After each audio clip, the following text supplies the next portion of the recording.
Apologies for the intrusion. I'm Hugo. Let's just say I'm something of a collector. I've heard your video store is the most classy one in all of New Eridu, and I must say, it absolutely lives up to its reputation.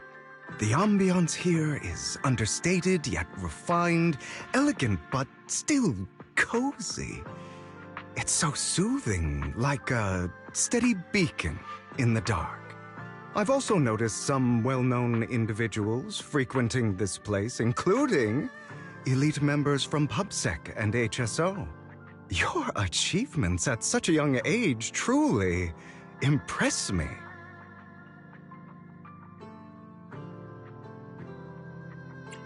Oh, you give us too much credit.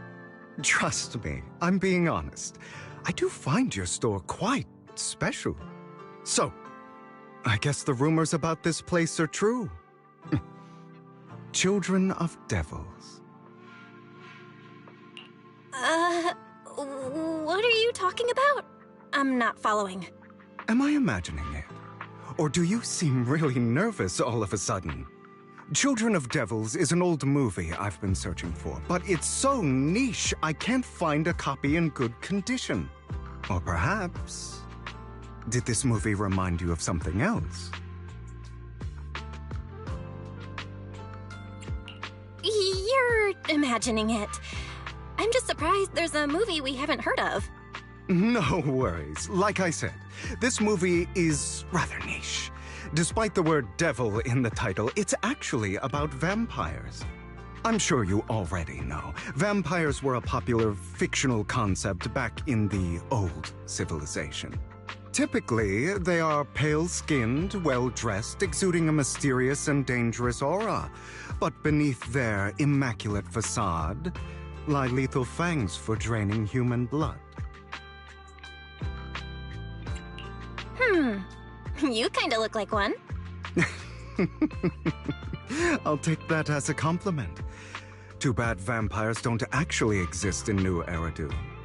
Oh, and I don't feast on human blood. In fact, if anything, I'm hypoglycemic. Anyway, back to the movie. It's about a man who unwillingly turned into a vampire and after years of plotting, finally kills his evil father and ultimately dies in the process. So, it's a tragic story. I actually think the ending is pretty good. At least he accomplished his goal, and death was just the price he was willing to pay. Well, it's a shame you don't have the videotape I'm looking for. I'll just grab a copy of every movie you currently have for rent. No offense, but you're being overly generous. You don't have a hidden agenda, do you? I understand the skepticism, but I simply wanted to express my gratitude for discussing such a niche film with me. Your store is like a collector's gem in itself. Please, consider my payments here as an investment in a collector's prized find.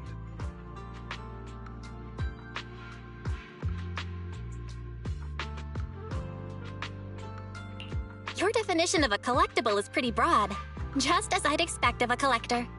Because of my work, I happen to know some of New Eridu's upper echelon. Some even collect human organs. Just some rumors circling around. Hope I didn't spook you. That's nothing. I've seen my fair share of crazy stuff. Guess I was worried for nothing. With so many high-profile individuals visiting here, I'm sure you're well-connected and experienced in various fields. Speaking of which, there's a big industry auction coming up. They'll probably have lots of collectibles, maybe even rare videotapes not on the market. If you'd like to attend, just let me know. Oh, by the way, I saw a marketing event at Lumina Square. Looks like there's a raffle going on. Go check it out if you're interested. Maybe you'll stumble upon something exciting, especially at a place so close to the upper class. After all, there are always secrets hiding behind the light. Well, thanks for today. I'll take my leave for now. Until next time, my precious friends. This guy looks so arrogant. Maybe I should take a tougher approach with him. Quit the act. I've seen right through you. You may look harmless, but I know you have a secret identity. Your crafty skills have caused headaches for countless people. Not to mention, you're revered in your field. Everyone knows who you are. Your true identity is a member of the most infamous band of thieves in New Eridu, Mockingbird!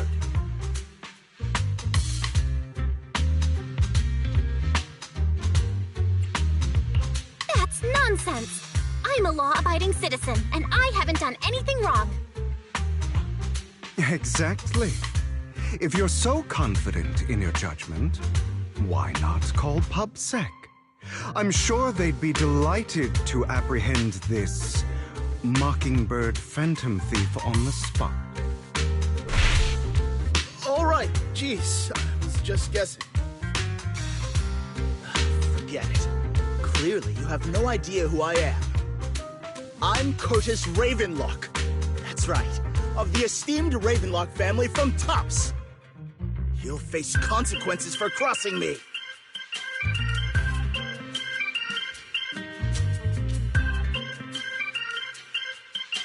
You're an esteemed member of Tops. Why join a raffle with us plebs? Offense is the best defense. Seems like you've got that down. I'm only here because my family sponsored this event. I just joined the raffle for fun. It's not like I actually need the money. Anyway, you were the only one next to me when I lost my wallet. It has to be you. Just admit it.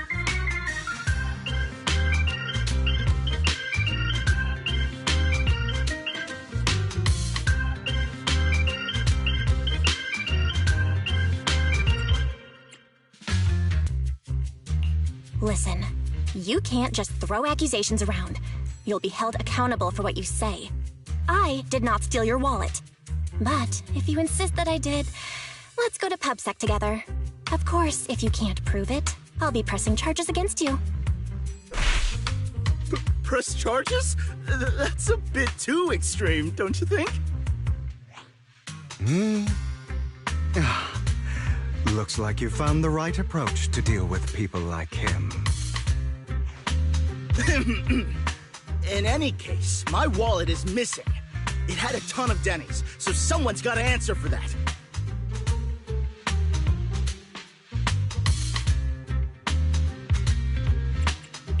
No one's responsible for your wallet except you. Let's be real. You're just trying to shift the blame. You! No one's ever dared to speak to me like that before. Clearly, your accusation is baseless, Mr. Ravenlock. Your outfit, while elegant, shows unironed creases and noticeable signs of wear. You've likely worn it for a long time. Plus, the wet ink on your cuffs suggests that you rushed straight here from your workplace. Likely so you wouldn't miss today's raffle. All in all, it's clear you're not well off and quite careless. Chances are you lost your wallet yourself, and it probably didn't hold much cash. Is that why you jumped to accuse others? Hoping to leverage your family name to make a quick Denny? That's utter nonsense! Regardless, you owe this person an apology. Damn it! You regret this? Just you wait! I really hate it when innocent people are wrongfully accused. But it's all over now. I hope it didn't ruin your mood. Thank goodness you're here. Otherwise, that guy would have kept arguing forever. I didn't really do anything. You outsmarted him all on your own. It's a relief to see him get what he deserves. He should have known what would happen the moment he falsely accused you. People like that should have a taste of their own medicine. That sounds fair to me. Unfortunately, we don't usually see such fairness in our world, do we? That's why sometimes I don't mind resorting to unconventional methods to right the wrongs. You seem to be implying something. Don't tell me. A good movie never spoils its ending, but feel free to speculate. Anyway, it was nice running into you. Please, accept this raffle ticket to mark the occasion. May it keep you away from shady people and situations and bring you good fortune.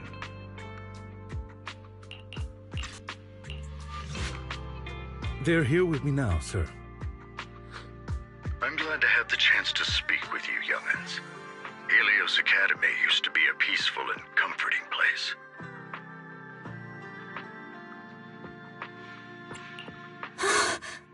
I know you still can't fully trust me, and I understand that completely. But please do know that I mean you no harm. Your teacher, Carol, and we used to be friends. She was a kind person. I was truly sorry to learn that she was the one held responsible for the fall of the old capital. She was innocent. There has to be more to the story. I hope so too. It's just that the fall of the old capital still weighs heavily on us all. But I believe you just got caught up in all of this. I'm sorry for what you've been through over the years. It must be tough.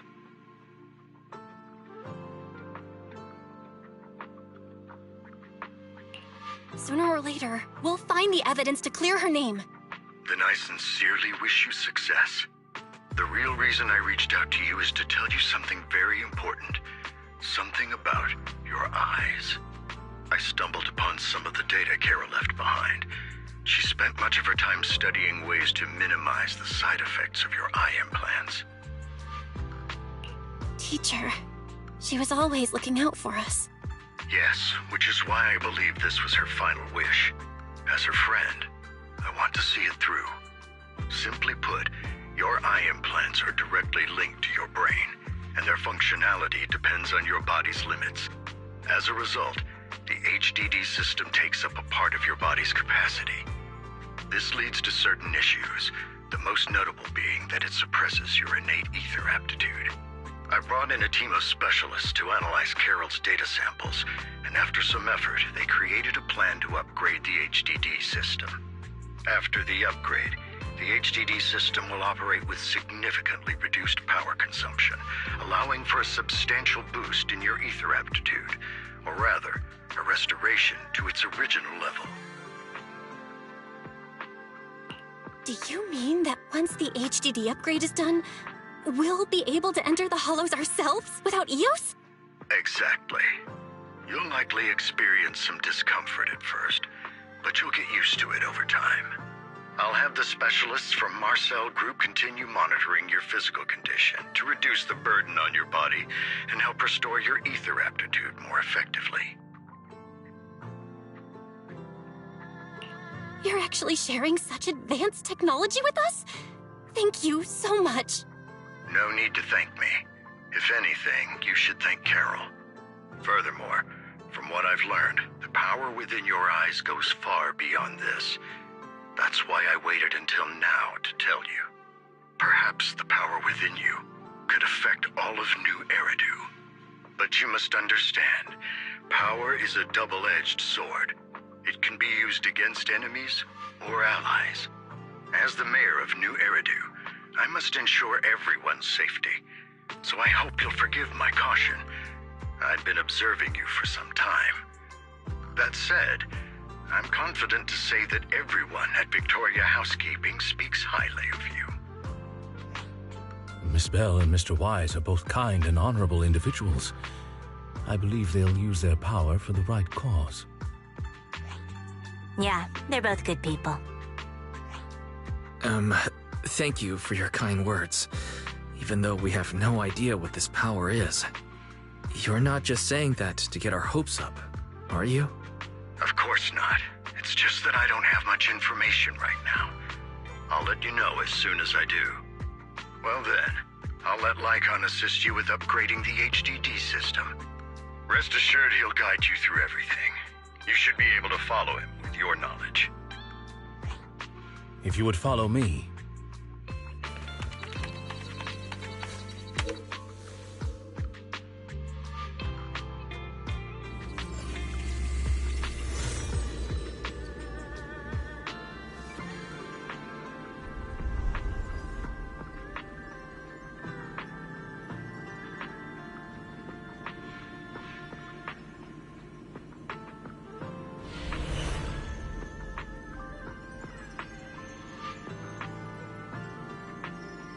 How are you feeling now? All good, I think.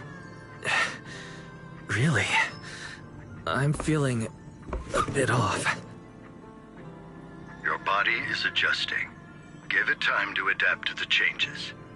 As a precaution, hold off on entering the hollows until you feel better. I see. In that case, I'll sit back and help Belle for now then. It's quite impressive one of you adapted so quickly.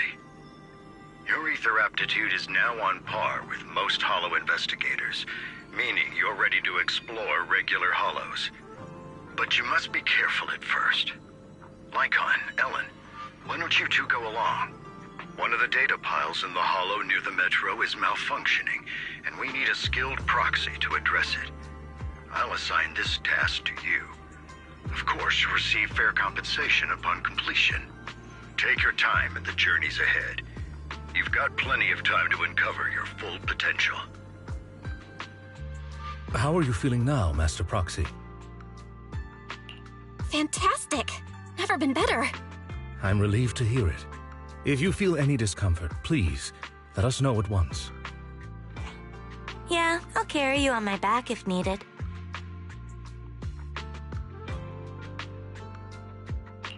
Well, that won't be necessary. You've always had a sharp mind, and now you've got the muscles to match. Thanks for the compliment. Oh, I was just thinking, when will you pick up some fighting skills? If you can fight, you could handle things in the hollow all on your own. That'd be pretty neat. The mission was a success, sir. Master Phaeton's performance was outstanding. Excellent. You truly are exceptional. I'll be frank. I contacted you because I need your expertise for an important task. I'd like you to participate in an auction and help me secure an item up for bid. Hold on. Is it the same auction I heard about? The one with all the high-profile attendees? Yes, that's the one. I knew asking you was the right choice. Since you're aware of it, I'll get straight to the point. It's related to the sacrifice you encountered. Sacrifice? Has it appeared again? Remember the sacrifice you took down near the construction site? Public security did some research after retrieving it. It turns out it can maintain its form outside the hollow and carries human genes. Within it, we extracted a mysterious core. This core possesses the same inexplicable power as the sacrifice, allowing it to exist without relying on ether. However, the core was recently stolen from the most secure lab in New Eridu. We suspect this is an inside job rather than an external theft. We searched extensively without success, until I saw the auction flyer. The core has been concealed within an auction item.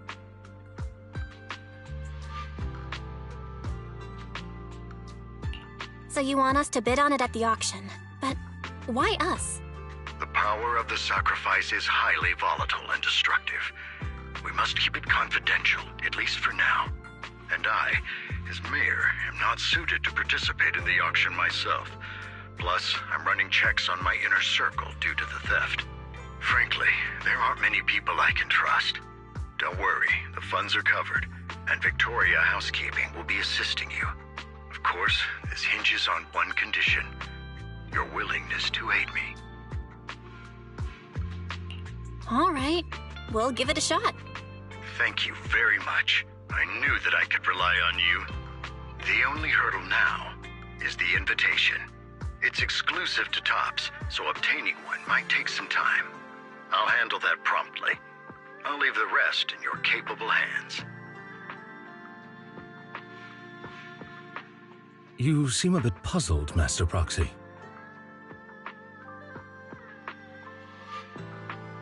The relationship between the mayor and Tops seems rather delicate.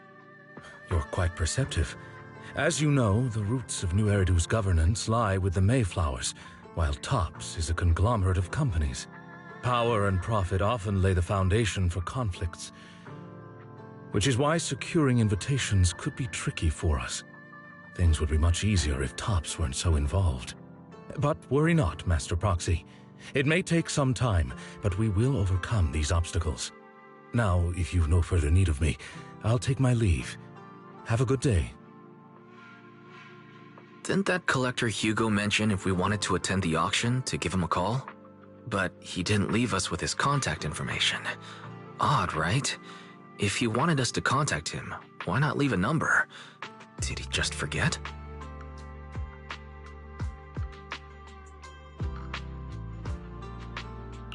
Maybe he did leave us his contact, but we missed it? Come to think of it, Hugo did leave us a raffle ticket, and said something weird. He said something cringy like, "There are always secrets hiding behind the light." Wait, don't tell me.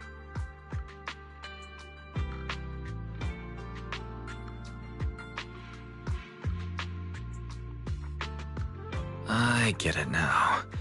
This guy watches too many detective movies. Anyway, let's try contacting him. Aha, it's you! The manager of my favorite video store. Glad you've cracked my little puzzle. I've been waiting for you to contact me. I was worried I might have left a bad impression. Actually, I have a favor to ask. About the auction you mentioned. Could you secure 2 invites for us? Ah, so you'd like to attend the auction? I'd love to assist, but unfortunately, I have some tasks at hand. But if you two can help me with my current task, I should be able to find time to get the invitations you need. What kind of task? Is it something I can handle? Nothing too dangerous, I hope. Don't worry, I would never put you in danger. Let's discuss the specifics in person. I'll wait for you at Dew Gardening Shop in Lumina Square. Good day, Manager. Wonderful to see you again. You're as sophisticated and charming as always. About our previous discussion, I assume you've made some progress?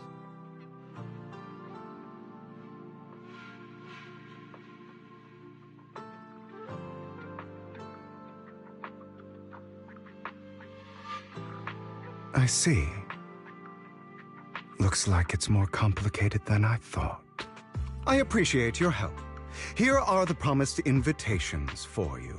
One was mine, but I won't be able to attend as I'll be occupied that day.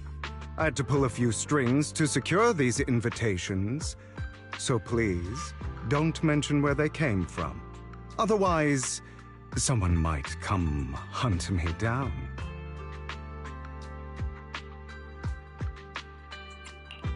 Wait, seriously? Is the auction really that dangerous? Well, when you dance with sharks, you can't avoid risk. But I have faith in you, dear manager. I'm entrusting you with my life. Don't worry, my lips are sealed. And so are my brothers. I've been meaning to say, you're so close with your sibling. I'm kind of jealous. What's your view on family ties, manager?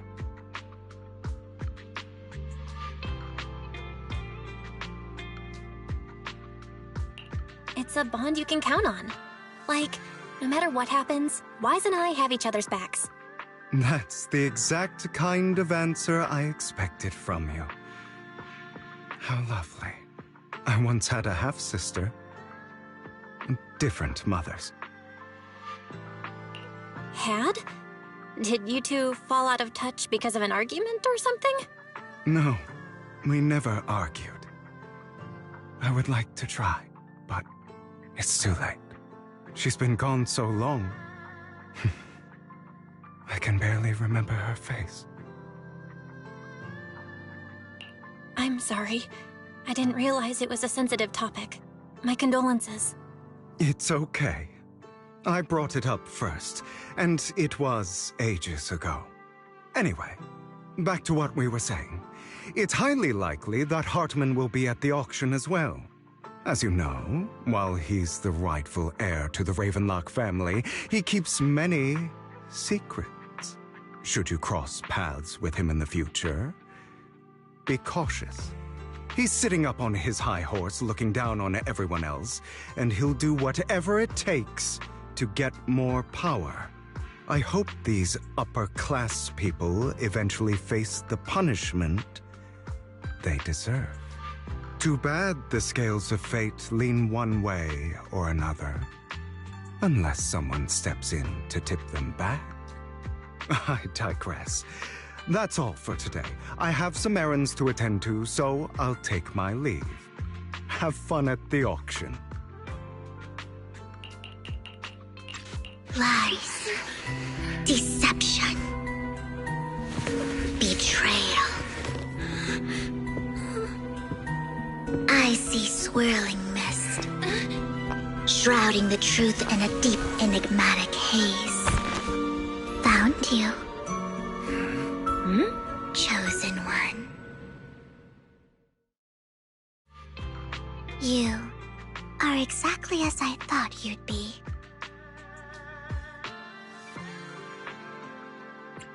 Chosen one? What's that? Sounds like something from a tacky novel that was popular a decade ago. Words can only convey so much, so it's understandable if what I say doesn't make sense to you now. But you'll know what I mean soon enough. Young lady, I know you might think I'm lying, but I'm telling the truth. That item was my late husband's keepsake, and I had to pawn it due to financial difficulties. But I can't bear to see it auctioned away to who knows where. I'd never be able to get it back. Please help me bid for it. There's a hidden flaw in that item. If you point it out during inspection, it will be withdrawn from the auction and returned to the pawn shop. That way you won't have to pay for it. In return, I'll offer you some compensation. It may not be much, but it's all I can manage. Please. Mom, please don't cry. Your story might be genuine, but your intention is not. Besides, this has nothing to do with me. Your misfortune is not my concern. Young lady, you don't look like you're struggling for money. How can you be so cold-hearted? I'm sure this refined individual here feels the same way. Huh? Are you referring to me? Yes, you! If you're willing, could you please... The auction is about to start. I'm not sure how you gained entry, but I'm sure you don't want to be driven out with your daughter. And you? Here's a little piece of advice. Don't let your sympathy easily sway you in an auction like this. Otherwise, you might get swindled. I'm Vivian, by the way. Pleasure to meet you. He may be from the Ravenlock family, but he's been entering the lottery in secret. Maybe he's not as well off as I thought. Ugh, what rotten luck. I didn't expect to see you here. I won't back down this time.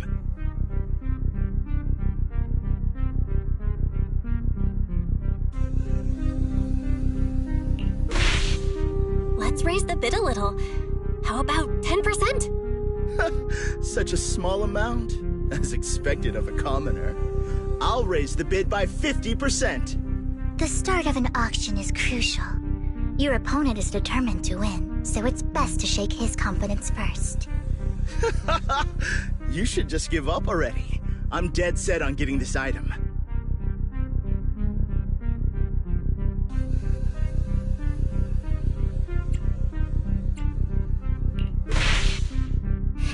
Let's see who comes out on top in the end.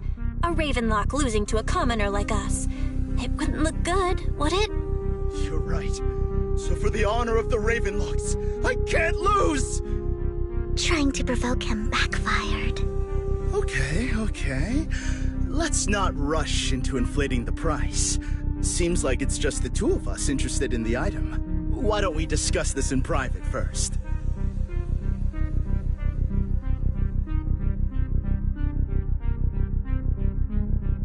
No matter what, I won't back down. Ugh, I didn't expect you to be so determined. This is the perfect moment to shake your opponent. You're really stubborn, huh? Is it really worth arguing over such a small collectible?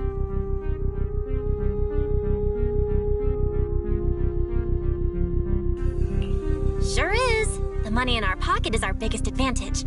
Host, I'm raising the bid. The price is way more than it's worth. Forget it, I'm out. It's a bit overpriced, but it's still acceptable.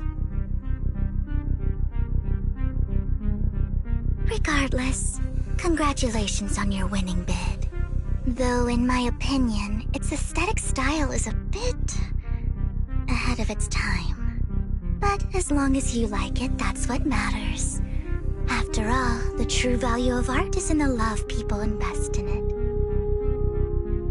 The next item is truly exceptional. The final creation of a legendary artist, the only one of its kind in all of New Eridu. The artist's tale is quite fascinating. Unrecognized during his lifetime, his works were discovered by art collectors after his death and became hugely popular. Because of this, authentic works are few and far between, making each one incredibly precious. And this stunning final piece, anyone who loves his work won't want to miss it. Without further ado, let's get started! Starting bid, 200 million dennies!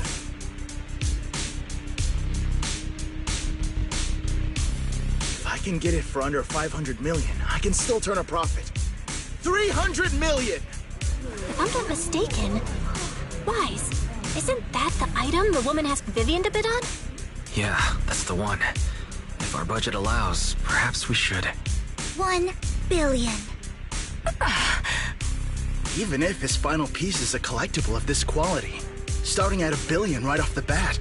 Since she doesn't have to earn her own money, any bid is just a number to her. Was that Vivian?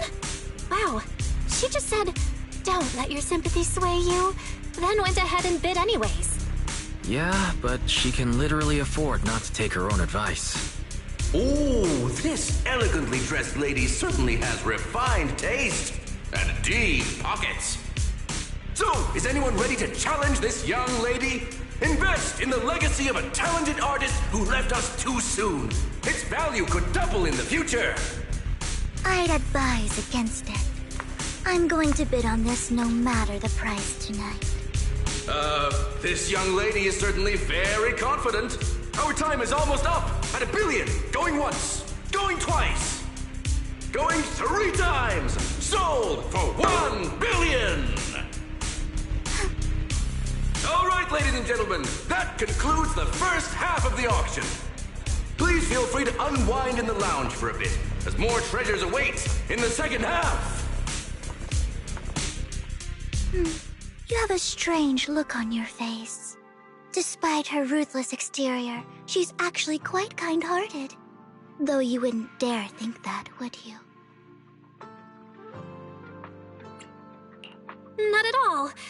That's not what I'm thinking. You're not being honest, and I don't appreciate deceit.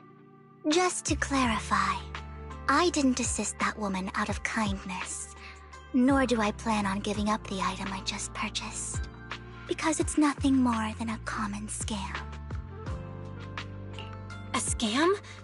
So you're saying that woman is a con artist? They'll tell you a tragic story, begging you to help bid on a collectible at a high price. They promise a reward and guarantee the item will be withdrawn from the auction, so you think you won't have to pay anything. But the reality is, once you bid, the deal is done. No going back. And you end up shelling out a hefty sum for something worthless. So, why did you still bid on the item? I really enjoyed the story of that legendary artist. Art, at its essence, sells stories, doesn't it? I'm willing to pay the price for the stories I choose. That's another lie. Looks like you believed me. How did you figure it out again? Let me give you another piece of advice. Appearances can be deceiving. People often mask their true intentions. Sometimes, what you can't see is the real truth.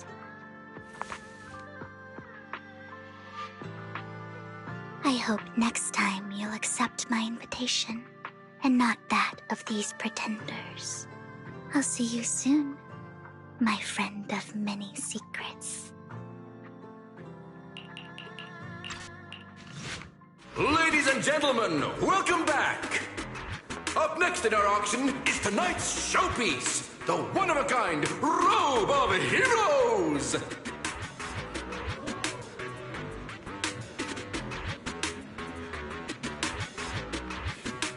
Legend has it that, long ago, this was a garment that only a hero could wear. What's truly fascinating is the unique gem embedded in the collar of this robe. It's unlike any gem I've ever seen. Almost magical.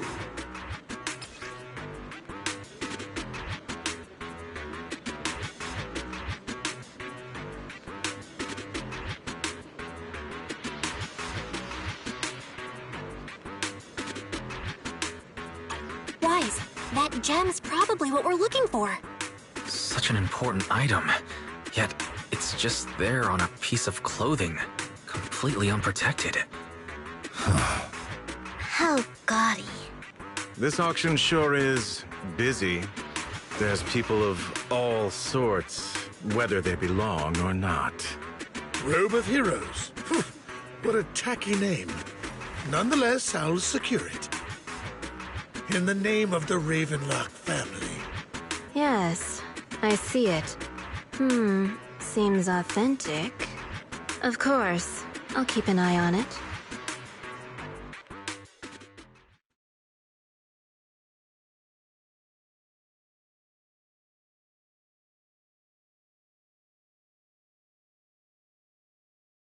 I didn't expect this to drag on so long. I believe there is no meaning in continuing this senseless bidding war. Frankly, wasting time irks me more than squandering money. So, my friend, let's cut to the chase. What did you have in mind? This man is pretty shrewd. Maybe I should match his energy.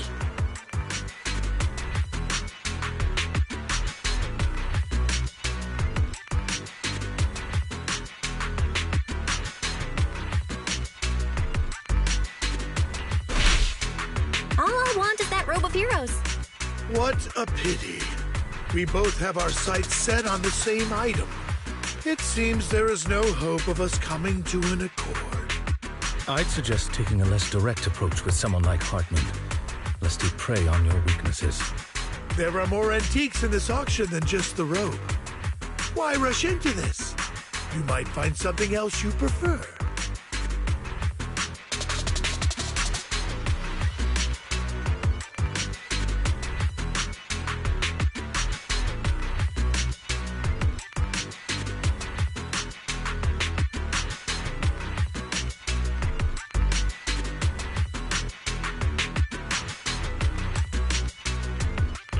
Honestly, I don't find that Robe of Heroes all that impressive.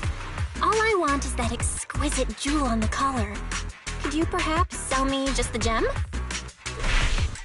I'm afraid I cannot accept that, my friend.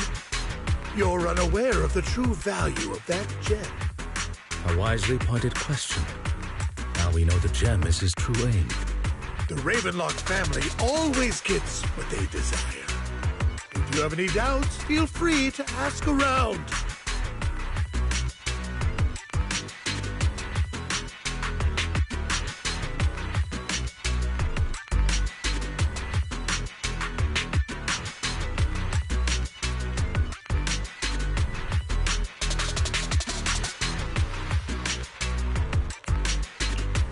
coincidence.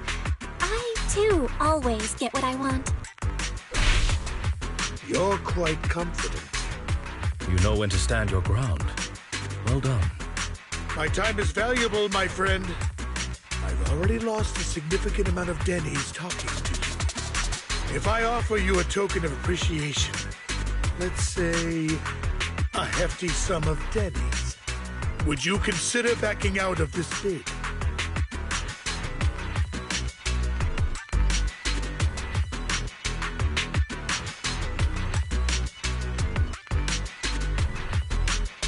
Don't try to bribe me. I don't need or want money. For once. You're quite persistent, aren't you? It's been a while since someone dared speak to me like that. All right, since I can't sway you, we'll have to settle this with our financial power. But let me be clear. No matter how high it goes, I won't back down. Oh no. Though the mayor gave us a huge sum of Denny's, I have a sinking feeling it won't be enough to outbid this rich jerk.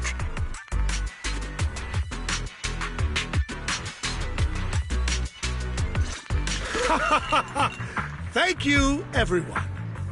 It appears I'm the final winner of this auction after all. Well, I'll be taking this masterpiece with me. Of course. I must extend my sincere gratitude to all of you. Damn it, we almost won! Ugh, Denny-grabbing jerks. I got a message from Hugo.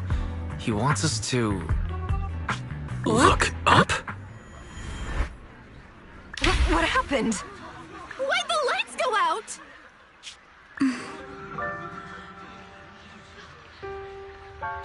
What's going on? The power went out? Mommy! I'm scared! Ladies and gentlemen, welcome to tonight's auction. My apologies for the long and dreary opening. Losers always have a lot to say. That guy looks familiar. Is that... What are you all standing around for? Someone deal with this intruder! How uncouth. I'm simply here to reclaim what's rightfully mine. You! When did you? Well then, tonight's show is coming to an end. I wish you all a lovely evening. Yours truly, Mockingbird. After him! Catch that thief or forget about getting paid tonight!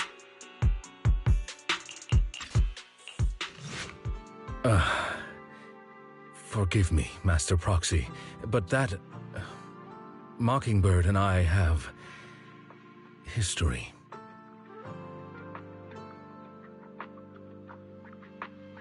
He might find it surprising, but I know him too. You do?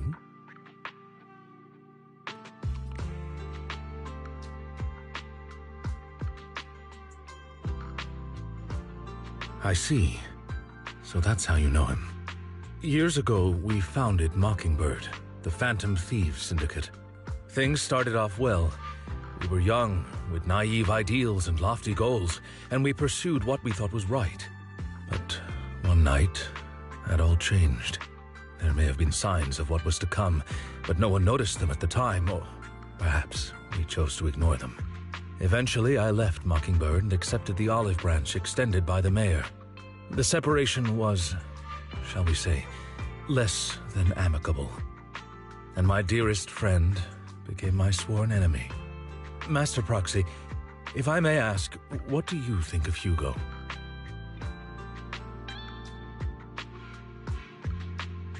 He seems pretty nice.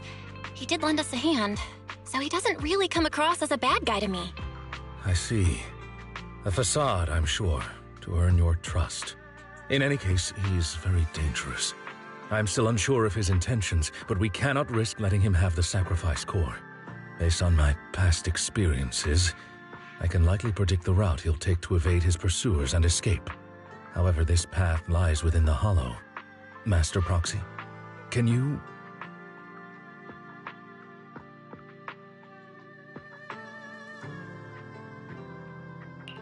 Let's head straight there.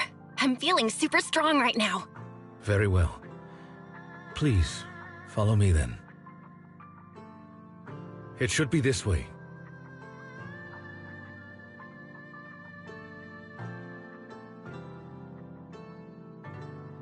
Are they from the auction?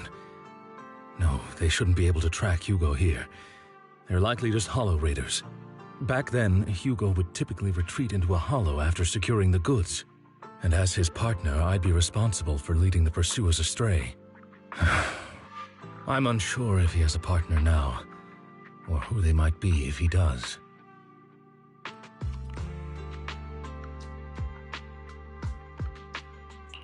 He was alone the entire time when he approached us before. I see. That's good.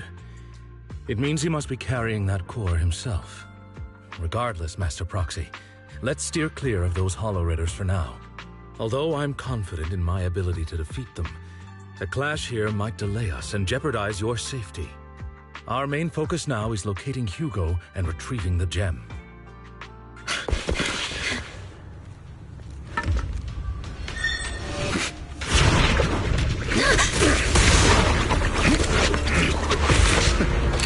Long time no see, traitor.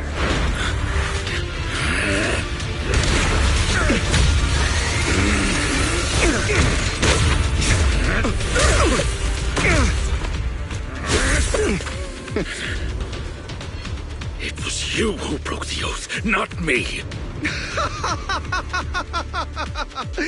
You haven't changed, pompous and self-righteous.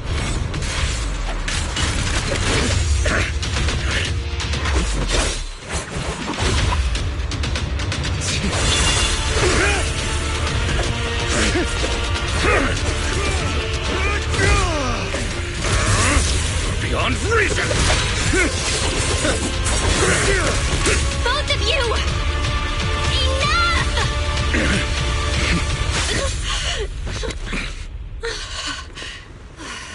Master Proxy. Are you all right, Master Proxy? Any injuries?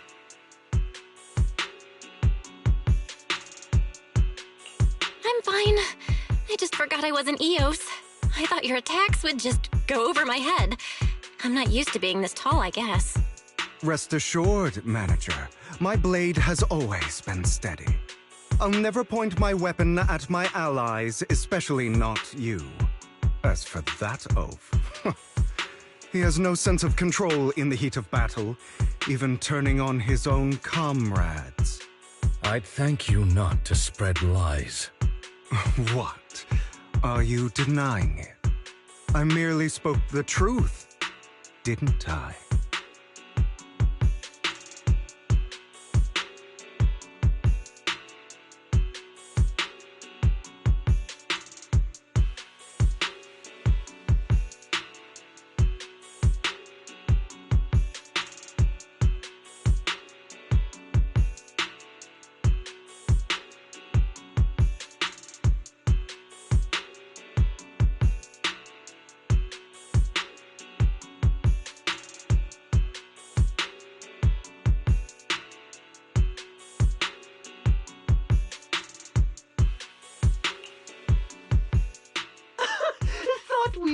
For a tough day, but it seems we struck gold in the end. If you value your lives, you better hand over all your etheric resources and any other valuables you've got. I have no conflict with you, gentlemen. I'm here for personal reasons, not to mine ether resources. Cut the crap. It's been a rough day, and we need something to make it right. Whatever your business is, pay your dough or bite the dust. Pay our dough. This is the Hollow. You're not claiming this Hollow as your own, are you? Not even the current mayor of New Eridu would dare to make that assertion. Am I correct, Mr. Mayflower Watchdog? You sure have a mouth on you, pretty boy. Don't push it. We've buried idiots like you in the Hollow before, and soon you'll be joining them. I'd urge you to reconsider. Unfortunately, your kind advice has come too late. They've already worn my patience thin.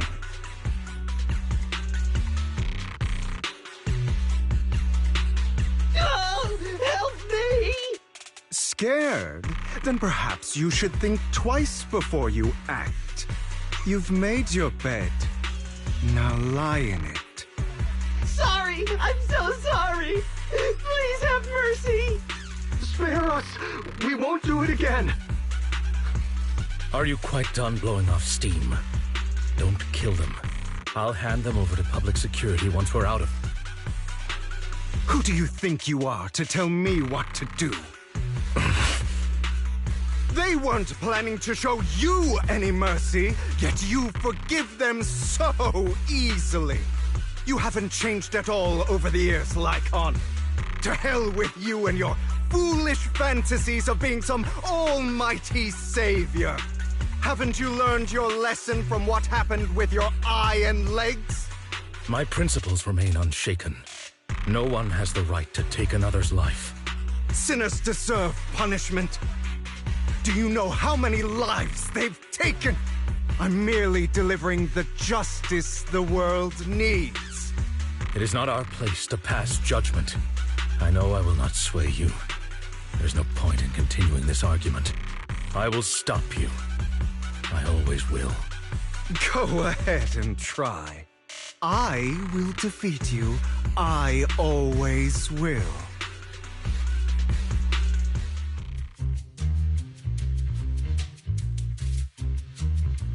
Worry not. Mastery of my skills will come in time. But there's something more important I would like to teach you. Something about faith.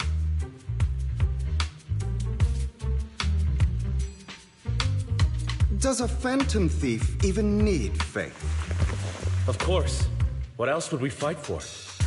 For wealth, fame, and power to stand at the top so nothing and no one can imprison us.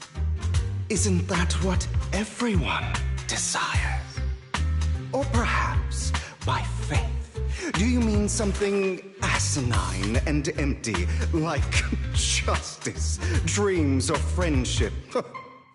Hilarious. Grow up, Lycon. It's time to let go of your naive fantasies of being some almighty savior. You just don't get it.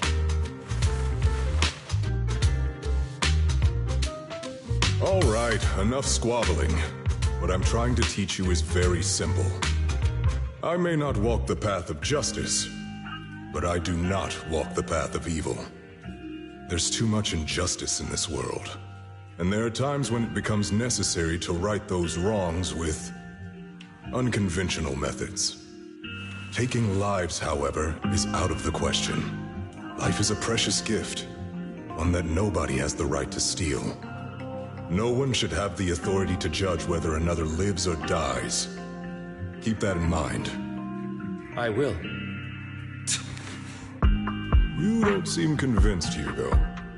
As you mentioned, this world is unjust. That's why we must strive to bring fairness to this world. Those who cause harm should face consequences, just as those who take lives should. But not all lives hold the same value.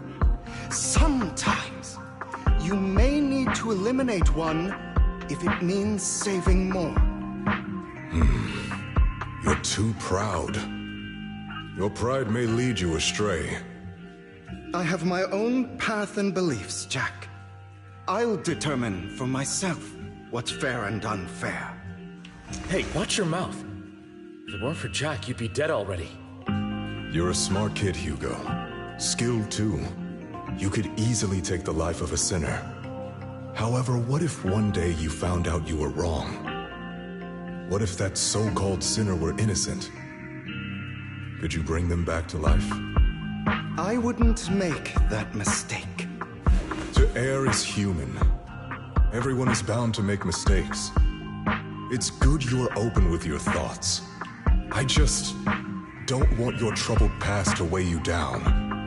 Because your hatred doesn't define you. It only eats away at you.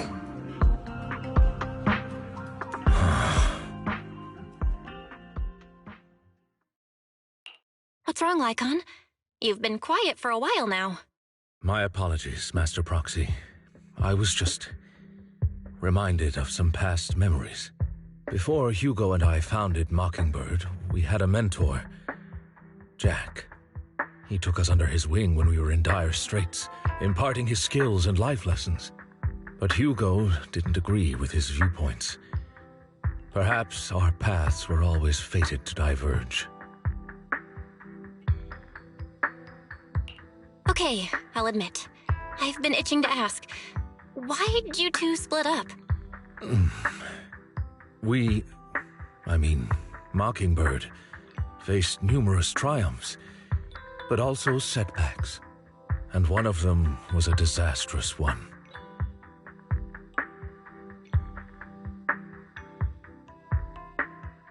Hugo. You... Was this you? All this? So what if it was? Have you gone crazy? Have you been planning this all along?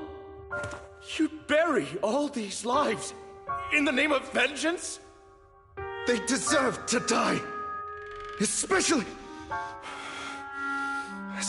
my so-called father. I should have killed him a long time ago. A really long time ago. You know what, Lycon? There's some people whose only purpose in life is to bring more suffering into this world. Sometimes murder is what brings justice back into this world. And for that, I must stain these hands in blood. Enough! I can't trust anything you say anymore. I'm leaving Mockingbird, now! Where are you going? Anywhere. Someone from the Mayflowers got in touch with me before. Are you mad?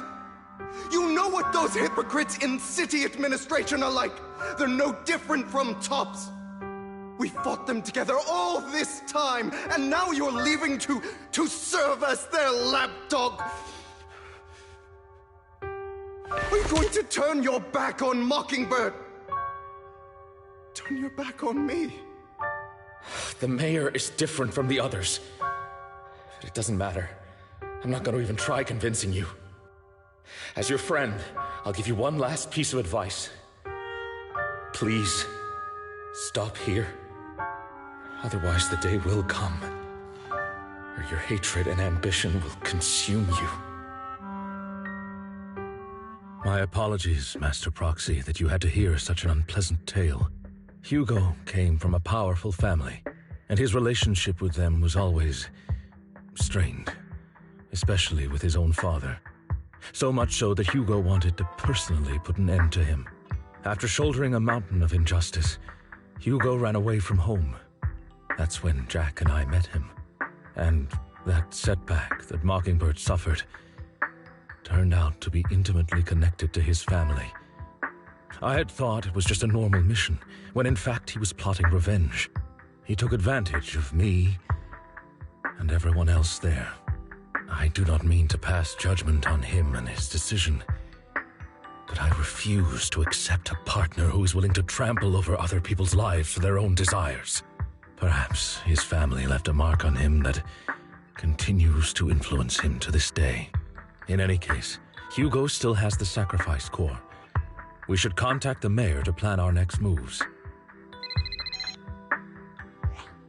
A pleasure to speak with you again. Lycon has already filled me in on Mockingbird stealing the sacrifice core. I'll deal with it. Anything else we can do to help? I mean, we didn't manage to complete our mission. No. You've done well. It's just not appropriate for you to get involved in what's to come.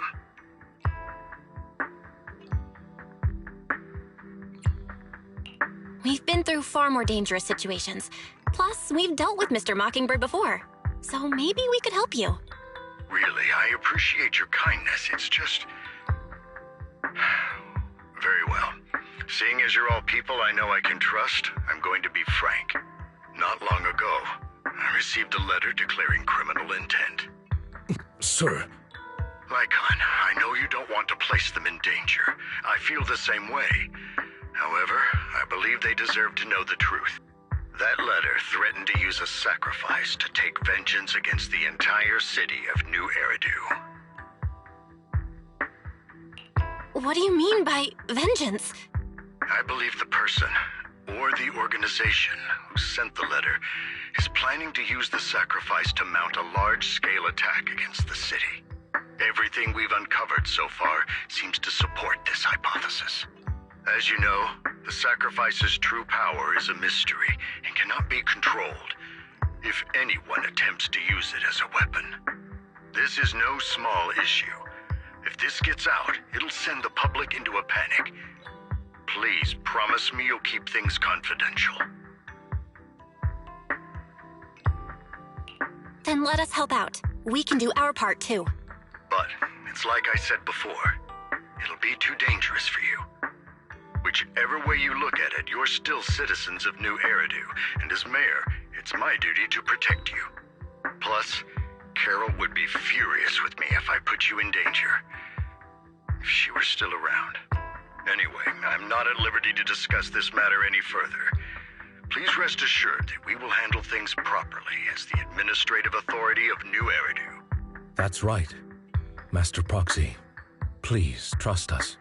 So that'll be all for today. Goodbye for now.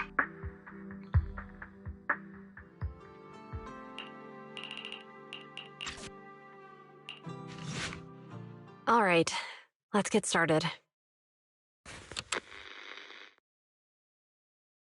I'm probably not getting out of this hollow, but at least this tape recorder still works.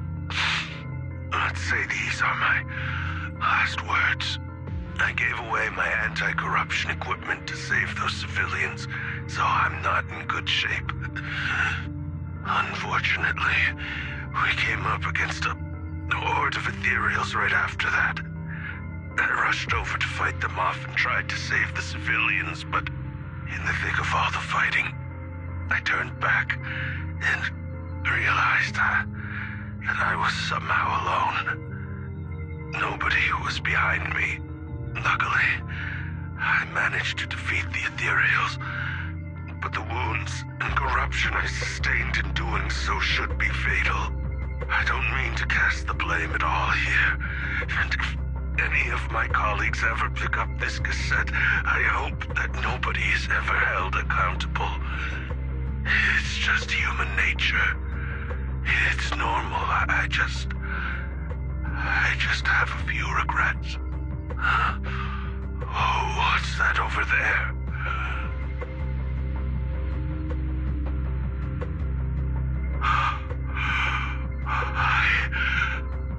I've seen a miracle. Yes, that thing is right. So long as humanity is in constant conflict against the Hollows, we'll never be able to grasp true power. Only by embracing everything. It's the only way. Only by embracing this power can everyone survive. Oh, Creator, please grant me this!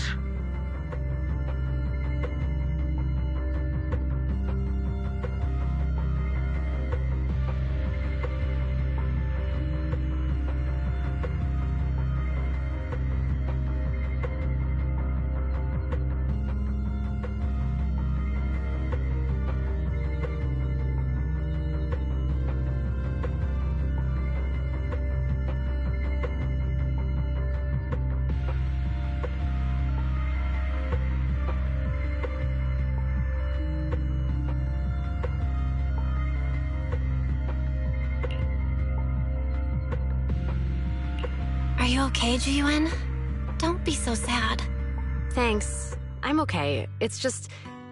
even though we had our suspicions, now that everything is out in the open, I can't help but feel a little... well, at least now I know the reason why he changed.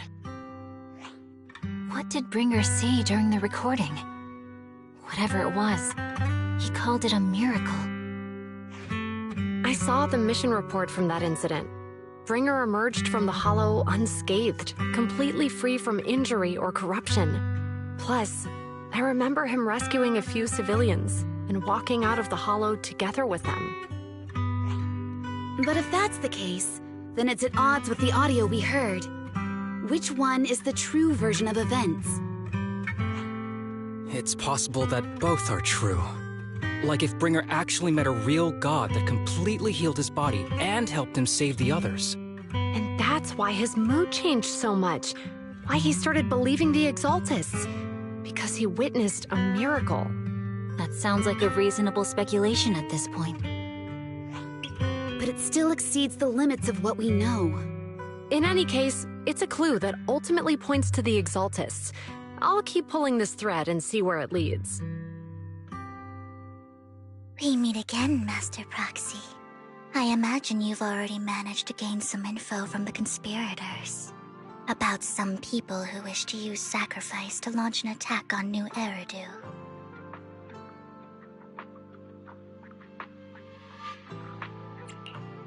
How do you even know about that? I only just found out myself. Because I've been watching you this entire time. I know many things. But unlike those hypocrites, I'm willing to share info with you to show my sincere hopes of working together. I need to find Bringer's belongings. Bringer's belongings? Did he even leave anything behind? Oh, he did. I have complete confidence in my intelligence network. All the more reason for you to work with me. You've probably already guessed, but what Bringer left behind will be crucial for cracking the alleged sacrifice attack. Find it, and we'll finally know what they are after. Who do you mean by they? The Exaltists, of course. They're always lurking whenever something related to sacrifice comes up. Actually, the Exaltists and I, we have a bit of shared history. But no more than that until you officially agree to work with me. All right, I agree then. Splendid. I like people who don't mess around. By the way, might I ask, you're not proficient at in-hollow combat, are you? Nope, I can't fight. As I expected. Not to worry. You're an invaluable proxy. All I require is for you to guide me. I mean, not even my darling Lord Phaethon can fight in the Hollows. Hang on. What did you just say? Your darling Lord Phaethon? That's right. The best proxy in all of New Eridu. Lord Phaethon. Don't tell me you don't like him.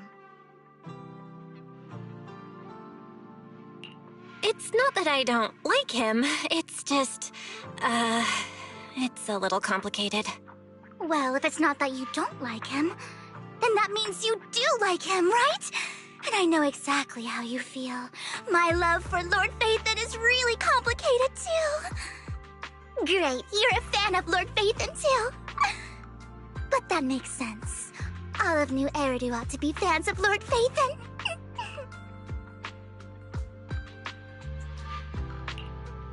Fine, you're right. I'm actually a fan of Lord Phaethon. Then we're fellow fans! Wonderful. I feel so much closer to you now.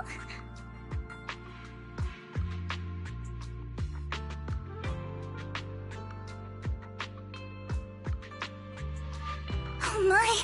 Once I start talking about Lord Phaethon, I just can't help myself! Look at the time! I suppose that's all for today, then. I'll be in touch with more news. Proxy, you're here too. I didn't expect to run into you here. What are you two doing here? And still in that outfit, Ambi? I'm here to investigate that incident.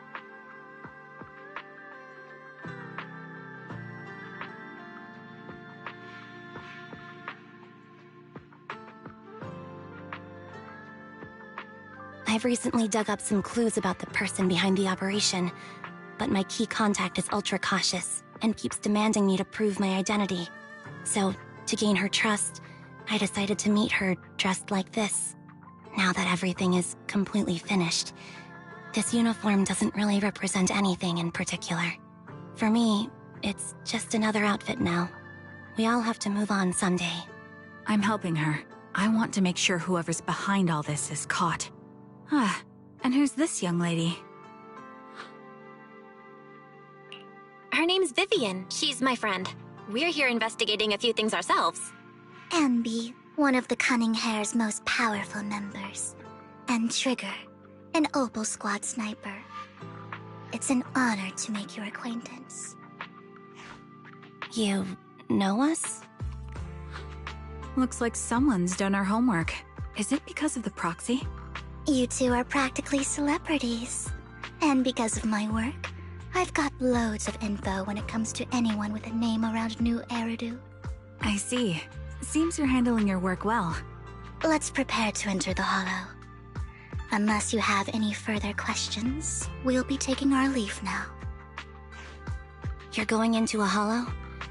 Proxy, you plan on going in like that? Yeah, that's right. I've recovered quite a bit lately, so I don't need any protective equipment in the Hollows.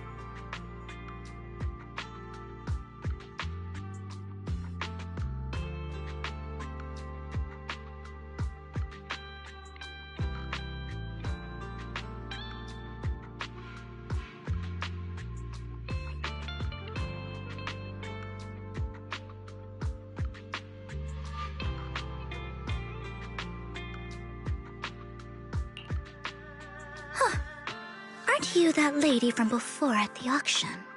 Hello. I didn't expect to see you again, young lady.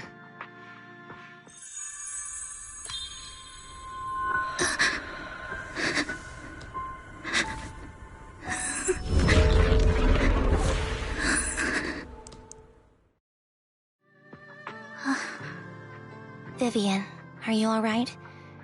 You look depressed. What's wrong, Vivian? Are you feeling okay? It's nothing. I just drifted off for a moment there. So then, what are you doing here? Don't worry. I'm not here to scam you. I'm waiting to meet someone. Don't tell me. You're my contact for intel? That's me. Ambi from Silver Squad, I presume? Pleasure to meet you. All right.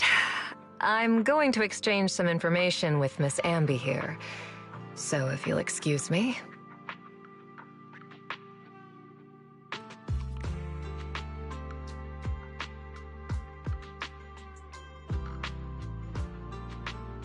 You're not looking so good. Everything okay? I can tell you later, but not right now. Okay, that's all the information I got for you. In return, I want you to do something for me. Take me into the Hollow. I left something very valuable inside. I have to find it. Seeing as we were just about to go in ourselves, why not join us? It's fine by me. But didn't you say you were investigating something? It's fine. There's no rush. Right, Master Proxy. Huh? Yeah. There really is no rush. Sure, let's all go together. It'll be safer with more people and we'll find your missing item more quickly. Thank you.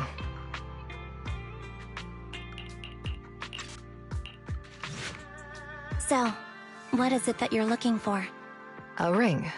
I was excavating ether here before and accidentally lost it somewhere. Please, could you all help me find it? It has to be somewhere among all this stuff here. Sure, I'll start looking. I'll go with you. I'll stay here with her then. Thanks, but you don't have to worry about me. Go ahead and accompany the others. I'm sure it'll be faster that way. And sorry for wasting your time like this.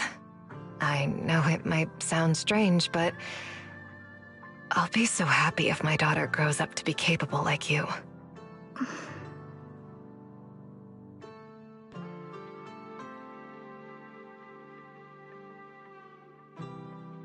Her vital signs are gone. What happened? I guess this was her final scam.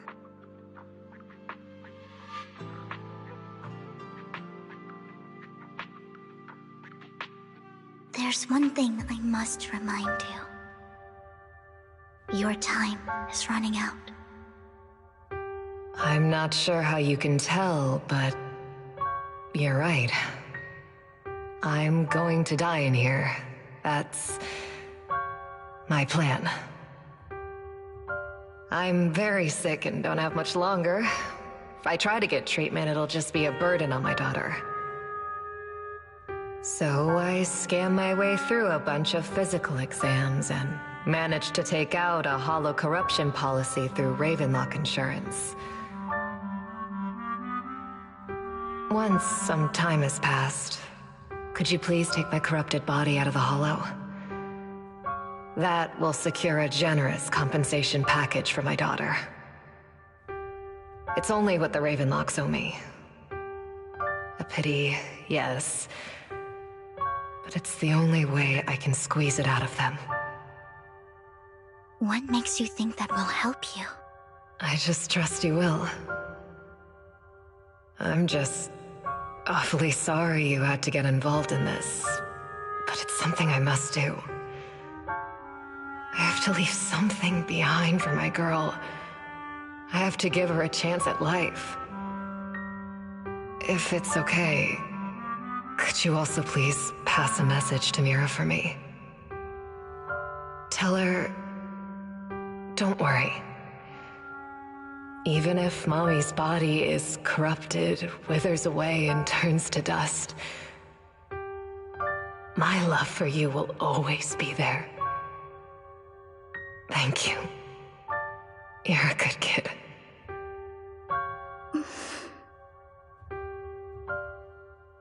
She was betting that we'd help her. So, you were aware of this the whole time? Yes. Because I saw it.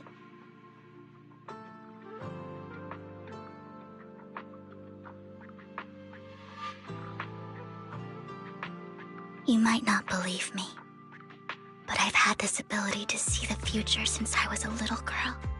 But the things I see are always something bad. Plagues, deaths, disasters.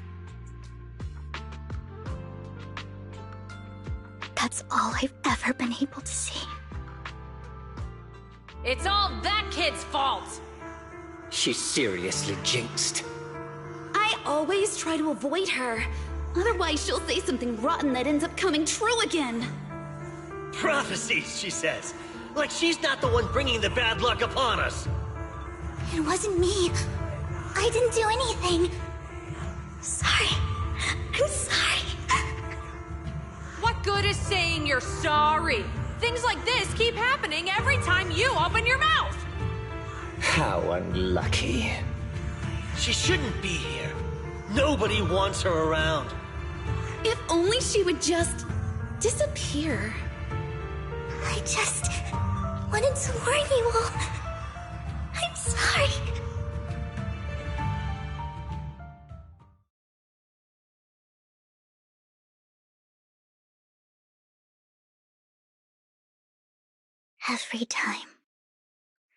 Every time it's the same. In the end, there's nothing I can change. Sometimes I even wonder whether it's me predicting these things, or if my very existence is manifesting these calamities.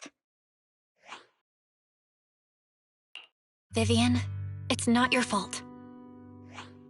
You were just trying to be kind and warn them about impending disasters. I can tell it's never been easy for you. Thank you. No matter what. I just hope she finally gets to rest in peace. I hope no misfortune, whether I foresee it or not, ever happens to anyone. I think it's about time. We should take that lady out of the hollow. You guys go on. Thank you. She gave us the intel we needed, so this is the least we could do. I hope everything else goes well for you. Master Proxy, is there anything you'd like to know? You can just ask.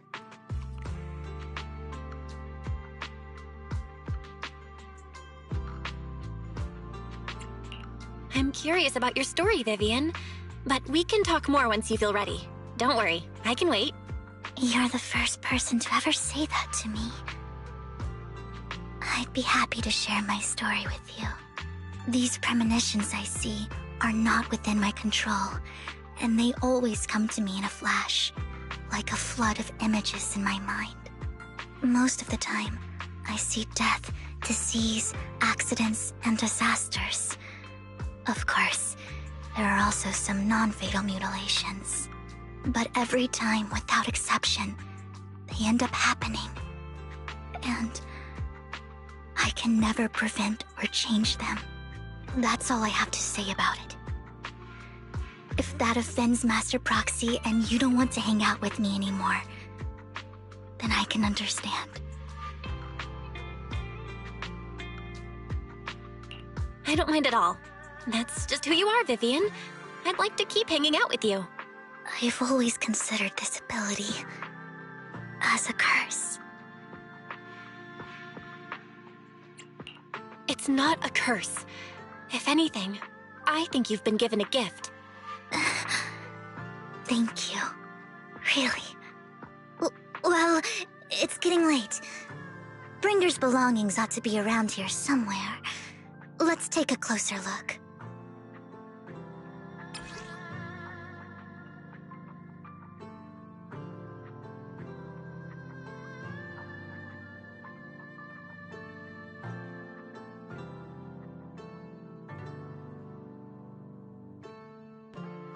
This is it. This notebook is what Bringer left behind.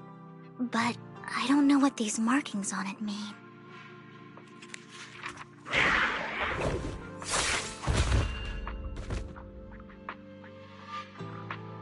Well, hello, Master Proxy. It's been a while. Oh, don't give me that scandalized look. I did just save your lives. I would have protected the Proxy even if you hadn't appeared. I'm sure of it, but I happen to be in the area. Worry not, dear companion. I have complete confidence in your strength.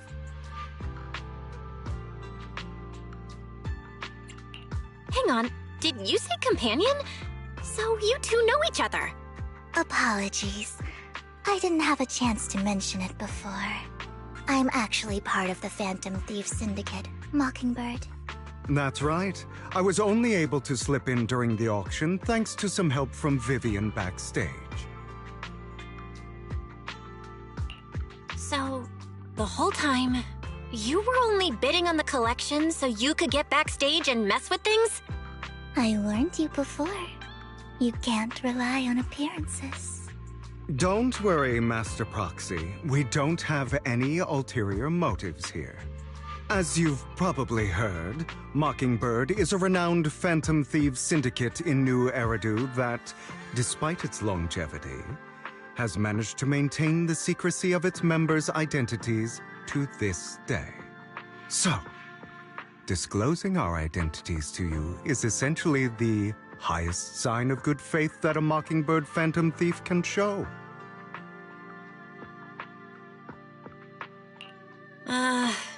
That sorta makes sense. Your trust is most appreciated. Mockingbird's purpose is very simple, really. To form long-standing and cooperative relationships with outstanding proxies like yourself. We need your abilities. Before you make any decisions, please allow me to briefly explain the concept behind the Mockingbird Syndicate. We all know there isn't anything in this world that's fair. A prime example being the uneven distribution of wealth. People from tops splurge on luxurious collectibles, while the poor have to gamble with their own lives just to get by. Of course, besides wealth, there's also an unequal distribution in this world of happiness and suffering, hope and despair, love and hate. It's all just so unfair. Somebody has to do something to tilt the balance of the scales. And thus Mockingbird was born. We take from those who have far more than they deserve and give it to those who deserve to have more. If you ask me, that's enough to be considered a form of justice.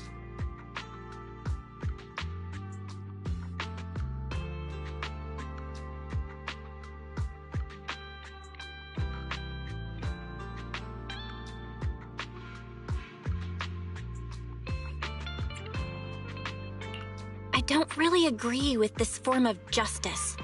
No matter. Words inherently come with limitations. I intend to let my actions do all the talking. However, aside from these philosophical considerations, we also have a crisis on our hands to deal with. As you know, the Exaltists are plotting to use the power of sacrifice to launch an attack on all of New Eridu. We can provide you with all the latest intel, just like that notebook you found. Something those pompous housekeepers would never be willing to do. And the most crucial part of this whole game, the sacrifice core, is currently in my possession. I think that makes this a highly competitive deal. We share the same goal for the moment, stopping the impending disaster from playing out. I need some time to think about it. How about this? If you still have misgivings about our upcoming cooperation, then why don't you bring Lycon along with you? He's got the support of the mayor's office behind him, and his presence alone is enough to keep me in check. That would put you more at ease, right? Of course, you're welcome to bring some other friends along, provided they aren't from public security or HSO. Well, if you're willing to let my friends come along, then you've got a deal. Great. It's a deal. By the way, Proxy, this is for you.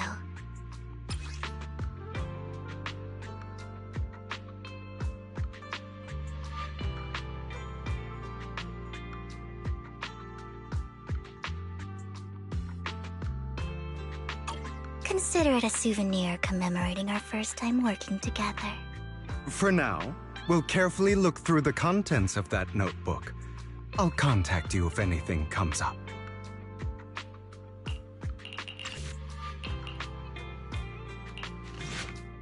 How about it? Will you work with me? Correct. Let me be honest with you. I have the sacrifice core that you're after. I am Mockingbird. So it's you. I never thought you'd be so bold as to come see me alone. Relax, my friend. As you know, if I can sneak into such a heavily guarded auction, then naturally, I can just as easily slip away right now. I'm here with the sincere intention to seek cooperation. I can give you that sacrifice core. And what do you want in return? Wealth, glory, power. The things everyone else in the world wants, I want them too. And I'm confident that as the current heir to the Ravenlock family, those are all things you can give me. Then you've certainly come to the right place. My family is working on a big project. If things come to fruition, Ravenlock's status in Tops will significantly improve. At which point, I'll be sure to leave a spot for you. Naturally, as an outsider, you're precluded from handling any of our core business. But profits from the scraps alone will be enough to set you up for life. Mr. Hartman, I think you've misunderstood me. I have no intention of joining the Ravenlock family. In fact, I have an art gallery under my name that does pretty well for itself. I was hoping you could recommend me for Tops. You want to join Tops? That's easier said than done. Even for a family like ours, it would still require significant effort and... Just answer me yes or no. I don't think either of us can afford to waste time. I understand. Yes, you have my word. But in exchange, you'll have to give me the sacrifice core first. I'm sorry, but I'm afraid I can't. I've already hidden it somewhere safe, a place nobody else but me knows. You don't want to put all your chips on the table when dealing with Tops. I know that far too well. Then that means I also need to keep an eye out when working with the infamous Mockingbird, right? Mr. Hartman, I should remind you that I stand before you undisguised. Coming from a phantom thief who's never publicly revealed his identity, shouldn't that be sufficient assurance? If I betray you, then you merely need to lift a finger to wipe me from the face of this world. You do make a valid point there. In that case, you have a deal. I appreciate your trust. Why don't we celebrate our new partnership with a toast?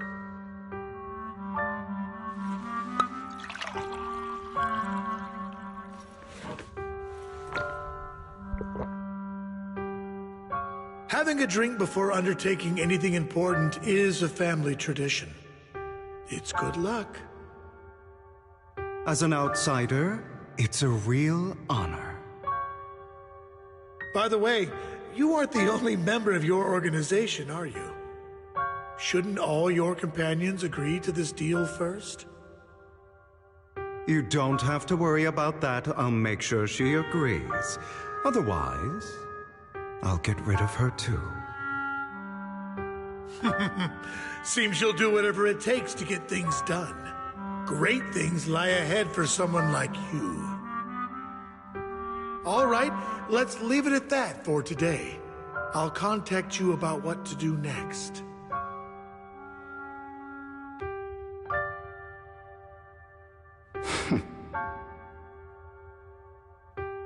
That's him! He's the one who killed Serena! She was the only one who was ever any good to him, right? That's how he repays her? That's why they say once a mongrel, always a mongrel. Just look into his eyes. Father! We have to punish him! Serena had been ranking ahead of him. Hugo must have poisoned her water so he could pass her. Pure evil. Typical for an impure bloodline. He should have been kicked out ages ago. Hugo, did you do all this? Yes, it was me. I killed her. He admitted it! Father, he must be expelled. He has no right to live under the same roof as us. Why don't we reunite him with Serena then? Nobody would ever know. Hugo, well done. My children, how many times have I told you before? In this world, only the most ruthless, cruel, and unscrupulous of people ever make it to the top. Like Hugo here, who was willing to murder his only true loved one without a second thought. Only someone with the means and the gumption to do that is qualified to be my heir. But I... It's all over now, and the results are obvious. The winner of this month's assessment is Hugo. As for the rest of you, Go to the usual place for the punishment you deserve. But Father, before this, I was #1. As I've told you before, there's only room for one winner in this family. You're still a loser, even if it's by the smallest margin. And there's no reason for a loser to exist. This is all for your own good. Do you understand? Go on now. Receive your punishment for the sake of the family. Yes, I understand. I'm sorry.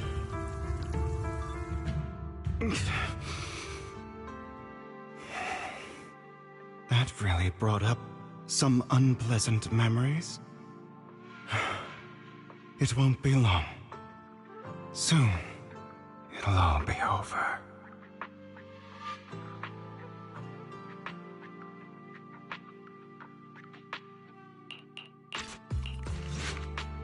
By the way, you asked me before about Hugo.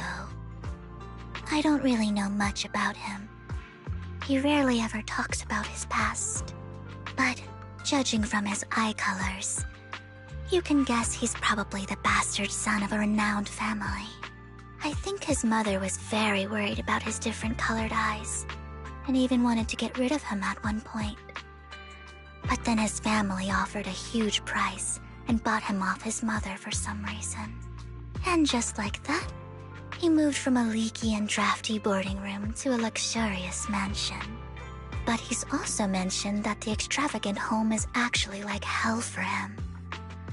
I think it's probably because the family treats him terribly. I digress. He ran away and ended up meeting Lycon and his master. After that, they formed Mockingbird together and experienced a rare period of happiness. Until Lycon's betrayal. So, what's your take on Hugo? I imagine I would still be wandering around now if I had never met him. To me, Hugo is just like an older brother. I've always felt as though he's carrying some heavy burden with him. But that's a secret he's kept to himself. Something he'll never tell me. Sometimes when I look into his eyes, I can feel that he's really struggling with something. Even though he may say some extreme things, Hugo really isn't a bad person. I think one day he'll tell me his secret. Until then, I just have to wait. Wait and trust him.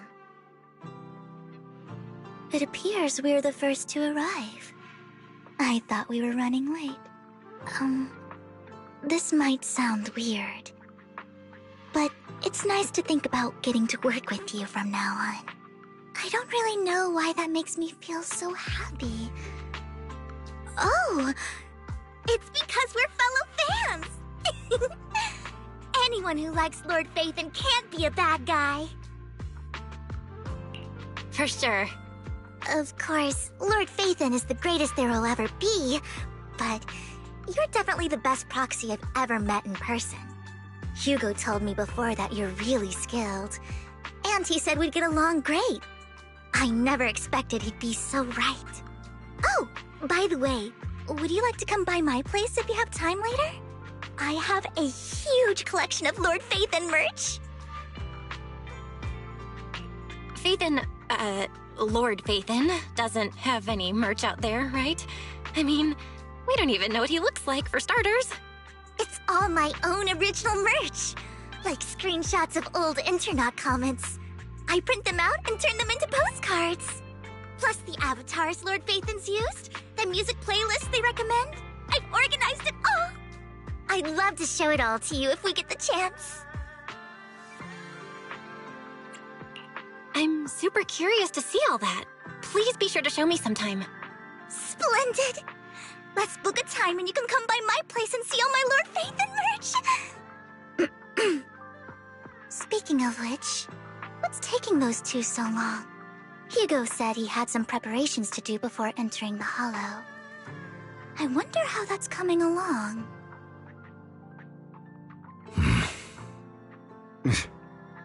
This is getting to be more than just a coincidence, don't you think? Or perhaps you are actually stalking me. If I was stalking you, you wouldn't ever know.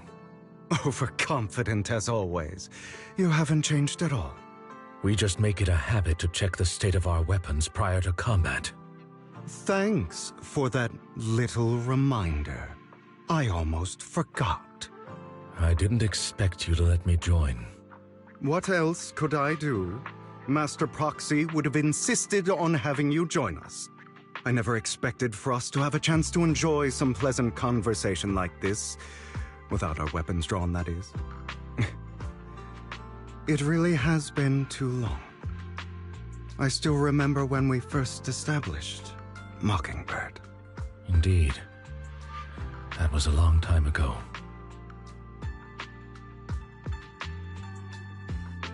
Thankfully, Jack went in peace. He must have known about his condition for some time. He even left us with instructions. Passing peacefully in your sleep is the most natural way to go. I'm happy for him. By the way, Lycon, have you given it any thought yet? You mean about our guild for Phantom Thieves? Yeah. It's time for us to build an organization of our own. Jack always supported the idea, didn't he? I don't have any objections. But what should we call it then? How about Mockingbird? It's a bird known for mimicking the calls of others to blend in. The same way we don high society roles for ourselves when we're out on a mission. Oh, oops. I nearly forgot. You're a terrible actor, and you're always flubbing your lines. I guess we can rule out that name, then. No, call it Mockingbird.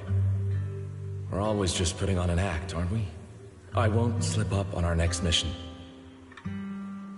Besides, we still ran missions together even when we didn't have a name. Having one now won't really make a difference.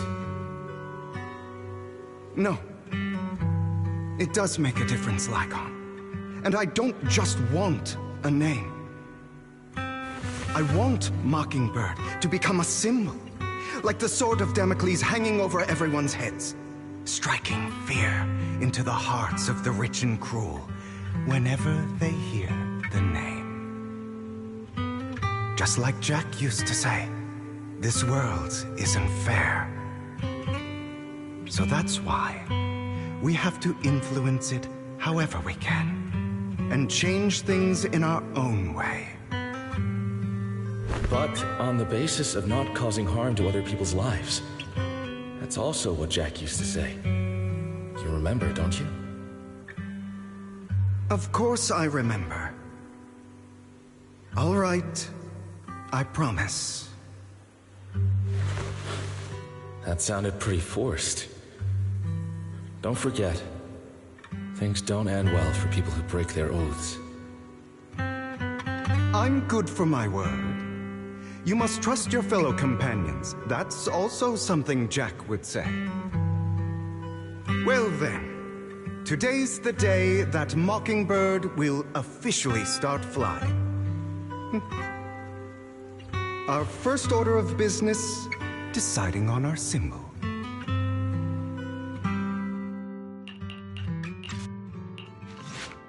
Master Proxy, I hate to be the bearer of bad news, but there's something wrong with the circuit. It seems to be blocked. Don't tell me. Victoria Housekeeping's high and mighty attendants can't even fix a simple circuit. I can fix it, but I'll need a circuit diagram before I can do anything. I've seen diagrams for this type of circuit before. It's a pity that we're unable to connect to the outside world from inside the hollow. Just leave that problem to me. Belle, I just sent an image of a circuit diagram to your phone. Check if you received it. Thank you very much, Master Proxy. Now then, let's start repairing this circuit. The circuit is fixed. We should now be able to open that door. Wait up. Wait a second. Something just doesn't add up. It's all coming together now. Communicating with the outside world from within a hollow. I'm getting that circuit diagram. In theory, there's only one person who could ever do that. Could it be your Lord Phaethon? Impossible. There's no way. But then again, only Phaethon could have done that. I mean, you're an incredible proxy, sure. And you're a good person. But could you really be Lord Phaethon?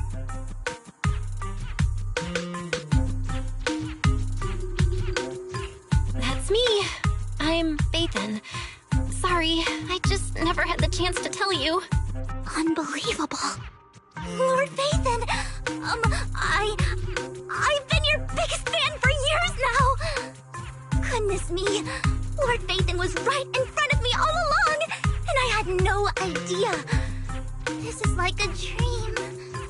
Could you, I mean, if you're willing, could you please give me an autograph and a group photo and... Anything you want. We just gotta get out of the hollow first. Oh, okay. Sorry, guess I got a little too excited. Anyone would be enraptured meeting someone they admire that much. Yeah, if I ever met my favorite movie director, I'd be the same. We should keep moving. This isn't the best place for idle chit-chat.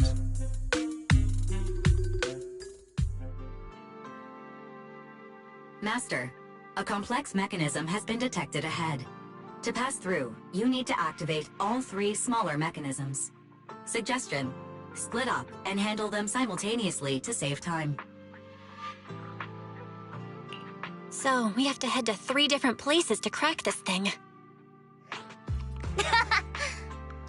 Huh? We're splitting into 3 groups? In that case, I'll protect you, Master Proxy! I can take care of one myself. That leaves the last one to me, then. You should go with Hugo. What's that supposed to mean? We get along just fine, don't we, Miss Cunninghair? I don't know what's going on with you two, but you've been bickering the whole time. It's annoying. This is a good chance for you guys to build some rapport. Anby's got a point. Hugo, just go with Lycon. You just want to be alone with your Lord Phaethon, don't you, Vivian? Huh? That's not it! All right. Sounds like a plan. It's all decided then. If Master Proxy says so, then... sure. But, Lycon, you better not slow me down. I really want to recommend you two some movies for a crash course on teamwork. Sure enough, Lord Phaethon and I share a deeper connection. Sorry. I hope I'm not being too forward. Goodness me. Somehow I'm fighting alongside Lord Phaethon. It's like all my dreams are coming true. I'm going to wake up any second now, aren't I?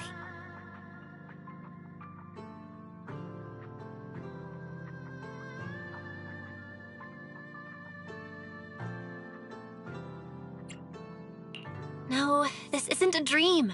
I'm real, see? You can even hold my hand.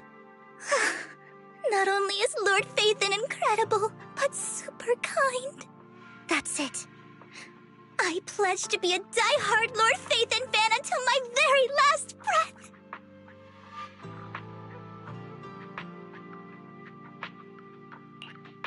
I'm happy to hear that, don't get me wrong.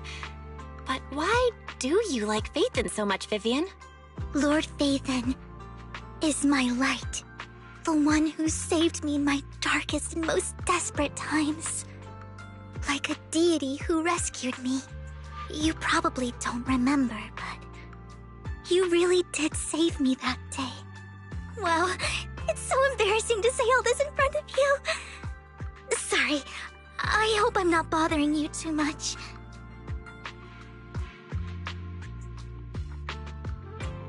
Of course not. Thank you for your loyal support. I should be the one thanking you. Just being able to see Lord Phaethon makes me the luckiest person in the whole world. Sorry to keep babbling like this. I wonder how the others are doing. I'm sure Anby will be able to manage. She's great at this kind of stuff. But as for Hugo and Lycon, let's just hope they don't get into a fight with each other. So, we have to cooperate to solve this problem. That's a real shame.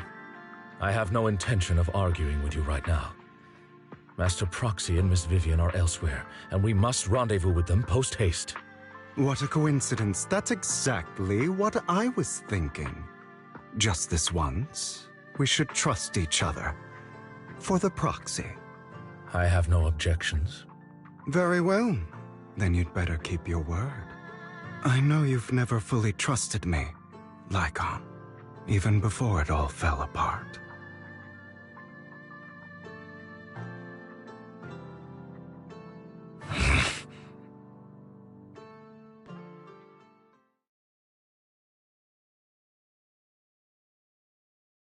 You wanted to speak to me alone?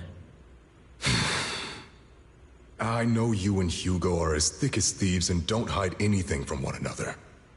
But you can't tell him what I'm about to tell you. Did something happen with him?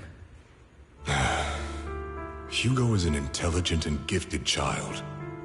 He learns everything I teach with ease. In time, he'll grow beyond me. Reach a place where people will marvel and look up to him as a beacon. Yeah. As much as I hate to admit it, he always picks things up just a teeny bit quicker than me. But none of that matters, because I can overpower him easy. I don't think being gifted is a good thing for him. What do you mean? He bears a dark and painful past. What he was taught, the hatred he was faced with, everything he picked up. It's all become an integral, inseparable part of him. I believe that beautiful flowers can blossom even in the darkest abyss. But the roots of that flower would draw from evil instead of good. Hatred instead of love. It's a curse that flows through his lineage. A curse that fate branded him with. I've seen far too many people like that throughout this long life of mine. They struggle with this curse their whole lives. But they all end up failing in the end. The path of light is narrow and fleeting. And the darkness is filled with such temptation that dropping your guard for even just a moment can send you spiraling straight into the abyss. Do you mean Hugo's going to be a bad guy?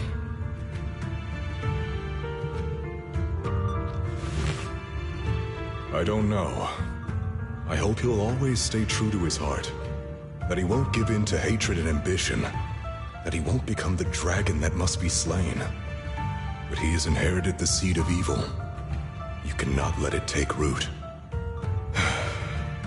I'm afraid I won't be there to help you. There's not much life left in this old body of mine. So then, Lycon, promise me now. You must hold his chain tight. To restrain him. To stop him. And when necessary, to choke him.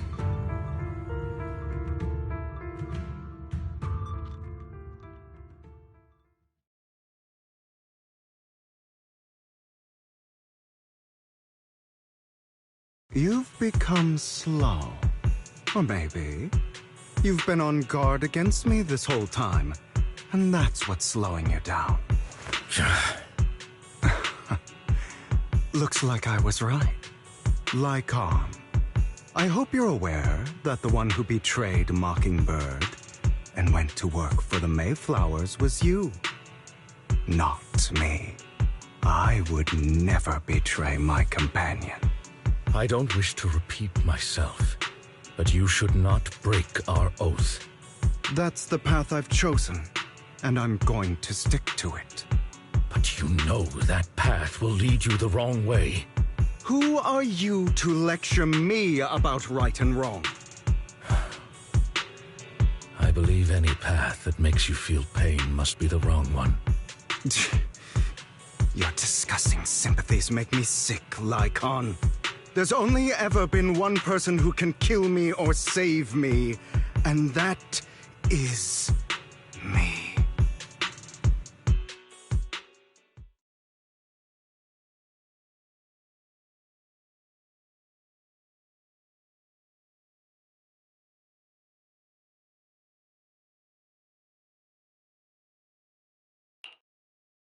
That was loud.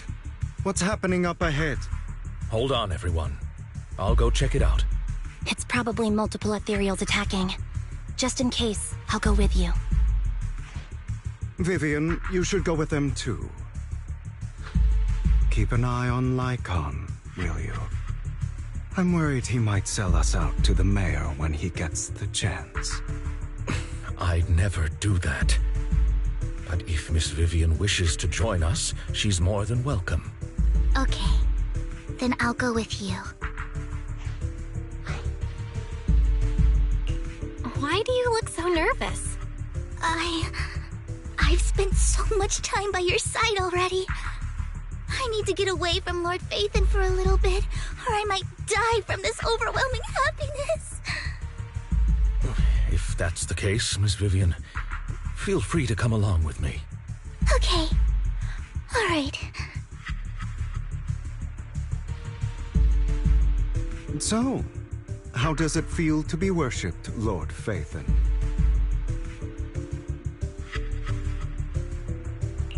You had that figured out a while ago, didn't you? Sharp as always. But of course, I couldn't spoil it for her. She has to figure it out on her own. That's what makes it special. Not only that, you asked Lycon and Vivian to leave for a reason. Is there something you'd like to say to me?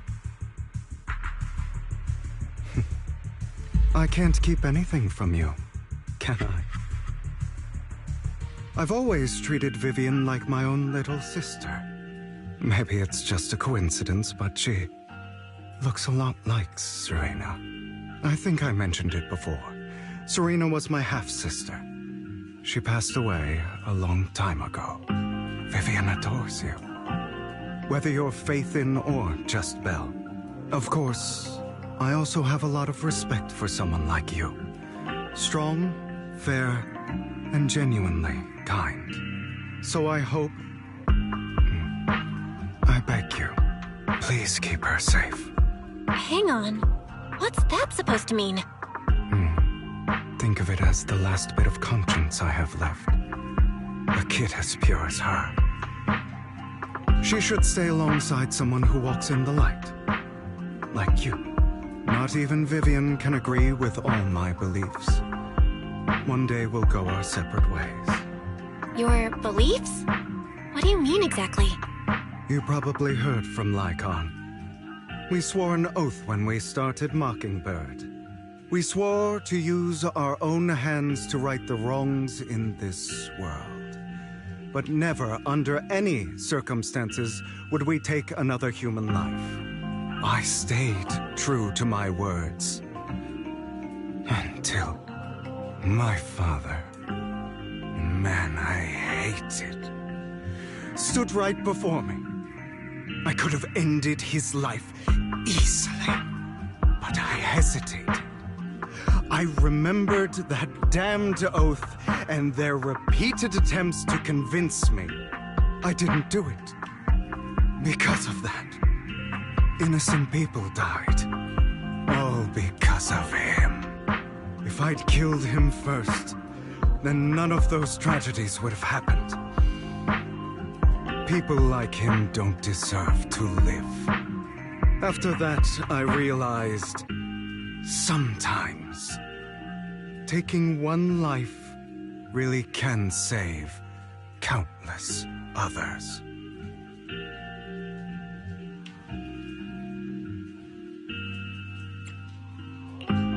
can't agree with that. Is that so? I see you have your own beliefs. Vivian has a good heart. I don't want her to get her hands dirty. But you know how it is. In this world, someone has to be the bad guy. So, I want to apologize to you. Why apologize all of a sudden? You're incredibly strong, kind, capable, and really, really lucky. The world needs more people like you. Remember that revenge movie I told you about, Children of Devils? I still haven't found it, but I came across another videotape with the same name. Turns out, in that story, the Children of Devils are actually the children of gods. Sorry for rambling. Hope you don't mind. They should be back soon. Please, look after Vivian for me.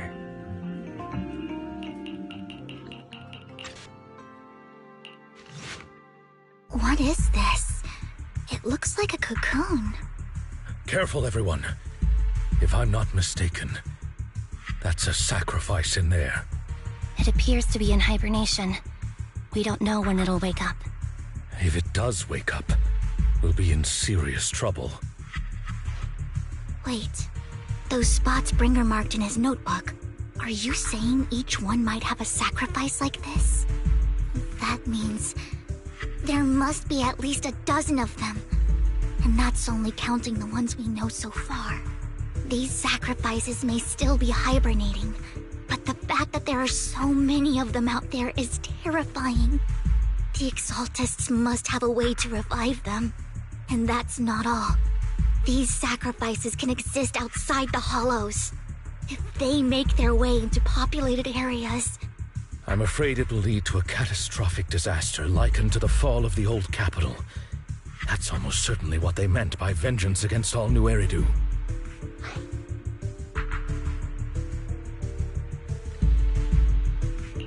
Let's find a way to get rid of these sacrifices. We can't let the Exaltists have them. Thank you for helping me find this sacrifice. But sorry, kids. You won't be the ones to keep it. it's that annoying old man. Why is he here? I'd advise you to choose your words wisely, young lady. You are from the Ravenlock family. So it was you. That face. Oh, I know you. I heard about what happened to your friend. Truly unfortunate. If only she'd been smarter. It seems your goal was this sacrifice all along. You've been tailing us, haven't you? Keeping your distance so that I wouldn't notice. As expected of a Wolf Thyran, you are very perceptive. That's right. All thanks to your ex-partner, we were able to carry out our plan smoothly. My ex-partner? I'm not exactly happy being called that, but what he said is true.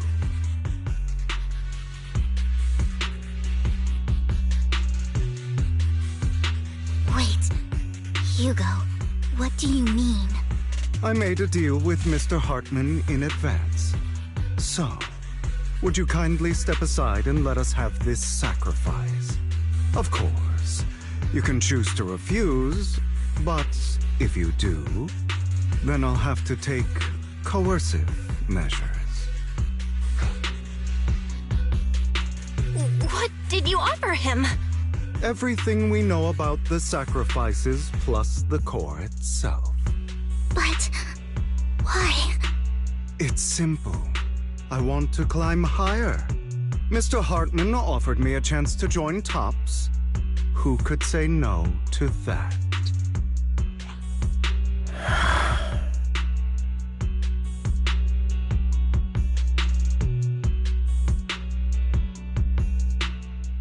No. Impossible. You promised to help me investigate the Exaltists. You told me the whole point of Mockingbird was to do anything it takes to bring a little justice to this world. Was all of that just a lie? You're just too gullible, Vivian. I also told you, everybody lies. To hide their true intentions, people lie so smoothly, they don't even bat an eye. You... What a wonderful show of betrayal and backstabbing! Bravo! I've got no interest in your little feud. But would you all be so kind as to step aside? My men still have some delicate handiwork to do. To extract that sacrifice behind you. Over my dead body.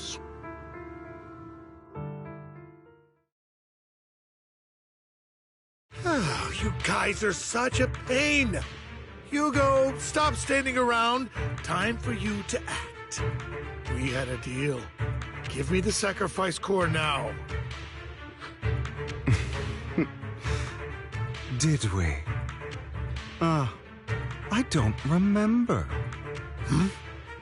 I imagine this is your favorite kind of entertainment.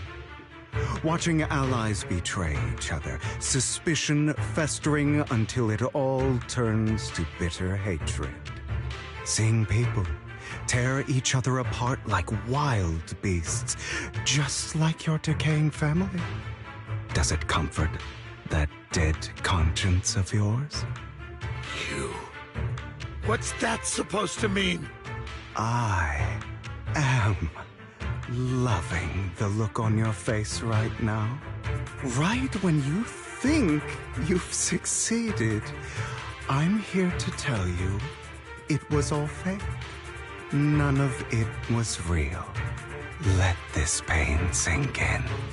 It's karma for what you did to me back then. You're insane. I have no idea what you're talking about. You still don't recognize me, do you? Let me give you a little hint. My full name is Hugo Vlad Ravenlock. That's impossible. You're part of our family? I may be an illegitimate child, but I have the same blood flowing in my veins as you. I know you. You're that bastard of his. Damn it. I could have sworn you were already. My dear uncle, you were never worthy of your position. You have no claim to the Ravenlock lineage. You may have killed all of my father's other children, but sorry to disappoint. I'm still alive. I am the true heir to the Ravenlock family. You're a bastard. You have no right to inherit the family. That's not for you to decide. Master Edmund is very supportive of my claim. Edmund? That's impossible. You weaseled your way into top inner circle? Master Edmund doesn't care who achieves his goal. In other words, he'd happily let me take over the Ravenlock family, as long as I'm more competent than you. This can't be! You don't know the family's real secret! I know a lot more than you think, including everything that you've done. Just give up. You never even stood a chance. Damn it. This was all fake, right? You were just putting on an act to fool this old man, right? I actually fell for it. Don't do that again. At least give us a heads up next time. Vivian, everything I did was to rightfully inherit the Ravenlock family. That part is true. Now, I'm going to kill this man who stole what was never his. I'll make sure he can never be a threat again. You can't kill him. We still need information from him on the sacrifices and the Exaltists. You must be misunderstanding something, Lycon. Just like you chose the mayor, I chose Tops. At least for now, Tops has the same interests as me. I'm not going to harm my own self-interests. Be it intel on the sacrifices or the core itself. I'm handing everything over to Master Edmund. Why? I just want to take back what's mine. If fate is not willing to give me justice, then I'll just have to seize it with my own hands. Stealing, robbing, lying, or betraying. I'll do whatever it takes. Even if it means selling your soul to the devil? You know about the power struggle between Tops and City Hall. Those elites at Tops would be only too happy to see the Exaltists plotting a grand attack on New Eridu using sacrifices. That would severely harm the Mayflower's reputation and approval rating in New Eridu. And that's exactly what Tops wants to see. If that happens, countless people will die! I'm sorry it has to be this way, but I have to do this. I'm going to get everything Master Edmund wants. Inherit the Ravenlock name, climb to the top. And then I'll be able to change everything for good. For a permanent and absolute victory. We must endure the pain of cutting away rotten flesh. And persevere through the darkest hour before dawn. Someone has to do it.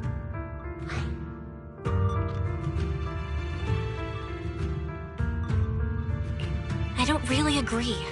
Sounds like some twisted logic to me. This is the path I've chosen. Without power, resources, or strength, we can't do anything. Mockingbird is the perfect example. All the talk about using our power to tip the scales of justice and hover over them like the sword of Damocles. It's just a delusion.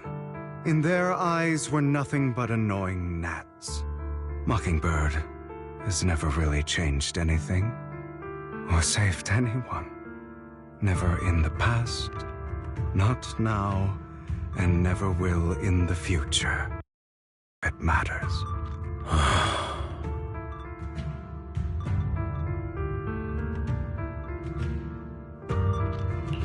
But even so, you shouldn't become the kind of person you hate. Sorry, Proxy. I know what you're trying to say. But this isn't some children's story of a dragon slayer becoming an evil dragon. Sometimes, to slay the dragon, you must first become one. With sharp claws, rending fangs, and strength enough to destroy anything. So I will bloody my hands. I will carry the weight of my sins. I will become the Abyss.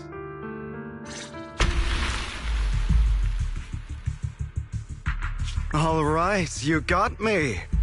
But too bad. I have my own methods. What are you doing?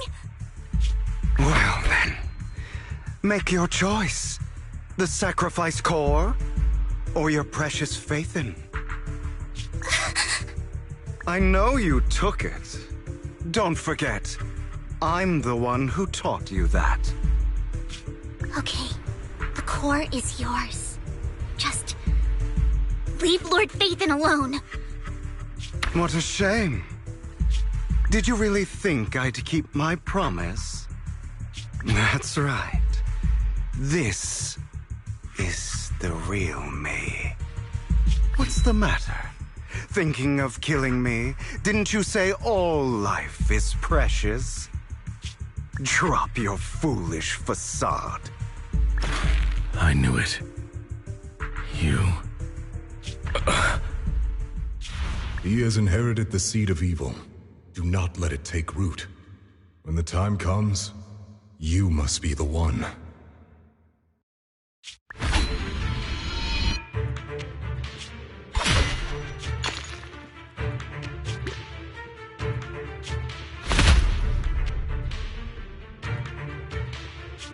on, kill me. If you've got the guts, do it, traitor.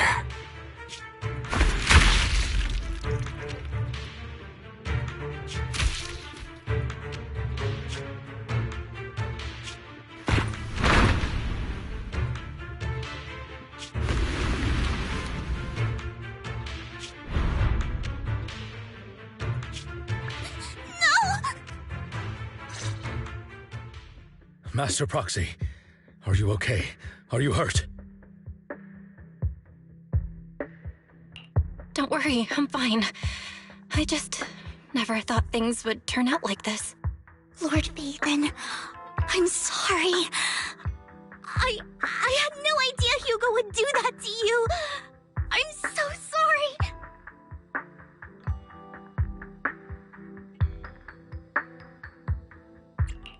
Judging from how we've interacted before, Hugo didn't seem like the reckless type. I feel like there's more to this than meets the eye.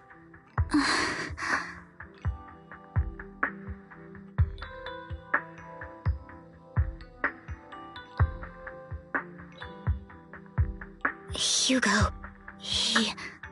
That's a hollow down there. If you need, I can arrange for someone to go in and search for his body. That isn't necessary. To be frank, I thought you'd hate him for his betrayal, Miss Vivian. I do hate that he's keeping things from me, but all these years, Hugo's been like family to me.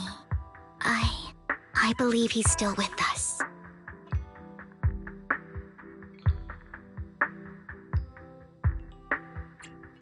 Me too. There's a chance he's still alive. I'm terribly sorry, but I must tell you, it is impossible for Hugo to be alive. My hand went through his heart. Sorry to interrupt, everyone. But just so you know, Hartman's gone. Probably slipped away during all the chaos. I'm sorry, I was so focused on Master Proxy's safety. I wasn't paying attention to him. Same, but it doesn't matter. We all know what he did. And he will pay for what he did today. Yes. I'll be reporting all of this to the mayor. He's not getting away with this. Well then, now that it's all over, let's head back.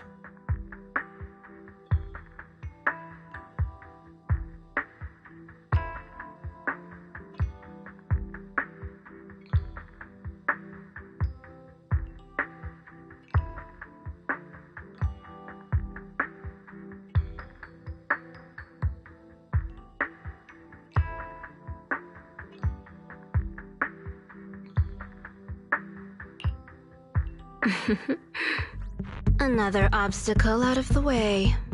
She's going to be pleased about this. May the Creator guide us.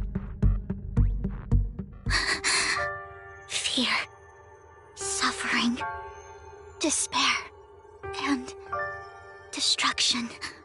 That's the future I see. Lord Phaethon.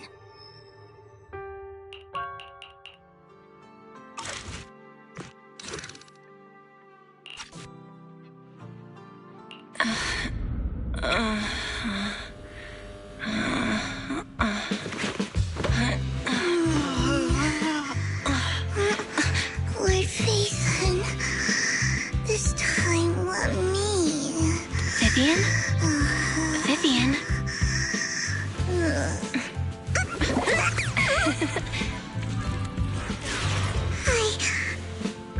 I didn't disturb your sleep, did I? When I got here, the other Lord Phaethon said you were resting on the couch and just let me in. I meant to keep you company while you slept, but then I dozed off myself. I was going to sit here looking super cute, hands cupping my face. You know, like the #1 sleepy face I want to wake up to pose. I can't believe I ended up falling asleep myself.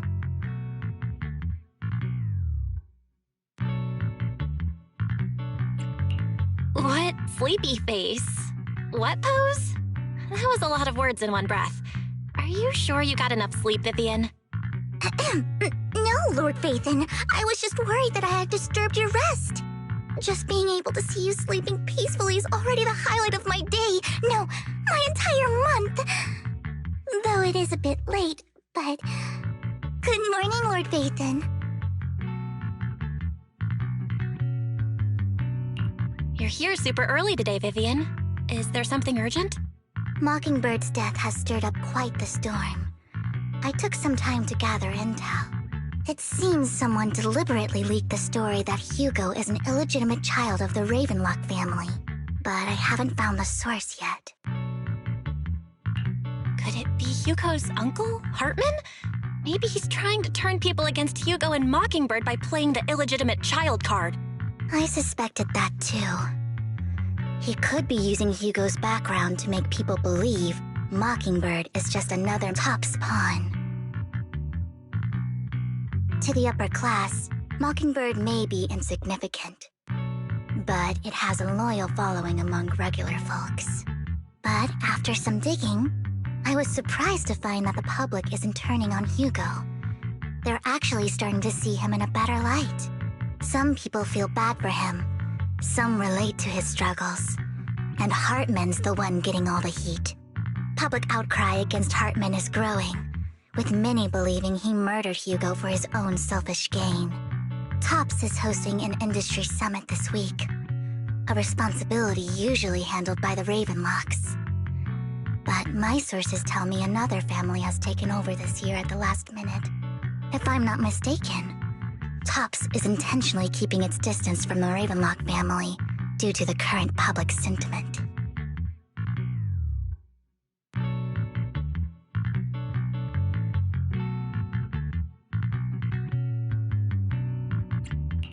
Is someone trying to take advantage of this to get rid of both Hartman and the Ravenlocks?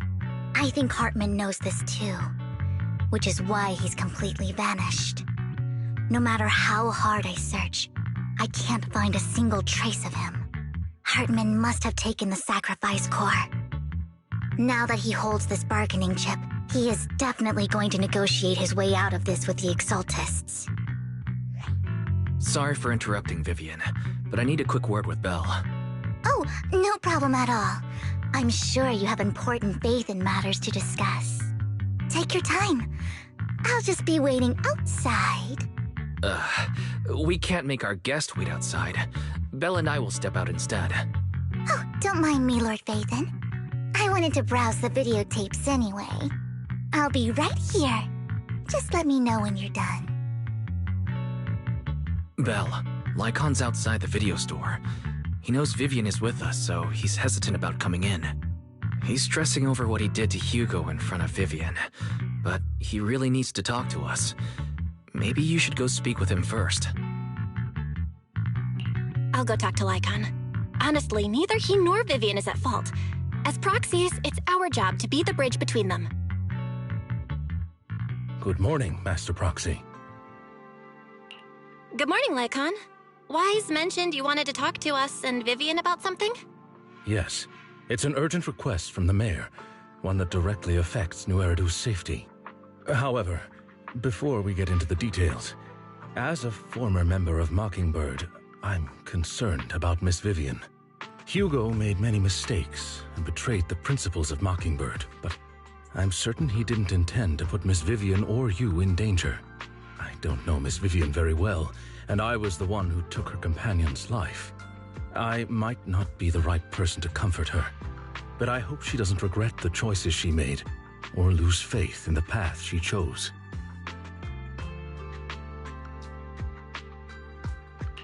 Vivian's doing just fine. She's actually been gathering intel and has a clear understanding of where things are headed. She might be tougher than you think. If you're really concerned, why not just talk to her directly? If you'd like to apologize, it should be face-to-face, right? That's reassuring to hear. I trust your judgment. You've always had a sharp eye for people. Would you mind coming in with me? I'd like to apologize to Miss Vivian in person. No problem. But I'll be staying neutral. Everyone has their own stance on this, and I get where both of you are coming from. As a proxy, I'm just here to make sure you have an open conversation. I'm not taking sides. I respect that. Thank you.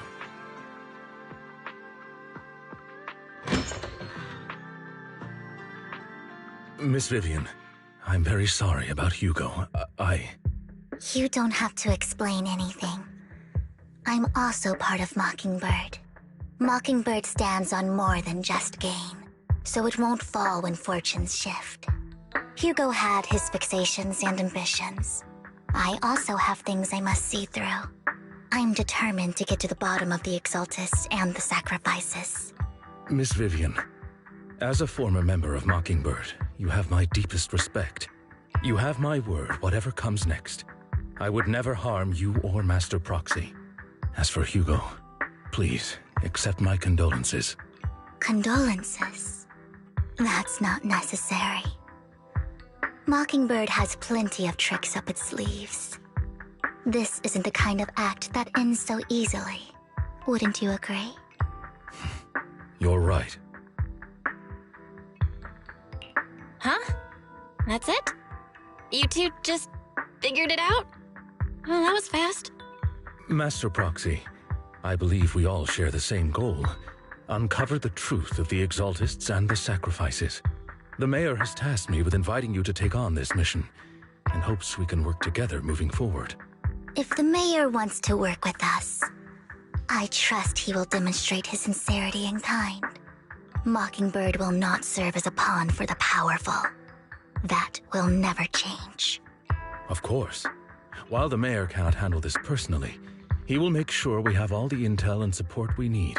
Miss Vivian, I know you have your own intelligence network, but for some high-profile shady dealings, perhaps the mayor can provide you a different perspective. Please, take your time to discuss. If you're open to collaborating, I'll set up a call with the mayor so he can speak with you both directly. I need to discuss this with Wise and Vivian. With so many people involved in this, we need to be very careful. Of course, I completely understand. When you've made up your minds, you can find me at the Ballet Twins. I'll connect the call to the mayor now. My dear friends, I'm glad you're willing to keep working with me. I'm truly sorry about what happened to Mr. Hugo Vlad. I didn't anticipate things would turn out this way. As mayor, I can't fully condone Mockingbird's actions, but personally, I had a lot of respect for Mr. Hugo Vlad. I looked further into Bringer's map. The sacrifices were created by an Exaltist named Landon, who was active in Janus Quarter. Mr. Landon passed away in an accident a few years ago. Before he died, he was researching sacrifices and was said to have created a batch of serum that could turn living people into sacrifices. The problem was, the serum wasn't stable, and after his death, the recipe was lost. No one knows what happened to the Exaltist in Janus Quarter back then. But it's clear that after the leader died, there haven't been major Exaltist activities in the area. Bringer's map marks the locations where the Exaltists' most successful attempts at creating sacrifices were. Since this person has already passed away, and the Exaltists haven't been active around here for a while, then could it be that this is just Hartman acting on his own? Unfortunately, that's not the case. My sources confirmed that Hartman had been secretly in contact with someone, and they only meet inside the Hollow. Is it possible it's someone from TOPS? TOPS is a huge alliance of corporations. They wouldn't bother getting their hands dirty. Instead, they just sit back and reap the rewards. Everything Hartman is doing is to secure his place in TOPS and strengthen his power within the Ravenlock family. If my guess is correct, Hartman has gotten in touch with the remaining members of the Exaltists that used to follow Landon, helping them create new sacrifices. But what's in it for TOPS? There's no way the Exaltists would just hand over their secrets about sacrifices to Hartman, right? A sacrifice outbreak would throw the city into chaos. And that's when TOPS steps in, taking control of the situation on their terms. The public will see the mayor as incompetent, while TOPS comes off as the real protectors of the city. And when that happens, public trust will shift towards TOPS. And Mr. Mayor, you might find yourself in an unfavorable situation.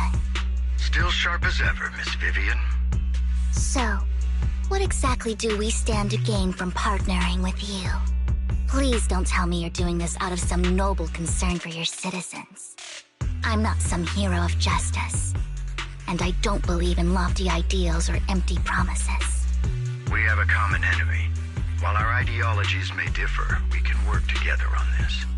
And as proof of good faith, I may not know exactly where Hartman is, but I can fan the flames over Mockingbird's death and escalate conflicts within the Ravenlock family. So it was you behind the rumors. No wonder I couldn't trace the source of the public outcry. I'm not the one who started the rumors. I just helped them spread faster after they leaked. And I pulled a few strings to make sure the story painted Mr. Hugo Vlad as a heroic figure who was unfairly persecuted. As I said before, I had a lot of respect for him, and I'd be happy to clear his name. Now let me lay out my terms for collaboration. After looking into it, I found that the dormant sacrifice you discovered wasn't the only one. There are more places where sacrifices might be lying dormant. Too many eyes are on me right now, so I can't send my own men to deal with it. I'd like to ask you to retrieve the sacrifices from those locations. I'll make sure to dispose of them once you do, so no one will be able to use them again. On top of that, I've asked a friend to help monitor your physical condition, and maybe even uncover more of your potential. Her research overlaps with your teacher's work. You don't need to worry about her capabilities. She's a Void Hunter rank special investigator. Really? A Void Hunter rank special investigator is going to be assisting us? And she's involved in our teacher's research? That's right.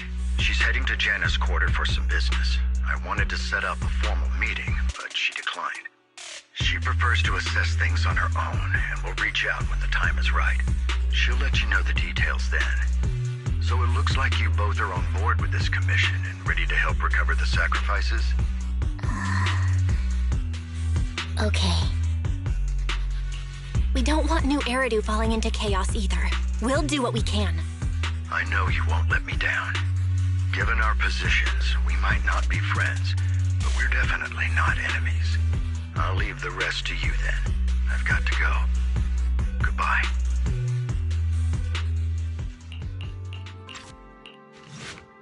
Has someone already taken the dormant sacrifice from here? Or did the Exaltus decide to relocate it? No. If these dormant sacrifices aren't handled carefully, they could awaken and turn against anyone nearby. She wouldn't risk moving them unless it was absolutely necessary. Did she realize the mayor was looking into this?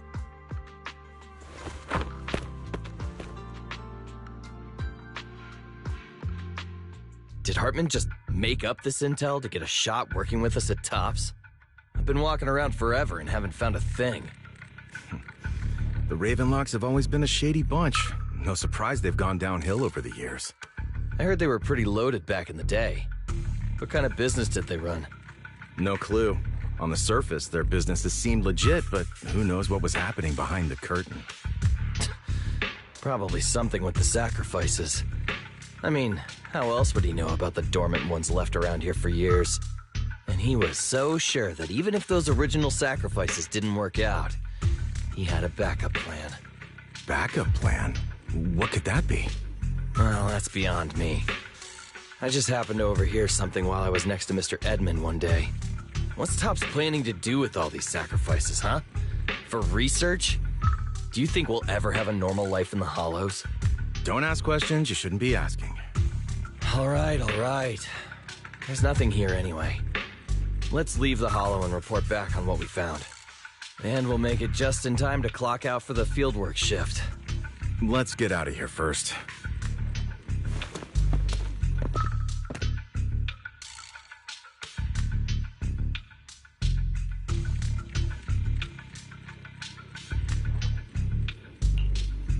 Hartman, that fool. He'll do anything to get into Tops, even if it means playing with fire. She's an Exaltist. Human lives have never mattered to her. The more people get dragged in, the greater the danger. Vivian, I've been dying to know, who's this she you keep mentioning? I apologize for losing my composure. Please don't mind me. The she I'm referring to is with the Exaltists. someone I have a history with. That's why the moment I heard about the sacrifices, I felt compelled to uncover the truth. I never meant to hide anything from you. It's just that, for me, the Exaltists bring back painful memories. And I'm not ready to face them yet. So, Lord Vathan, please give me a little more time. Once I've gathered my thoughts, I promise I'll tell you everything. Sure, I won't pry anymore. Everyone's got a past, and you don't have to dig up old wounds if you don't want to. I can see the Vivian I know now is super brave and kind. I believe you've really put in the work. Lord Vathan, if we weren't in such a hurry, I'd spend 3 whole hours singing your praises. I'll make note of this and make sure to get it done before bedtime. First things first, let's track down those dormant sacrifices. The Exaltists have probably realized someone's after them by now. I knew it was you, Vivian. Camille, what are you doing here, sis? Are you destroying the dormant sacrifice? Vivian, don't call me sis. I'm not your sister. Are you trying to stop the Exaltists? I never left the Exaltists. You know what Landon did back then! Lord Landon did it for the Creator. His methods may have been extreme, but they were necessary. Back then, you walked away. You should do the same now. We didn't meet today. Take your friends and leave. What's wrong? Are you being forced into this? I can help you. Help me? Like how you helped her? Vivian, you're crying. You see me, don't you? No, You haven't changed a bit, Vivian. No need to hide your tears. I know exactly what's ahead for me. You've made your choice, and I've made mine. One last piece of advice. Stay out of this. She loathes you. I won't tell her we met today. Don't show yourself around us again. Camille!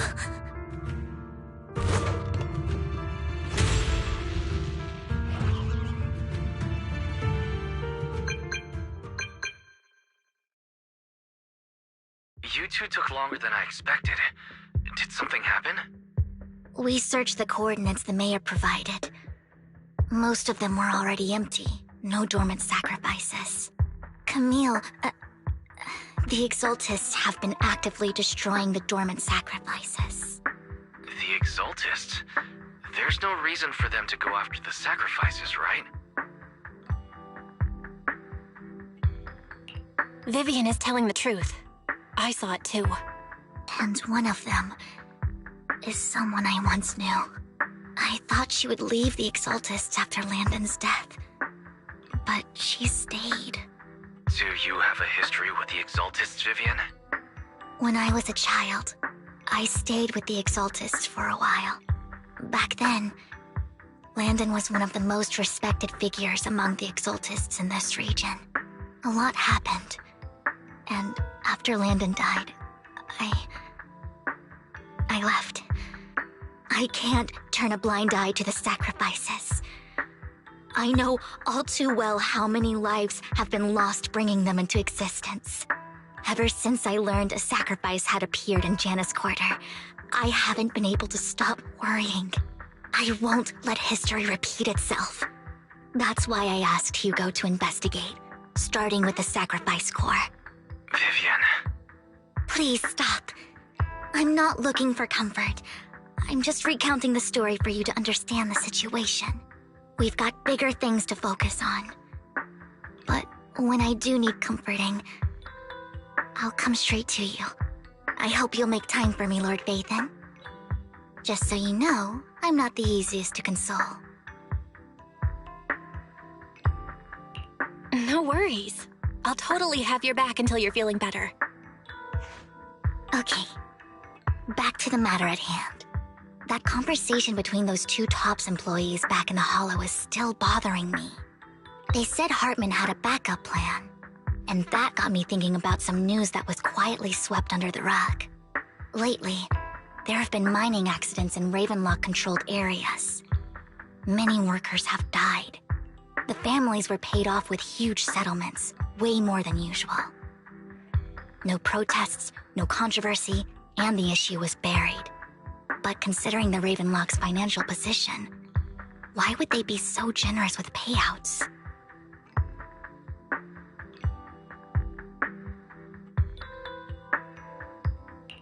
That sounds sketchy. Are you saying they made up the accidents and the workers' deaths? Precisely. I don't think those workers died in mining accidents. I'm planning to reach out to some old friends, see if they've heard anything about this. Do you have time, Lord Phaethon? My contacts are just near 6th Street. Care to join me?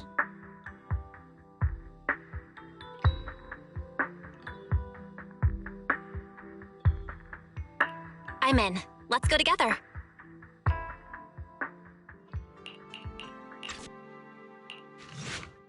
Rain! Long time no see. Yeah, it's been a while. Rain? You two knew each other? Yeah, Phaethon.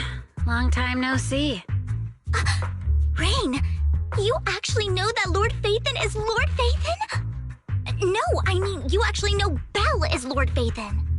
I didn't know right away. One time, I needed a favor from Nicole. I only found out after meeting them. I mean, who would expect a legendary proxy to be running a video store for a living? Oh, by the way, your idol... Rain, let's not bring up old stuff. Lord Phaethon wouldn't be interested in that. Why are you all tense? Right! Lord Phaethon lives on 6th Street too, and might know your idol. Remember when you traced that post on Internaut to 6th Street and actually went to check it out? And you came back all bummed, spouting nonsense. Like there was only a black cat at the location, and maybe your idol is actually a talking cat. Or something like that.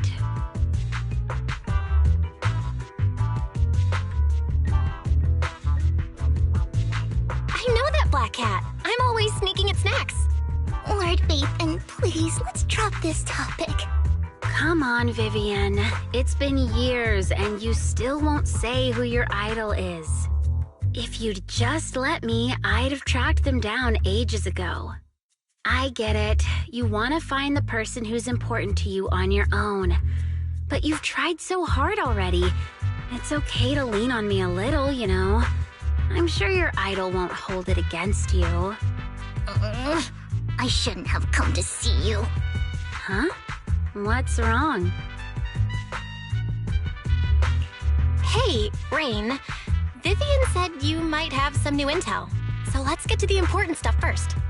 All right, let's get down to business. Here's something I'm pretty sure about. The Ravenlock family's claim that those missing workers died in an accident? Don't buy it. Then communication went dark. I think they were taken into the Hollow. And yesterday, I picked up that the Ravenlock family secretly hired some people to search the Hollow's perimeter. I caught a weird distress signal from someone and managed to track down the source. When I tried to reach out, the signal cut out completely. The last trace of the signal was near Lumina Square. Finding someone in real life isn't really my thing, so that's where you come in. Okay, we'll check things out. You just said this is something you're sure of. Do you have anything you're unsure about? I dug up some info online, and one thing stood out. A few days ago, there were some creepy sounds coming from an abandoned warehouse by the port. The place was locked up, so no one could see what was happening inside. Not sure if it's related to your search. If you don't find anything useful around here, it might be worth checking out. Well, that's all I have for you. Thank you, Rain. Don't get all emotional on me now. I'm just helping out a friend. This one's on the house. Consider it payback for the favor you did me last time. But if you still want to find your idol, hit me up. I've been curious for what... Alright, don't worry about it. I'll manage it myself. Stop being so nosy, Frank. Nosy? Nah, just professionally curious. What kind of person is worth all this searching, huh? But honestly, whoever they are in real life, they've become a part of you. You've come a long way in this search, Vivian. I much prefer the person you are now. So if you find this person, don't chicken out. Go meet them. People will appreciate you for who you are. Rain. I might not care about the real world or what it'll be like, but I hope everyone I know can live a good life. I'm counting on you to save the world, guys. All right, I have other business to take care of, so I'll leave the rest to you.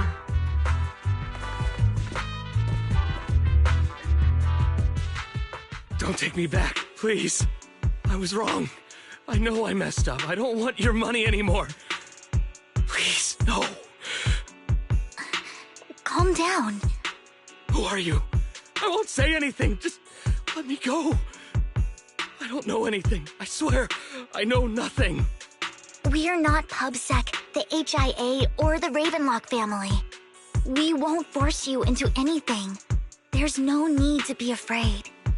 What do you want from me then? We simply want to know where the Ravenlock family took you and what they made you do. I can't say. I can't tell you. I have a family. They'll hurt them. You never saw me. Please, just stop asking. Don't you wish to see your family? I don't deserve to see them. It's my fault. I was greedy. I did this to myself. But your family must miss you dearly. I'm sure they won't blame you. No, it's my fault. It's all on me. I don't want to drag them into this. If the whole ship is sinking, no one on board can escape. I'm just a nobody. And right now, there's nothing I can do to change anything. If you care about your family and friends, now is your chance to stop the disaster before it's too late. Even a butterfly flapping its wings can send a tsunami surging across the ocean. No one knows how this will turn out. But if you do nothing now, the only thing waiting for you at the end will be regret. We're not here to turn you in, and we won't force you to confront them. You'll be safe with us. I'll help you return to your family. But you must tell us precisely what happened. Hartman offered a huge amount of money, looking for workers to go into the Hollow to guard something. The money was way too good. We all kind of figured something wasn't right. I thought it was just smuggling or guarding some kind of illegal ether resources, so I signed up. After we sent in our applications, Hartman's men took us into the Hollow. The first place we went, there was a strange box. When we got there, they handed us some pills, saying they'd improve our aptitude for ether, for us to last longer in the Hollow. But after I took them, everything went fuzzy. Something was definitely off about those pills. When I woke up, I saw my coworkers dead in front of me. And there was blood all over my hands. They said something about me being a good experiment, moved me somewhere else, and locked me up. They wanted to inject me with something. I got scared and didn't know what was gonna happen. But then a blonde guy found me, gave me a carrot, and let me go. So I escaped. I didn't want to kill anyone. I don't know. It wasn't your fault that your coworkers died. You were just a tool in their hands. Do you remember the place they first took you? Do you know what was in that box? I only remember the first place was like a rooftop. I think it was on top of a tall building. What exactly was in that box? I can't remember. I'm not lying. Those pills they gave us, they make you hallucinate. I took just one and my mind felt like it wasn't my own. My memories turned into a blur. I'm telling the truth. I'm not trying to run from my mistakes. I just really can't remember what happened. I know you're not lying. We'll arrange for your protection. You can rest easy and recover, and your family won't be dragged into this. Once this is all over, you will be able to reunite with them.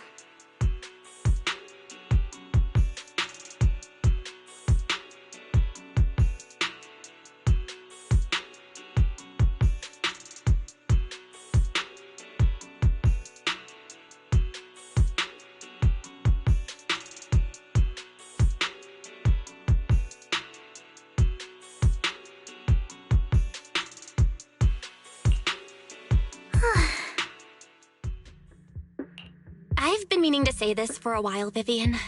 You're just so calm and decisive when things get tough. Totally different from the impression you gave me at first. Actually, I wasn't always like this. I used to run away when things got tough. There was even a point where I just wanted to disappear. As if my very existence was the source of suffering. I wondered, perhaps leaving it all behind could put an end to the pain. Whoa.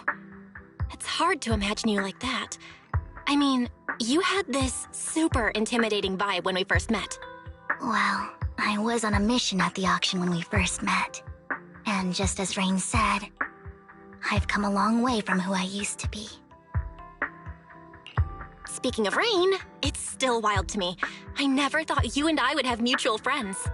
And you even know one Denny Boo. Can you believe we might have passed each other so many times without even realizing it? Enough about me. Tell me more about you, Lord Phaethon. Where have you been? And what have you experienced? Looking back, I feel like I've been through a lot lately. My brother and I even lost our Phaethon account. Oh, everything started when the Cunning Hares took something from the Red Fang gang.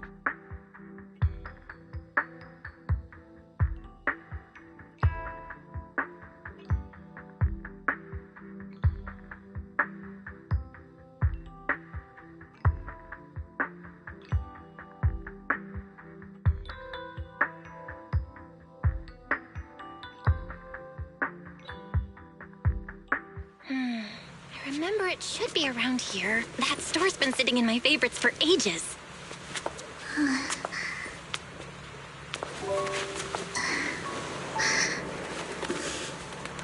Lord Phaethon! What's up? I've seen that black cat on 6th Street. That harmonica in the outer ring you mentioned. I've heard it before, too. I've even been to the monument outside Hollow Zero. But none of that was a coincidence. It was me.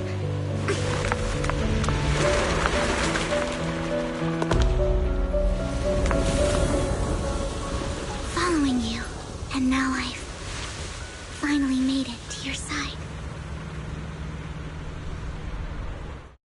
Ever since I was little, I had been seen as the bringer of bad fortune. I had traveled to many places and witnessed far too much misfortune. Every tear I shed brought disaster.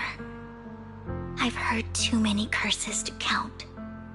I loathed my tears as much as I despised my own existence. Wherever I stayed, tragedy followed.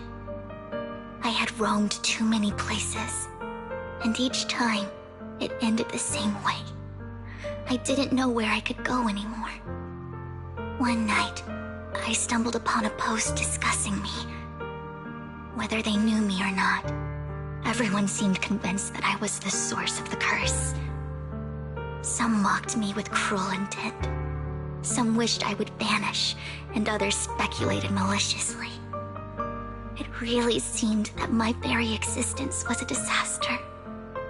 In that moment, as darkness enveloped the city, I saw lights flickering to life all around New Eridu.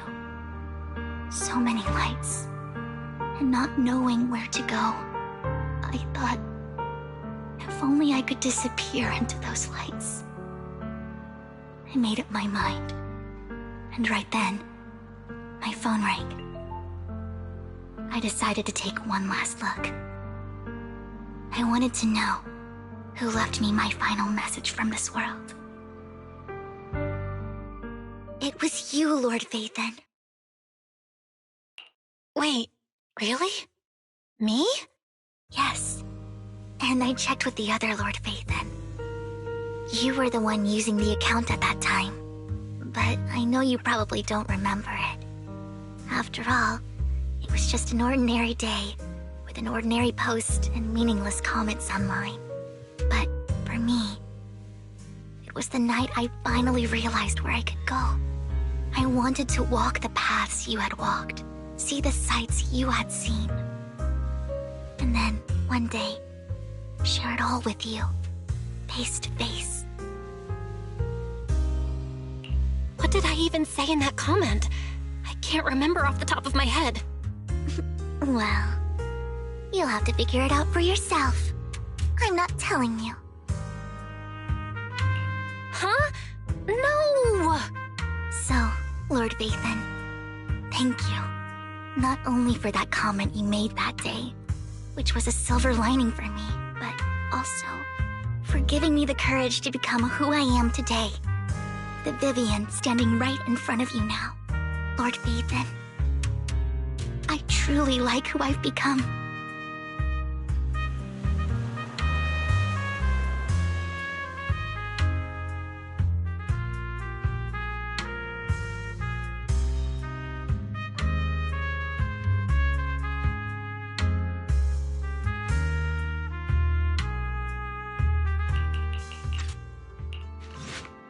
Belle, you're back. Lycon told me he wanted to meet up with us online to discuss things when he returned. I'll call him now.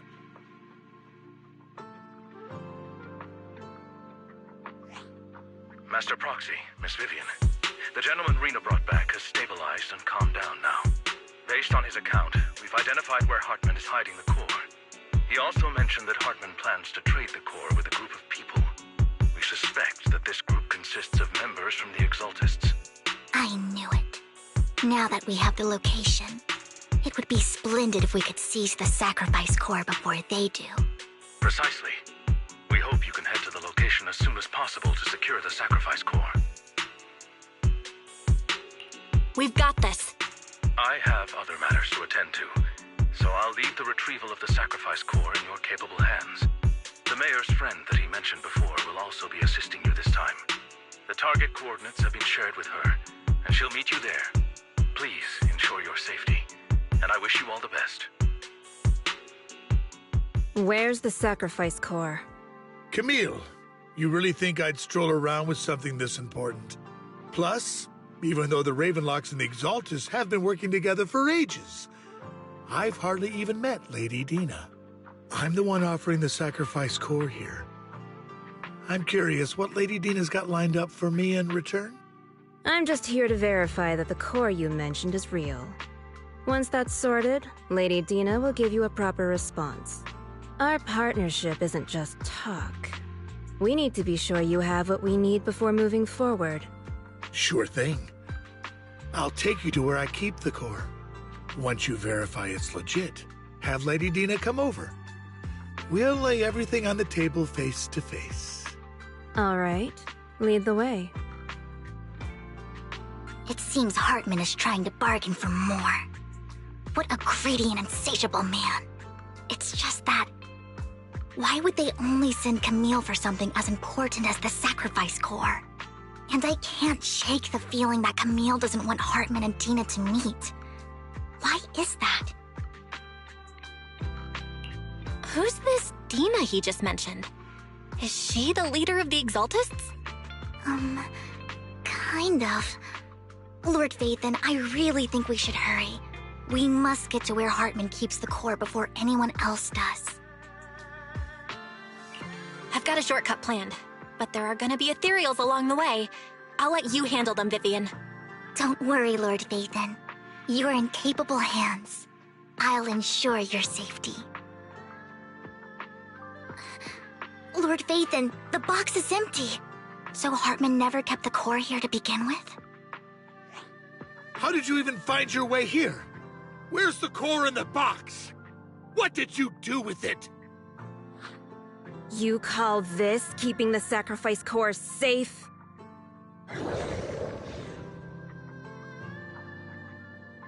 Vivian, it's been ages.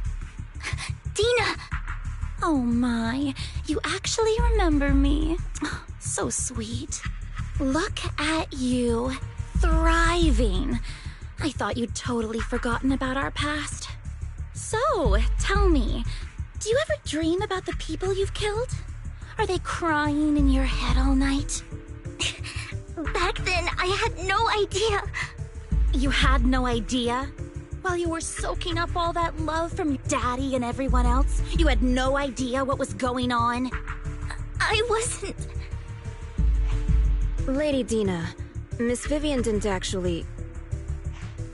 Camille, when did I say you could meet up with Hartman today? I just wanted to make sure the sacrifice core is legit.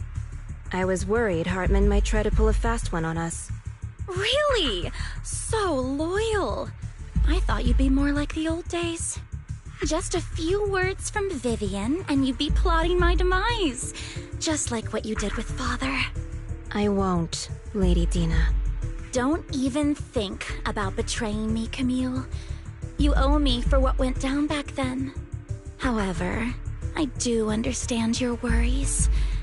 This core, it's fake. No way! I got this straight from Hugo! It can't be fake! How can you just claim it's fake without any proof? Ugh, seriously?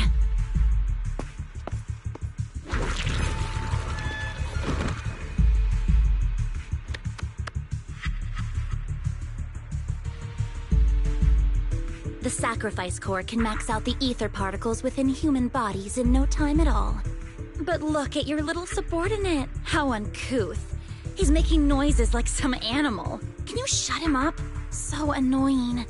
The masterpiece Father made for the Creator isn't this worthless piece of junk you're holding. So, the real core. Vivian, where do you think the sacrifice core is really at? I don't know. If I knew where the real core was, I'd destroy it without a second thought. Dina, you understand what the sacrifices are. And you know those who were blessed should not have to endure such horrors. Oh, they shouldn't have suffered those horrors. Weren't you the one who decided if they'd be blessed or not? If it weren't for your tears, how would they have encountered such misfortune? How self-righteous, Vivian. Their fates were in your hands. It was you who brought disaster on them. Landon just needed an excuse. He needed someone to blame. Whether I shed tears or not, he'd treat living beings as mere subjects for his sacrifice experiments. Dina, you know all of this. Landon even went so far as to sacrifice you. Shut up, shut up, shut up! Father did it for his great cause. Vivian, why do you always mess everything up for me? Everything! You did it before, and now again! You just had to ruin my plan. I was so close to fulfilling Father's last wish. If you don't give me the sacrifice core, be prepared to become food for the ethereals. I told you I don't have the sacrifice core. Otherwise, I would have destroyed it already. Lord Phaethon, find the right moment to retreat. She can be quite unpredictable when her temper flares. Oh, really? You don't have it? Then I suppose there isn't a reason to keep you alive.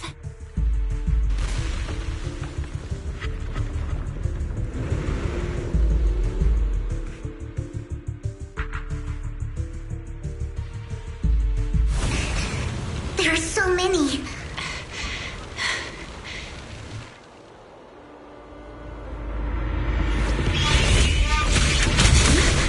It's ink?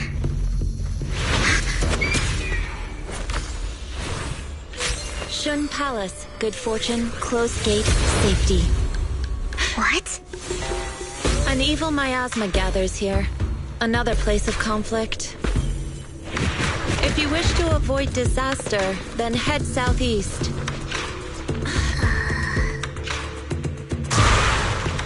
Now! Thank you!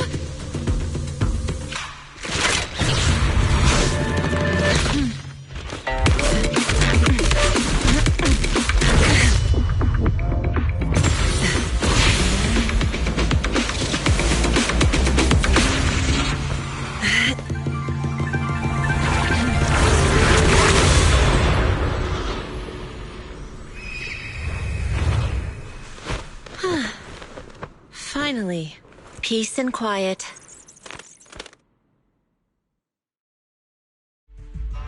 You must be Belle, right? Mayflower mentioned a special partner might need my help. Can I ask, who are you? I'm the 13th generation master of Yunque Summit. You can call me Yixuan. Mayflower passed along your info, and I was curious what kind of person you are, so I came to see. At first, I thought it might be a hassle, but your energy feels really calming. Quite nice, actually. Oh, so you're the investigator the mayor talked about. Yes. He also asked me to be your temporary teacher and offer you a bit of guidance. Guidance? What exactly does that mean? Unfortunately, this isn't the right time or place to talk. I have some investigation work to catch up on, and it seems you've got quite a lot on your hands, so let's part ways for now. I'll find a good time to visit you soon.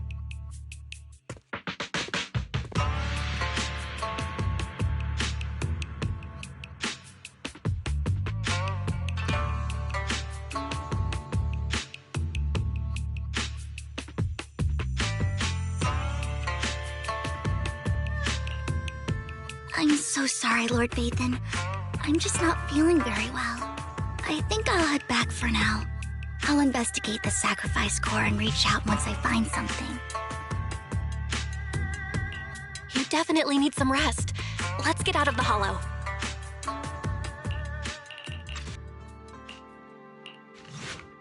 Lord Vathan, are you going to rest now?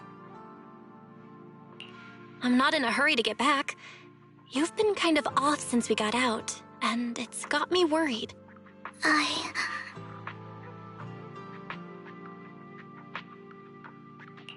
If something's bugging you, just spill it if you want to. I'm a pretty good listener, you know. I didn't mean to keep my past from you, Lord Vathan. So no matter where I went, no one wanted me around for long. Then, one day, Landon adopted me and brought me to the Exaltists. There, I met Dina, who was so kind to me, treating me like a dear sister. She told me her father, Landon, was a great man who'd one day make everyone stop fearing the Hollows, so all life could live freely inside and outside of them. Dina helped Landon pick people for the blessing, and everyone in the Exaltists respected her greatly. Those who received the blessing would have a better ether aptitude, allowing them to enter the Hollow freely without fear of sudden disaster. Back then, Dina would chat with me every day, always about the Exaltists and her father. But things between us shifted when Landon asked me to step in for Dina. Landon told me I didn't only bring misfortune, and that if I listened to him, I could actually help people. After that, he'd take me to meet people, and if I shed tears, he'd give them a blessing medicine. Those who got the blessing could dodge calamities. At first, I was ecstatic, thinking I could help others. I shared my joy with Dina, but that was when she started to pull away from me. The blessing medicine. Please tell me that wasn't the sacrifice serum Bringer had? Yes. To be precise, it was an early version of the sacrifice serum. Landon's medicine wasn't stable. The medicine Landon developed could boost abilities quickly, but also sped up the development of ether corruption. Ethereals were killed while the sacrifices were given to the higher-ups of the Exaltists. The Exaltists wanted the sacrifices to hold human consciousness, so Landon's medicine was seen as a failure, and he gradually lost influence within the Exaltists. One day, I saw Dina, and tears streamed down my face. In a bid to save his reputation, Landon decided to let his own daughter receive the blessing. I had always thought that getting the blessing was a good thing, until I saw terror in Dina's eyes that day. That evening, I broke Landon's rules for the first time and followed him out of the Exaltist's residence. I trailed him to the Hollow, where I witnessed someone who had been blessed becoming corrupted. In the end, that person became an ethereal. Then, without hesitation, Landon killed him. Before Landon returned, I went back to the residence and snuck into his study. And there, I uncovered the truths I just told you. And just a few days later, it was time for Dina to be blessed. I wanted to save her and stop anyone else from getting deceived. So, that day, I told everyone present that Landon should be the one to receive the blessing, not Dina. At first, Landon argued, and no one believed me. But, in front of them all, I looked at him and let my tears fall. Lord Landon, please accept the blessing. Vivian, you... Why won't you accept the blessing? Were you lying to us? Ungrateful fools! You have no use anymore! Liar! Run! Run! Dina! Dina, wake up! We have to go! Vivian? What's happening? Listen to me! Lord Landon's so-called blessing isn't...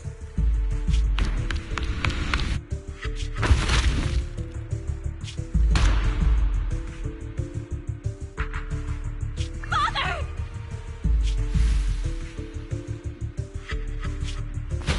No, I was just...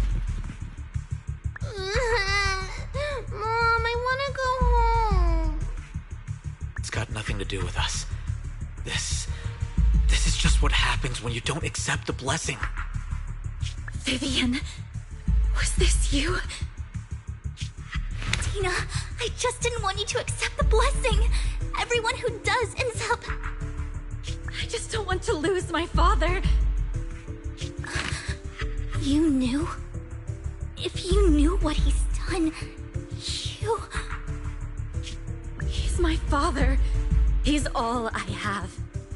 Stop being self-righteous, Vivian. You only ever bring misfortune.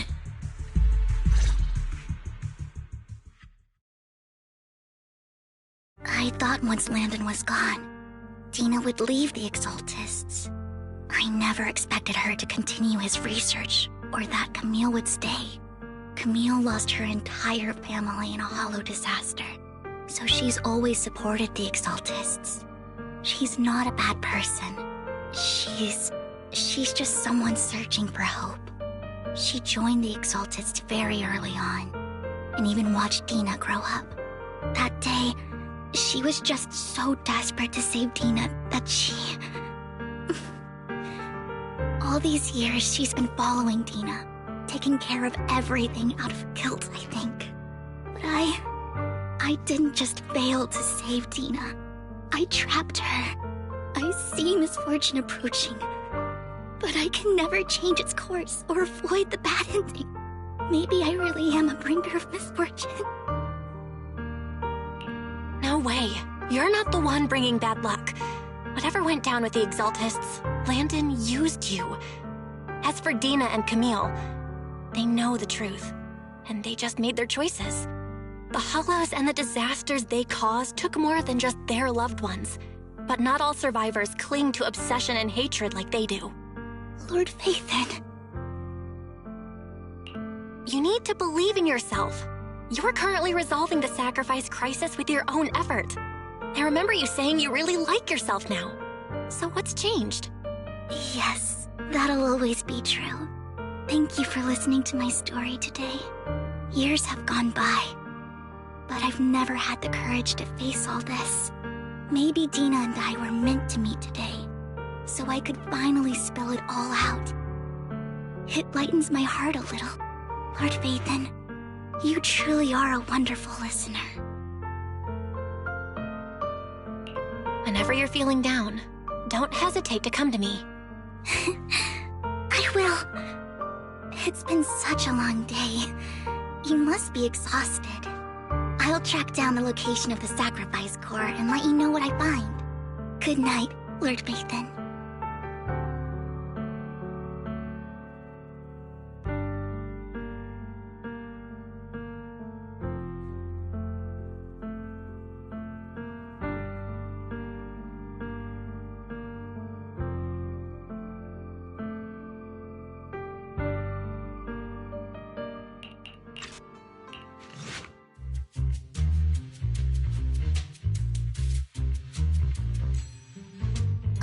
Shawl, I didn't expect you to be working here. Perfect. I was just covering someone's shift. The screening here is super strict, and I was afraid the supervisor would realize I was new and subbing for someone, so I hid in the control room during the supervisor's inspection. So I happened to bump into this guy, a blonde man wearing a hat, and I think he was checking some footage. Then he logged that footage into the tape he brought. Later, I found that part of the footage had been wiped. Blonde, wearing a hat. Could it be Hugo? Do you know him? I think it's him. If it were Hugo... I think I know where he would hide the tape. Thank you, Shaw. You were a big help. Great! You also helped me a lot when I started working. I used to make mistakes all the time. If it weren't for you cleaning up my messes, I would have been fired ages ago. So I'm happy I could help you too. All right, go ahead and do what you need to do. We'll catch up another time.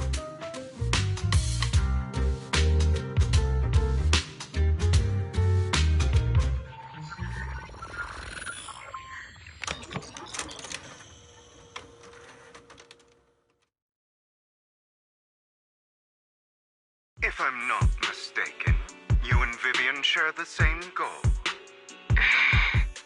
Silence is no good for negotiation.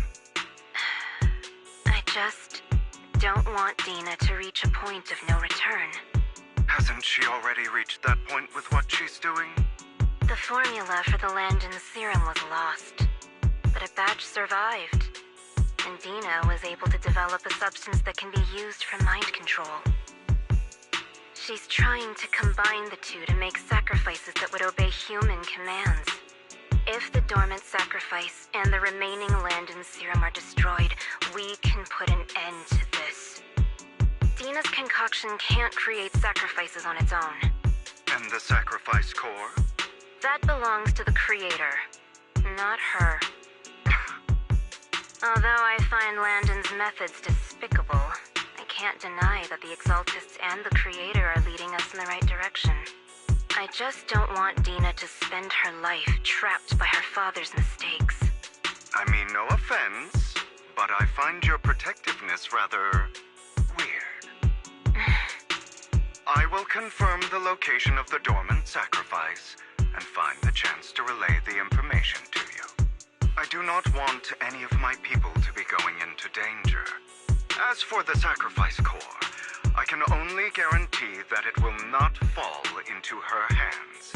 As for how things will ultimately play out, the creator will guide me.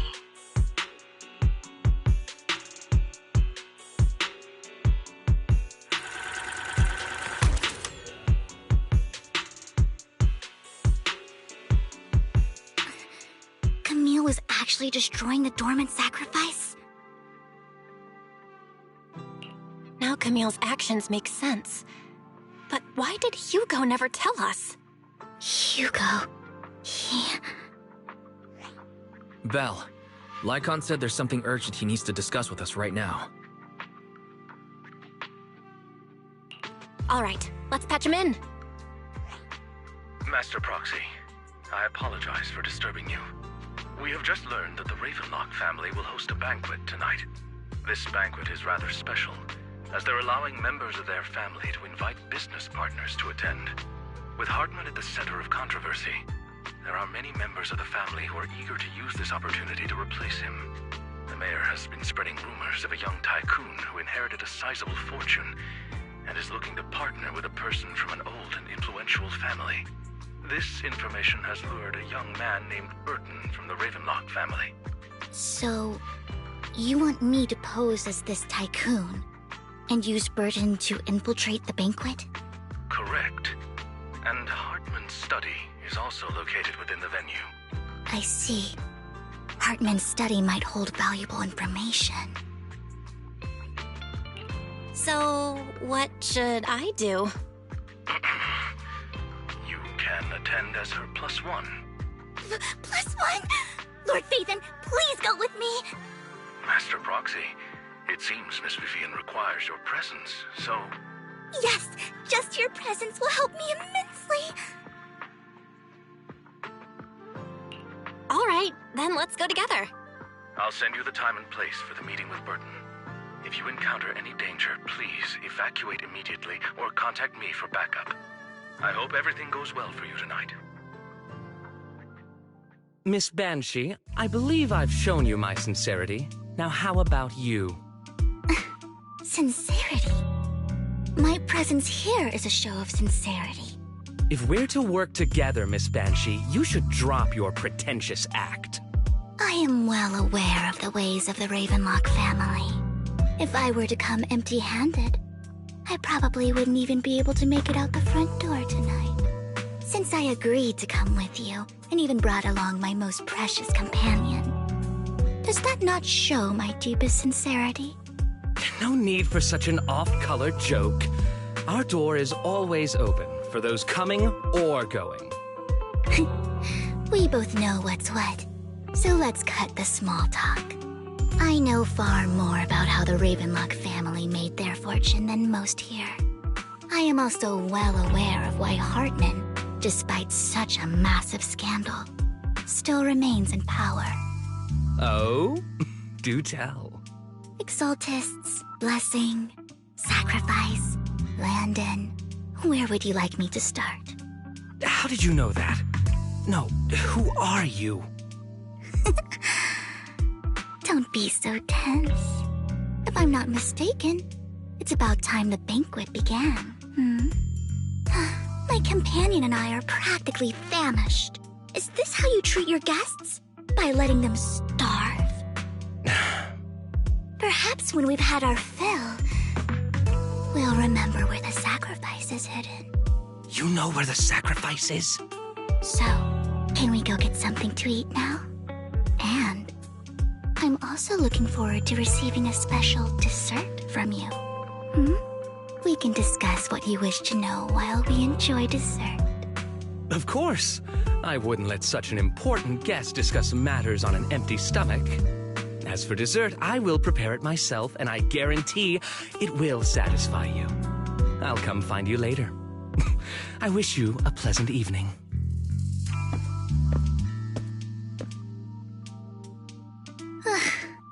These kinds of people are exhausting to deal with. I really don't know how Hugo used to put up with it.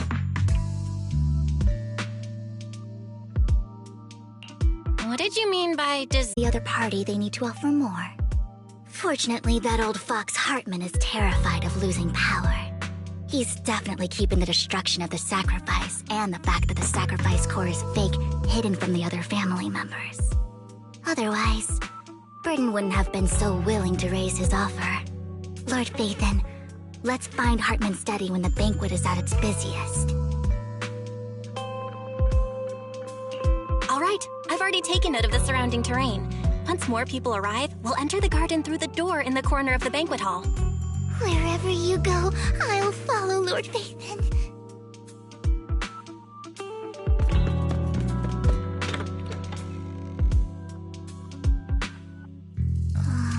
Isn't this going a bit too well?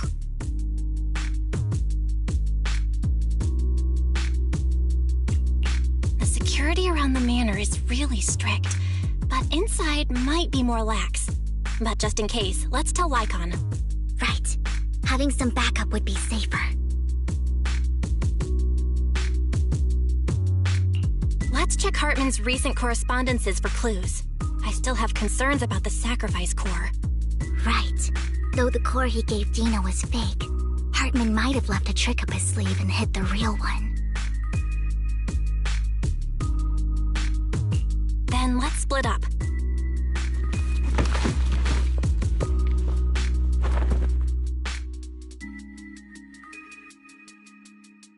Esteemed guests, is the catering at the Ravenlock family banquet not to your satisfaction?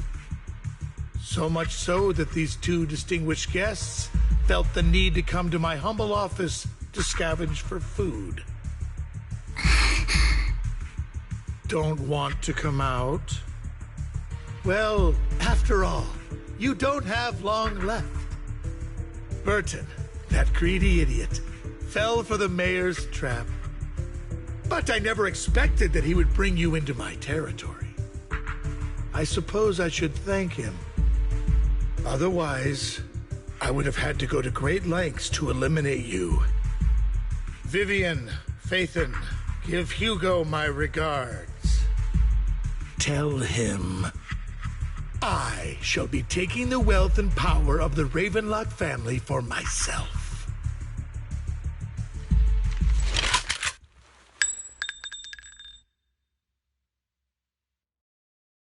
The bullet? How? Dear Uncle, why must we be so distant with one another? You can just tell me what you want to say directly. Hugo! Impossible! You're... Uncle, you must know a Ravenlock will never stop until they get what they want. Did you really think I would be defeated so soon? When I have yet to trample you into the dirt. You filthy bastard! You only know how to resort to these petty tricks! Petty tricks?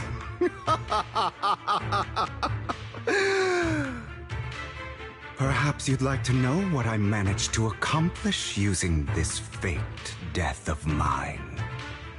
My dear Uncle.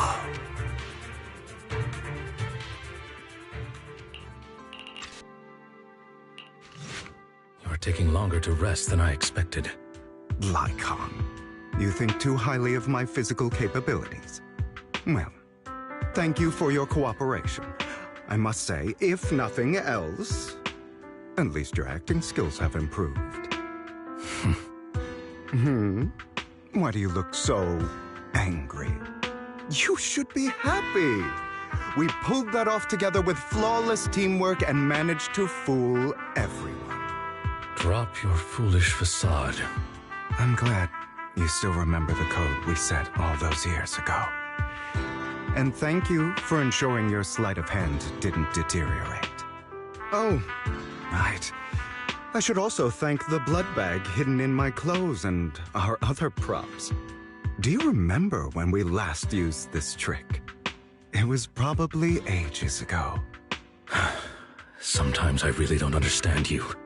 Have you never thought about what the consequences would be if I didn't understand your code?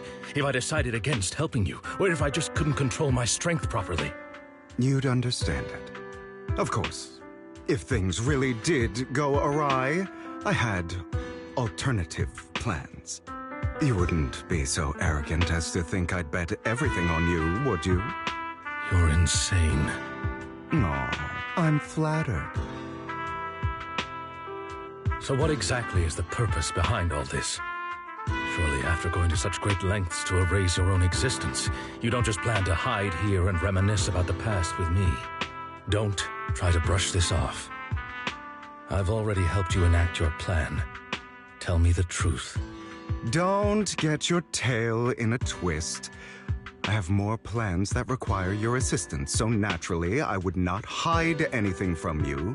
Simply put, as things stand, whether as Hugo Vlad or as Mockingbird, I am doomed to die. Seems you've made quite a few enemies. As a member of the Ravenlock family, I negotiated with Edmund and managed to obtain resources from Tops for my future plans. I also confirmed what attitude they held toward your master. the Mayflower family.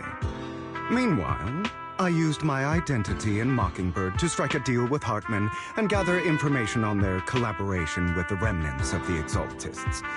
That's where I got my intel on what Bringer left. Oh, by the way, the crime declaration letter that your dear mayor received, that was also sent by yours truly. He's probably figured that out by now, right? Though I'm not sure if he told you.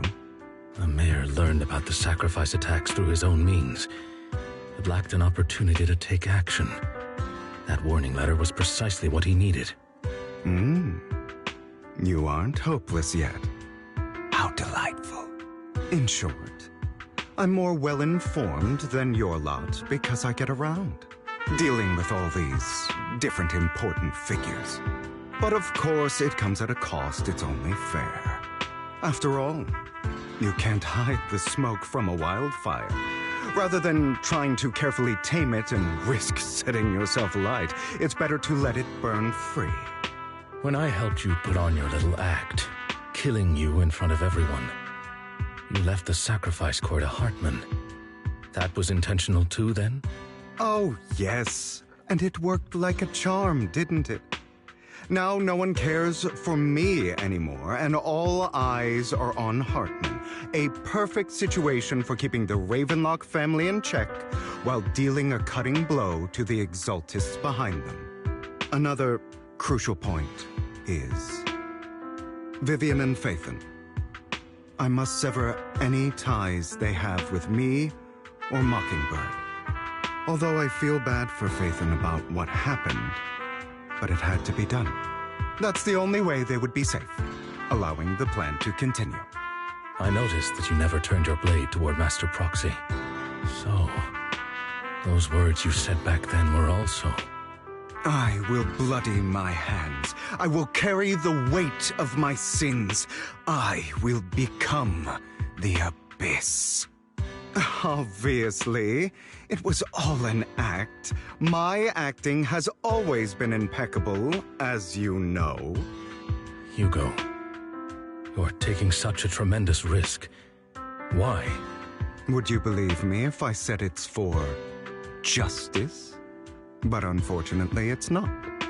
I want revenge on the Ravenlock family. And I will make sure that despicable excuse for a human being, Hartman, suffers a slow, torturous end. Of course.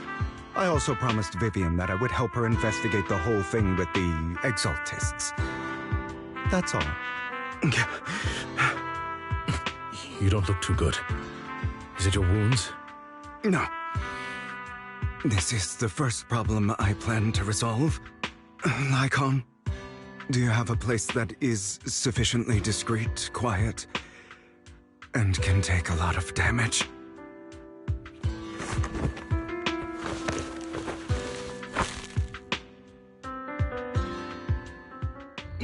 What exactly are you doing? Don't look at me like that. If I didn't have to do this, I wouldn't. Hartman recently obtained a bizarre substance, most likely from those crazy Exaltists.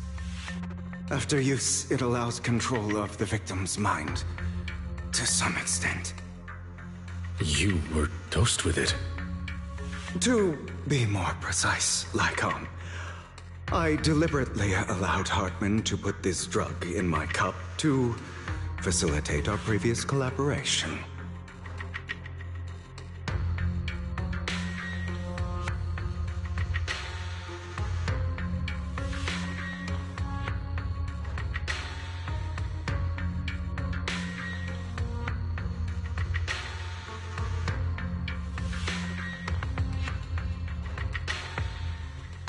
After finding out about it, I quickly found someone to help analyze its composition. The good news is he gave me a very low dosage, perhaps because he was afraid I might notice. There's a different medication that can delay its onset, preventing me from actually being under his control. I simply need to put on a show in front of my dear uncle. The bad news is that currently there is no antidote. When I delay those effects, however, they will accumulate and erupt when my body reaches its limit. It may even break my mind. And that's exactly what's happening now. I need to endure those accumulated consequences. So, I will lock myself in this room for however long that takes. I've tied my limbs to prevent me from smashing this place or accidentally hurting myself. Anyway, after you leave, do not open this door, no matter what you hear. I recommend seeking professional medical assistance. This is advice I received from a doctor. Or are you saying you don't believe I can make it?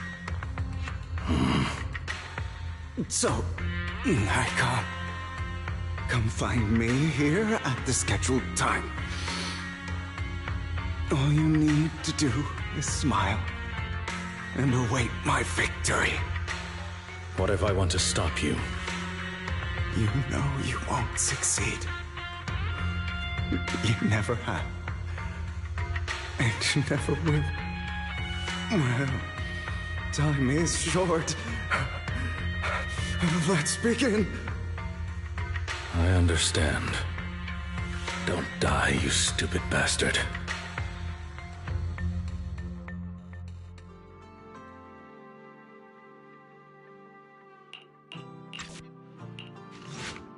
It's all your fault. I wish I had never given birth to you!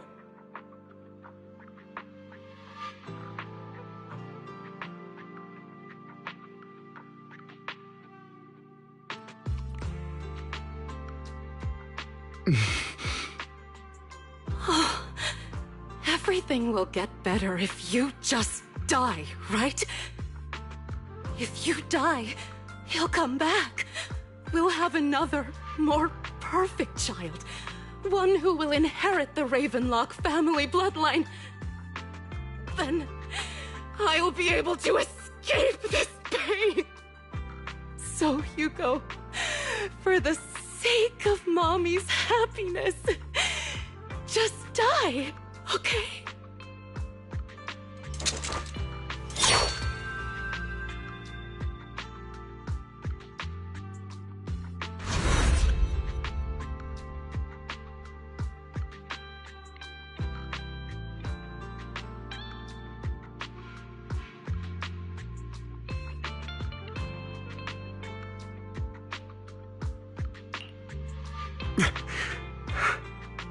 So, I wasn't awake yet after all.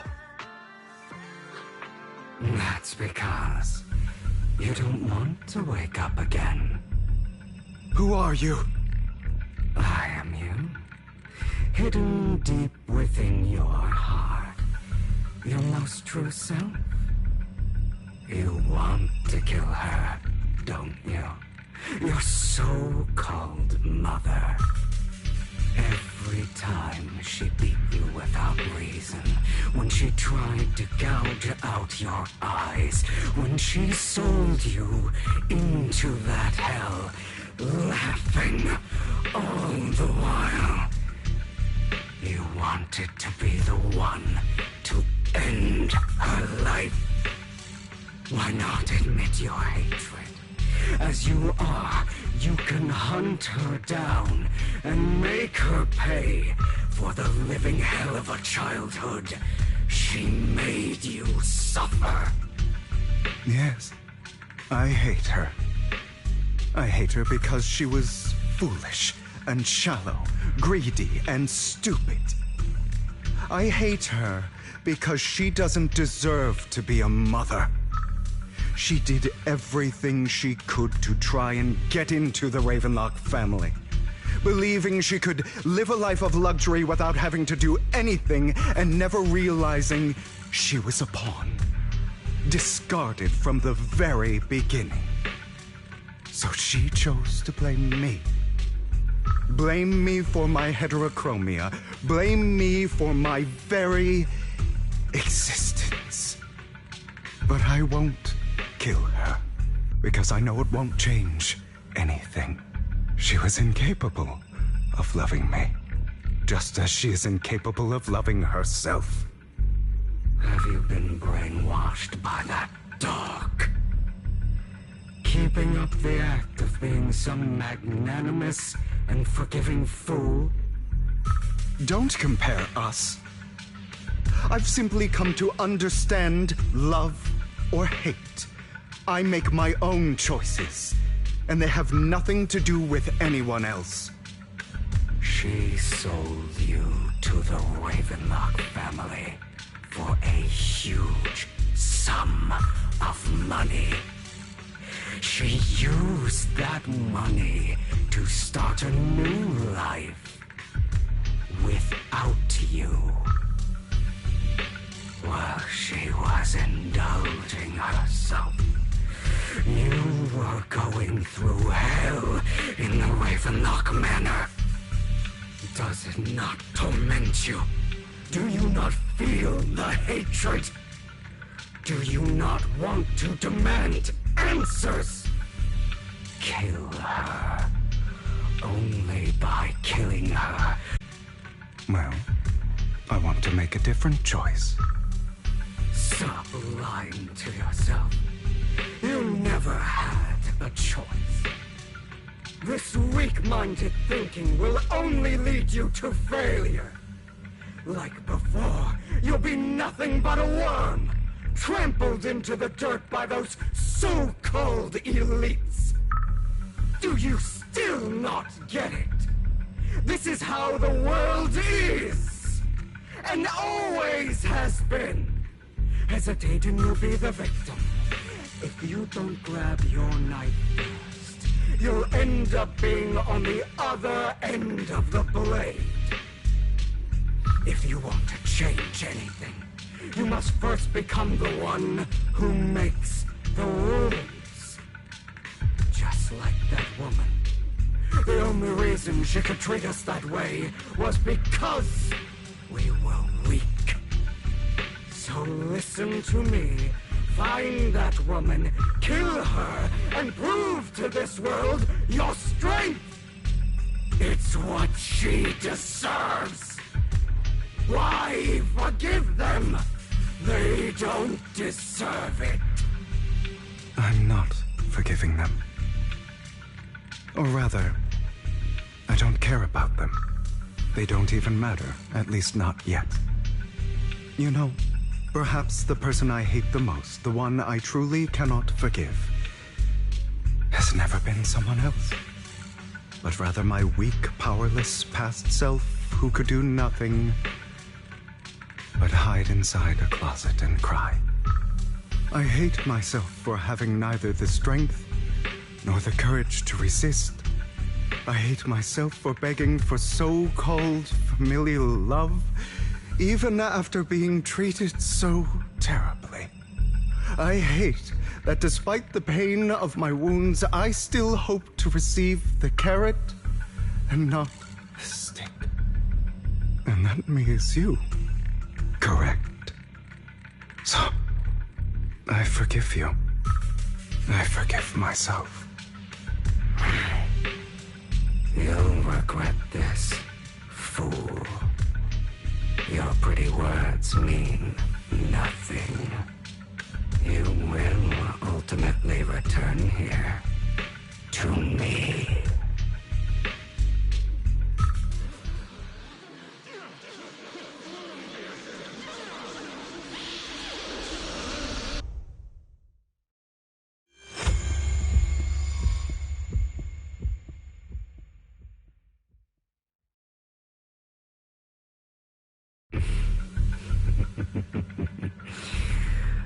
I told you that you would eventually return. We meet again, my friend. I told you, I am you. The side of you that you've always tried to deny existed. Of course. I know. This time it's about Serena. Right? Yes. Your half-sister. And the only child in the Ravenlock family who was kind to you. Unfortunately, it was her kindness that led to her untimely death. It was my fault. I don't like the way you blame yourself. Because that means I'm to blame as well. And I don't think I did anything wrong. Your mother sold you to the Ravenlocks. And your father, he saw your talent and wanted to use you to push the other children into competing with each other. My brothers and sisters wanted to get rid of me from the moment they first saw me. In their eyes, you were no more than a slave. But Serena dared to treat you, a slave, as if you were human. And so, she was fated to die. They tried to kill me many times, but I was careful, and they did not succeed. So they killed Serena, who was weaker, an easier target, and pinned everything on you. Serena died in your place. Those cruel brats thought that by reporting this to Father, they could use it to get rid of you, a rival who threatened their positions. Yet, not only did Father not blame you for the incident, he praised you for it. In this world, only the ruthless, cruel, and merciless can stand at the top. And that's exactly what you managed to live up to, no? You found a perfect opportunity thereafter to catch the ringleader of the group who framed you and almost beat him to death.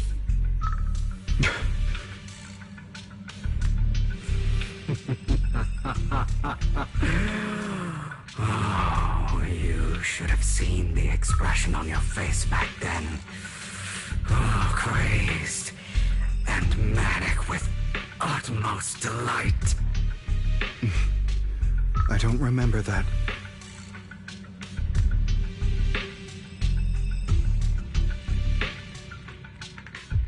Here you go again, trying to deny your desires. Deep down inside, you've always wondered, asking yourself why these evil people never got the punishment they deserved. Why the world is so unfair. Don't you want to rip them to shreds?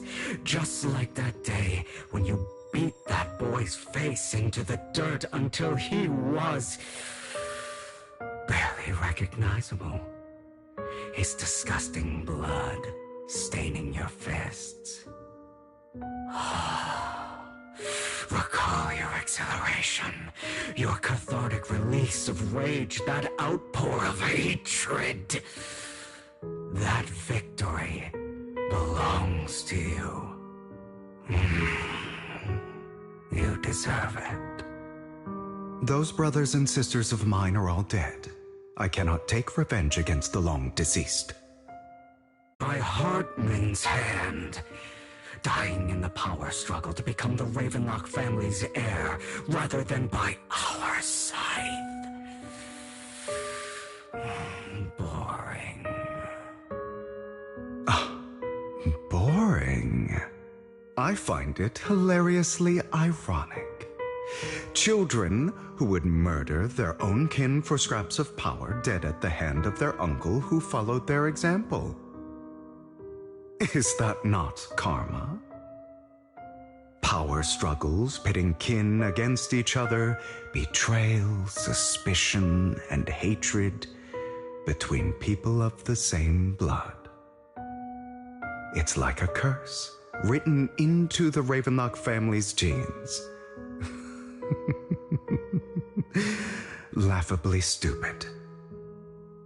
Don't forget, my dear, that the same blood flows through your veins.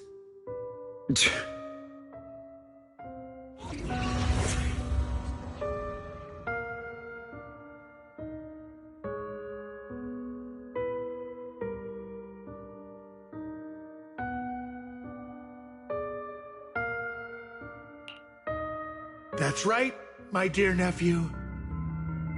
No matter how much you deny it, the blood of the Ravenlock family flows through your veins. Survival of the fittest. Only the strongest deserve to live. Only the strongest deserve to rule.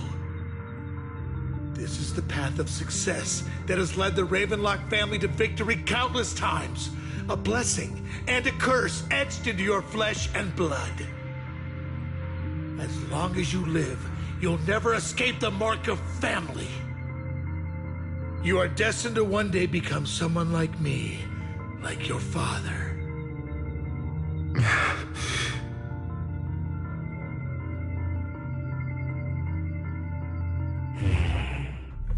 Is that fear I sense? I can see you trembling. Why does the Ravenlock bloodline terrify you so? I won't become like my father. Never. You won't become a failure like him. So relax. Our power eclipses him, and so does our ambition. So, do not deny your own desires. Do not resist your own ambition. This is the talent you were born with. The best gift fate has ever given you. Admit it. Deep within your heart lies a spark, yearning to ignite a raging inferno that will burn everything down. And I am that spark. I don't want to hear something like that from you. You have no idea what that man, my father, is really like. A person who stops at nothing for their own interests and ambitions. Just like what you're doing right now. And what do you think I'm doing this for? All of this was part of your plan. You knew where the Ravenlock family was going to be, so you set Mockingbird's target there. To seek revenge, you plotted to assassinate your own father, but he was too vigilant, and you failed. After almost being assassinated, your father was furious and locked everyone in the hall, but was unable to find the assassin. And what a coincidence that a hollow disaster just occurred in the vicinity. So he used it to eliminate all the unfamiliar faces there, turning them into victims of the hollow, an easy feat for the Ravenlock family. So, the one who killed innocents was my father, not me. You knew what choice an extremist like him would make, and you used the chaos to once again attempt an assassination. This time you succeeded. You killed your own father at the cost of innocent lives. Admit it, Hugo. You don't care about anyone else. The only thing you care about is your revenge. How is that any different from your father? Enough. I'm tired. I may hate him for betraying me, but he wouldn't say something like that. What? You aren't Lycon. You're the other me, hidden deep within my heart.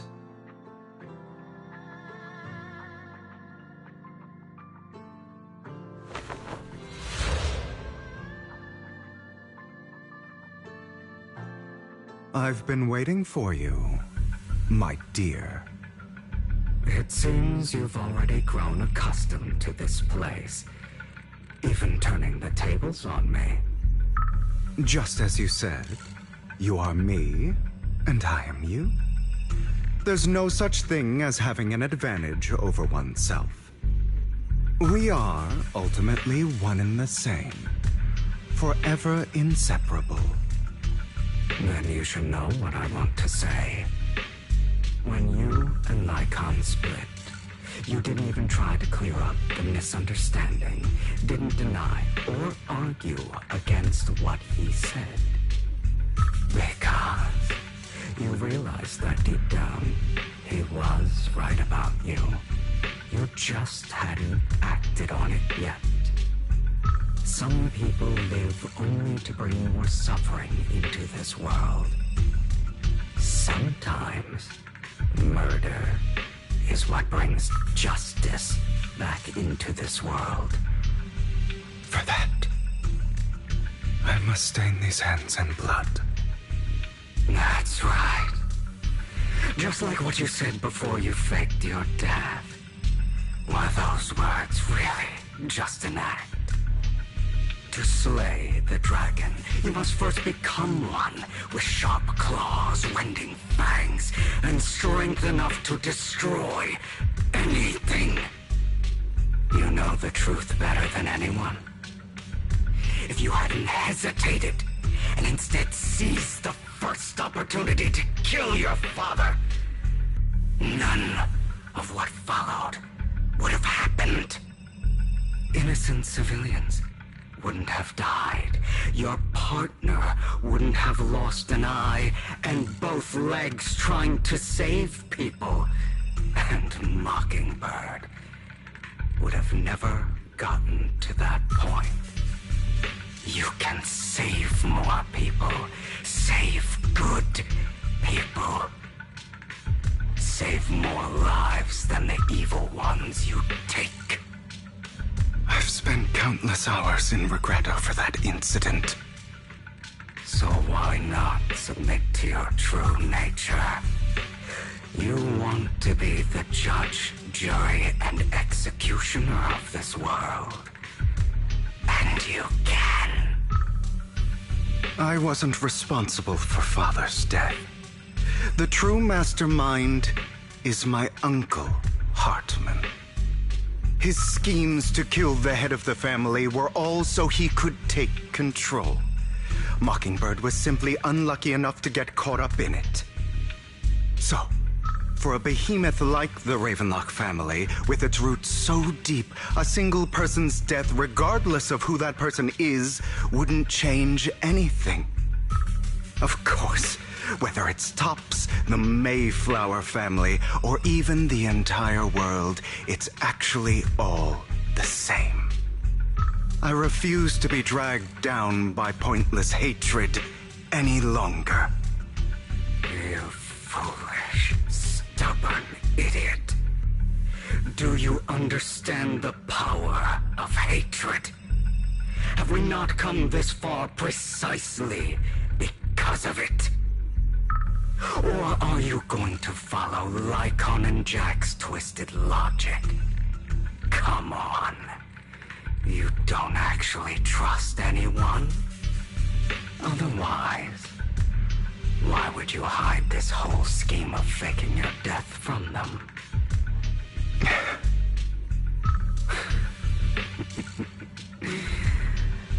You've built an impenetrable wall around your heart, keeping everyone out. Of course you are right to do so. No one in this world can be trusted. Always. All you'll receive is hatred from your own blood and no love. Suspicion from your companions, and betrayal that comes all too easily. But the most ridiculous thing is that you want them to trust you. You stay silent and long for them to notice your suffering. You yearn for your companion's understanding and trust.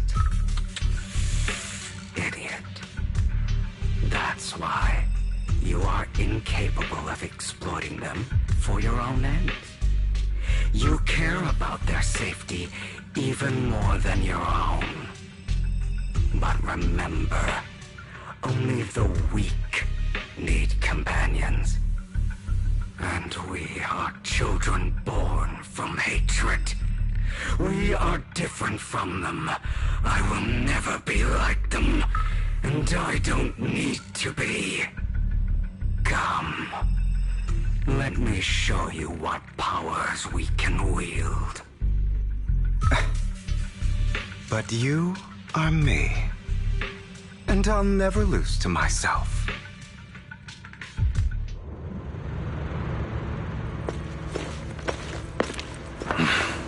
Hugo, it's time.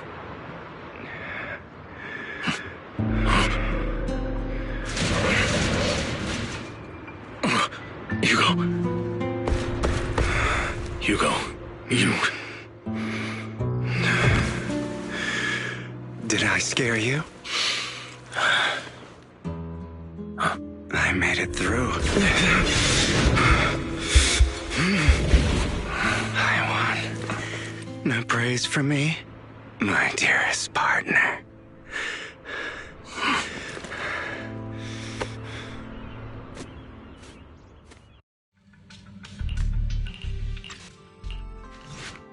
Ah, my former partner. You're still as punctual as ever. Are you sure you are fully recovered? How about we fight? And I'll show you how recovered I am. I refuse to fight someone who is in need of medical attention. How thoughtful. I'm touched. Or perhaps is this simply part of Victoria Housekeeping's professional care? I'd rather you not starve to death.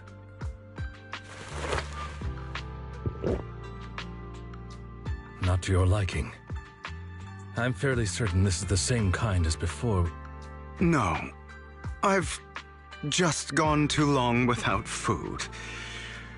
It feels a bit uncomfortable. Either way, thank you. Now tell me, what exactly happened in the warehouse? Just going a bit crazy from... you know what? Were you expecting anything else? But I did have a very long dream. A dream about many things from the past. If I had to put it into words, it would be like giving myself psychological therapy. You seem like you could benefit from some too. How about it? Want to book a session with me? Trust me, I'm a pro. Seems you really have recovered. Well, of course. I'm feeling pretty great right now. Like I could argue with you all day on every petty detail of who exactly was in the wrong back then. I wanted to ask, what you said about Mockingbird before, when you faked your death, was that part of the act? You mean the part about how Mockingbird has never really changed anything or saved anyone. I didn't expect you to still be so hung up on this. Bird. To betray me. Just as I said before, I never considered Mockingbird a failure. Perhaps Mockingbird deviated from its origins, but it has its value. You shouldn't reject the things you've done. Or Mockingbird. I have contemplated this before. Yes. Mockingbird has helped some people and has genuinely managed to cause trouble for those who abuse their positions of power for evil. Yet those in high positions still possess immense resources, and the people we helped remain destitute and suffering, willing to become slaves to those in power for scraps. But just as you said, even if what we did was childishly idealistic and flawed, as little as we actually achieved, even the slightest change is by no means meaningless. Nothing holds more value to me than Mockingbird.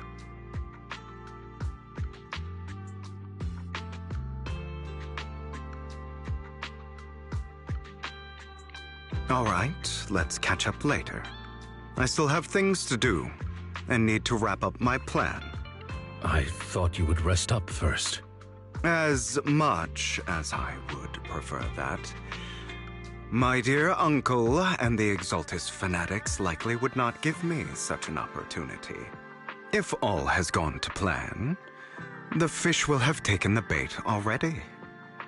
And if everything goes very well, I'll soon have solid evidence of the Ravenlock family's crimes.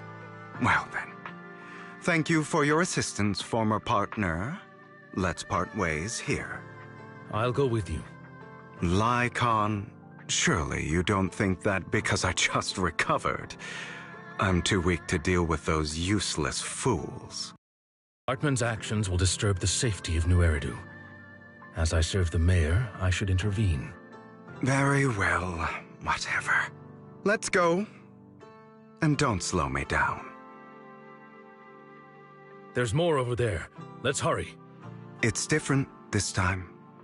Don't rush in. Let's listen in on what they're saying first. I still need more direct evidence to ensure the plan is absolutely foolproof.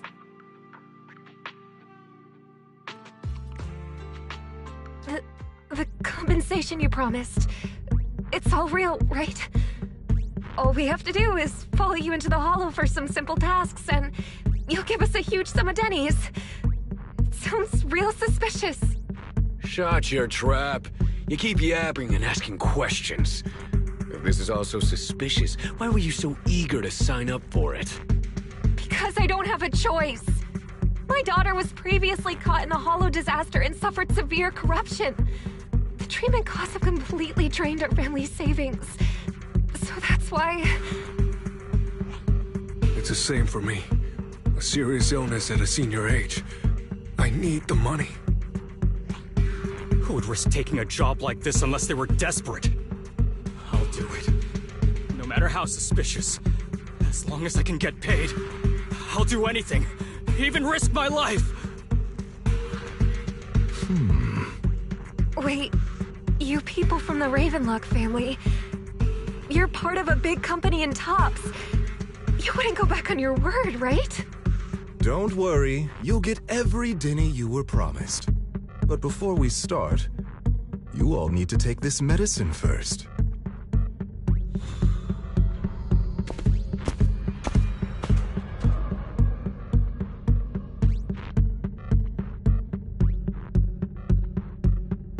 Bro, should we really be doing this already? These workers keep talking. We're wasting time like this. And the sooner they take it, the sooner it'll be over. Consider it an early release for them. What? You didn't say anything about having to take pills before. Look, this is good stuff, all right? It'll increase your ether aptitude. There's tons of people who'd kill for something like this. Exactly! You'll be working in the Hollow for several hours. This is essential medication. You have to take it before we continue. If you refuse, then you can forget about the job. Of course, you won't receive the compensation either.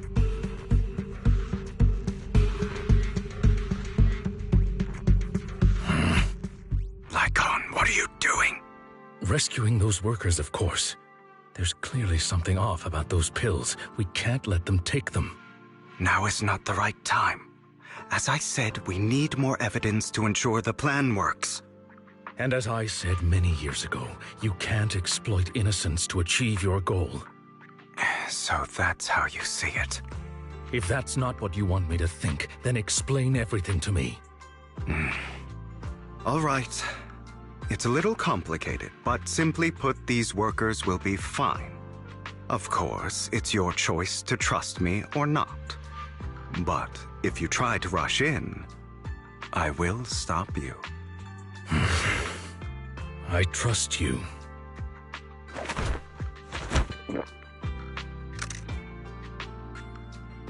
All right. That's the evidence. Now we can go and beat them into the ground as much as you want. Don't forget, you owe me an explanation. Also, don't overdo it and kill them. even if they're the worst of the Ravenlock family. All right, Your Holiness, Saint Lycon.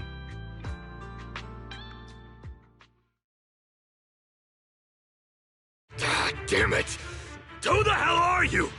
How dare you mess with the Ravenlock family? Ravenlock. Savor the name while you can, for it will soon cease to exist. What's that supposed to mean? It means exactly what I said. I think this might be good for you. Sever your ties while you can. You still have a chance to walk your own path. The family's honor comes above all else. Is that really what you think? I saw the compassion on your face just now. You're not from the main family, right? That's why you were assigned to these trivial tasks. But in reality, there's no need for you to keep playing this boring game for them. I don't have a choice. From the moment I was born into the Ravenlock family, You always have a choice, if you're willing to act. All right, let's end the small talk here.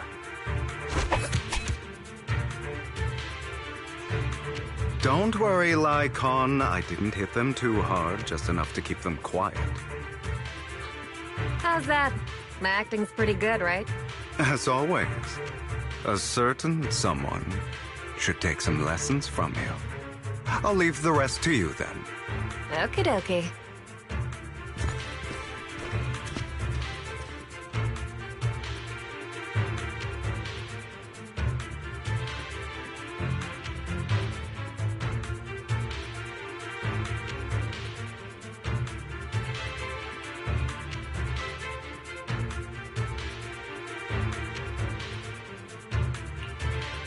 Okay, now can you tell me exactly what's going on here? As you can see, that worker just now was actually an informant of mine. The pills were swapped out with vitamin tablets. Outside of this batch, some workers have already taken the actual substance Hartman has. But rest assured, the antidote for it is already in development. I found the best in the field to help, and with the data I collected before, we should have results soon. I wanted to ask. The reason you decided to lock yourself in a room and endure the effects of the drug, besides getting evidence, it was also to collect data on this drug in order to create an antidote, correct? It seems you're not completely beyond hope. I thought you were just being stubborn. Sometimes I wonder if you know me at all. Then, I have one last question. Why did you never tell me any of this back then? The truth is, I heard everything. That entire conversation between you and Jack. Before he passed away in that small attic. When Jack called you aside and gave you those warnings. When he told me you might go down the wrong path? That's right. You never said anything. What would I even do? Scream and rage over your suspicions, or get on my knees and beg for you to trust me? You know there's no way I'd allow myself to do such a thing. Besides, back then, even I was confused about myself. Jack, It's all in the past. You don't need to explain anything to me. Enough. We should get going. If we're going to reminisce over the past, we should find a more suitable location.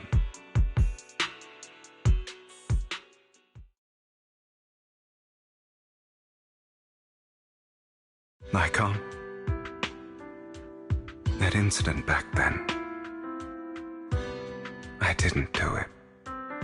It was a scheme Hartman devised to take over the family. It was Hartman who killed my father, too. I only discovered the truth long after the fact. I did indeed attack my father, and I thought he was dead. But he wasn't. kill him. And even before that, if I hadn't hesitated, none of what followed would have happened.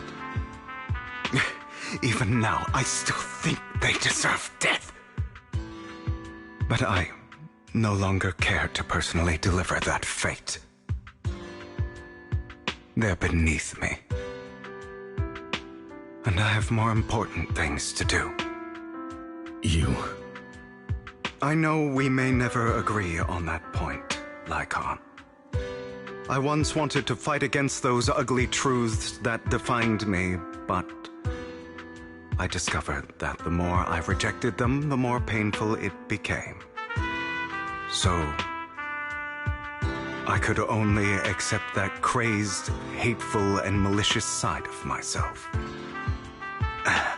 As long as I know I will never become like Hartman, that is enough for me. You've changed, but I think that might be a good thing. Don't patronize me. You've changed a lot too, compared to before. I still disagree with Jack's words, and I won't forgive your betrayal. I will walk the path I believe is right, even if I must tread over thorns and through the mud. But I will also allow you to walk your own path, Lycon. Should I say thank you? You're welcome. Come to think of it, we haven't talked about your legs and eye. It was just an accident, not your fault. I'm doing well now. I hope you are too. On the contrary, perhaps I should be the one apologizing. I misjudged you. I used to think you wanted power, that everything you did was for your own ambitions. I thought you wanted the power to pass judgment on all in this world like a god. I am a god. I am my own god. Or you could say that in this world, everyone is their own god. There are many things that we are powerless to change. But there are also many choices we can make.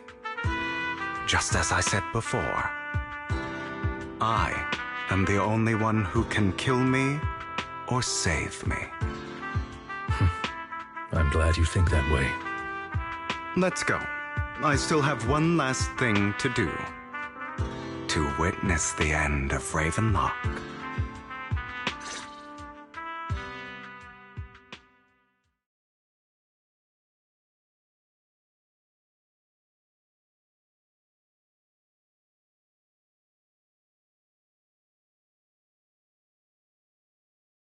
You really think you can take my place if I die? Never, you filthy bastard! Your little tricks mean nothing. As long as the Ravenlock family stands, I can still get back on my feet. You still don't get it, do you? This was never about avenging my father. And I don't care about taking your place. I didn't come this far just to kill you. That'd be pathetic. Right on cue. Why don't you take a look at this, Uncle? On behalf of TOPS, I'd like to clarify that we had no involvement in the Ravenlock family's actions. TOPS is officially terminating all partnerships with the Ravenlock family, effective immediately. We will have no further affiliation with them. Are you crazy? What the hell do you get out of ruining the Ravenlocks? You want to be a petty thief forever? Thief? Oh, Uncle. Allow me to reintroduce myself. I'm the name people whisper about. The one who robs the rich and gives to the poor. I'm the master con artist who can fool anyone, anytime. I'm the leader of Mockingbird. The one who turns every headline into my own stage. I have friends who'd catch me if I fall, partners who'd shed tears for me, and allies who always have my back. I am Hugo Vlad. You're the one who needs the Ravenlock name. I never did. You ungrateful bastard! You should have never been born. You flatter me. Same goes for you, Uncle.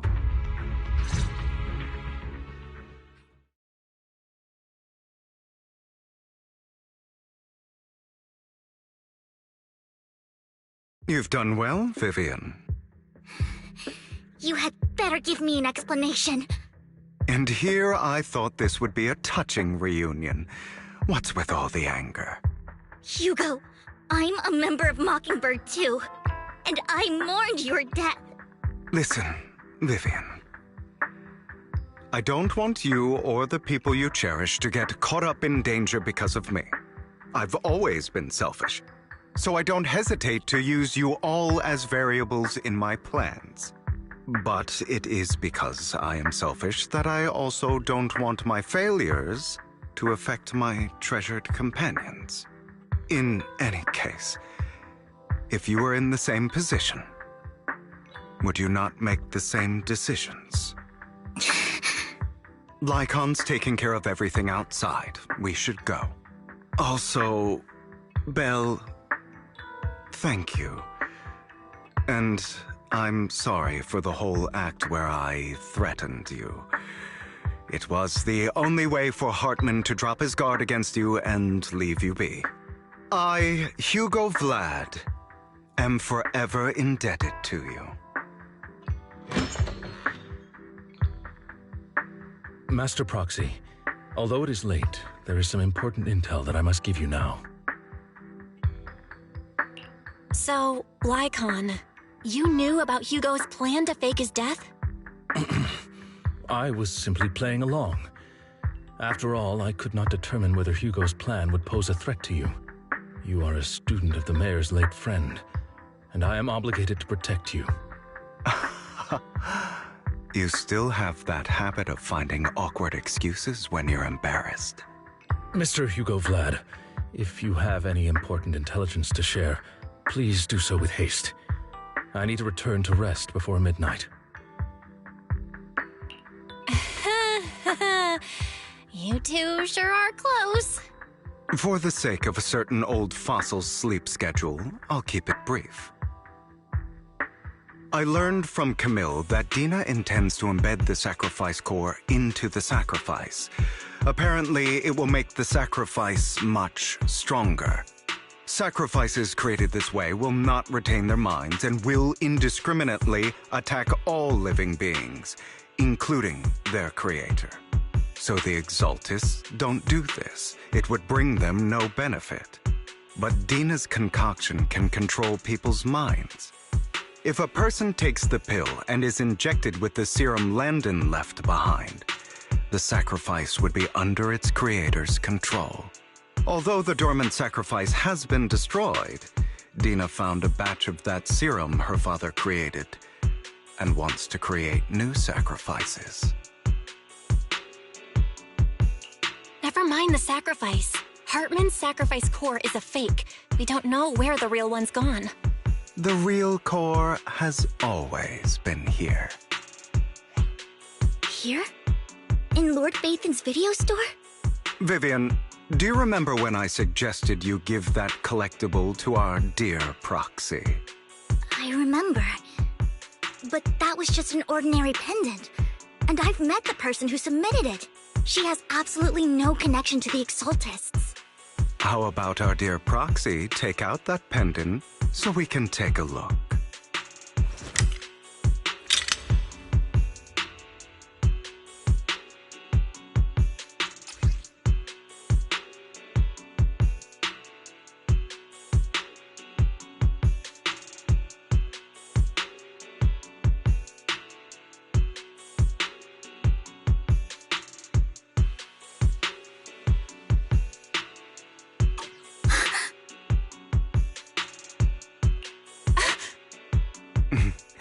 I'll take your surprised expressions as a compliment for my little trick. I will hand over this core to the mayor as agreed, since he fulfilled his promise to protect Vivian and the manager while I was pretending to be dead. I won't go back on my promises. No wonder the mayor would promote rhetoric favorable to Mockingbird.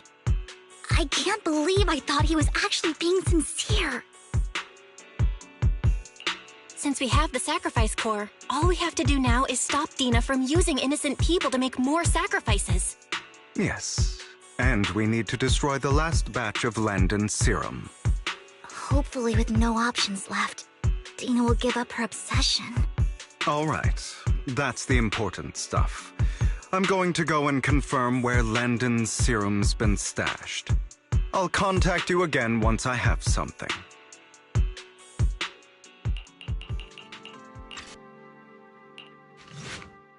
More of Landon's serum survives than expected. Fortunately, since they're still here, it means Dina hasn't executed the final step of her plan.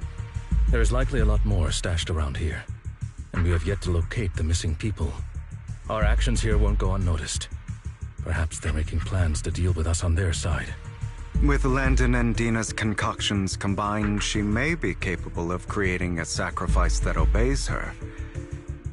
If it comes to that, this will get far more troublesome. How about we split up? Hugo and Lycon will destroy what remains of the substance around here, and Vivian and I will go search elsewhere. Very well. Let's go with your plan. But be careful if you encounter Dina and her people. According to Camille, she's absolutely obsessed with completing her father's dying wish. Who knows what she may try? Let's part ways here for now.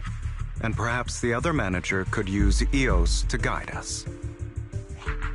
Sure. I've been feeling better these past few days, so just follow me. It's only now that I realize how fortunate we are to have two Lord Faithins. Although, I feel like our work's doubled. In the past, Belle and I would only ever work on the same route. Greater power means more responsibility. And in any case, I'm sure the mayor would be able to provide double compensation. He's a very generous person, after all. Right, Lycon? I will request additional compensation from the mayor. Compensation is just one aspect. It's one thing with Belle being in the Hollow in person, but now with us working on separate routes, I can't help but worry even more for her safety. Oh, but I trust in your abilities. I'm just not quite used to this.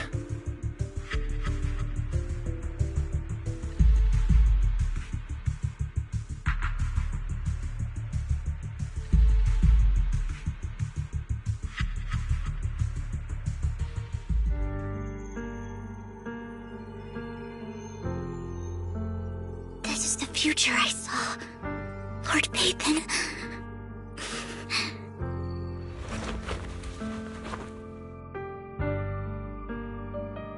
I'm sorry. This time, I will make sure the future I saw does not come to pass. I don't want to bring you misfortune. That's all I wish for.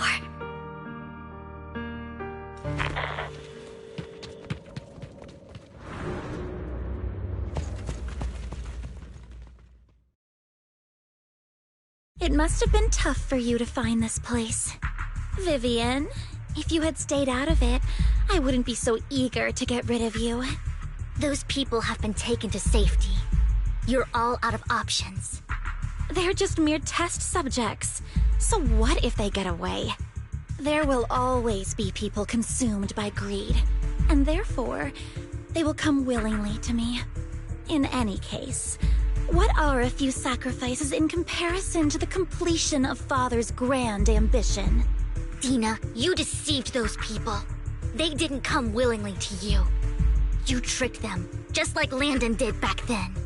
Deceived? Father gave hope to those who had everything taken from them by the Hollows. Vivian, You once rejoiced at the hope Father offered you, too. Before Father took you in, you were no more than an omen of disaster that no one wanted. It was Father who gave you shelter and a purpose for existing. Do you remember the first time you bestowed a blessing under Father's guidance? How did you feel when that person looked at you with adoration and gratefulness?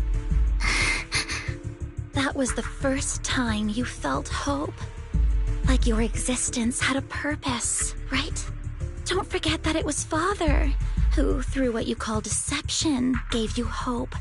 And you, what have you done? You basked in Father's attention and everyone's adoration, only to destroy everything. Do you think that by leaving the Exaltists, those people will live better lives? Of course not. Those who suffered under the Hollows will only continue on as walking corpses, without the hope Father gave them. Do you really think you're some sort of savior, Vivian?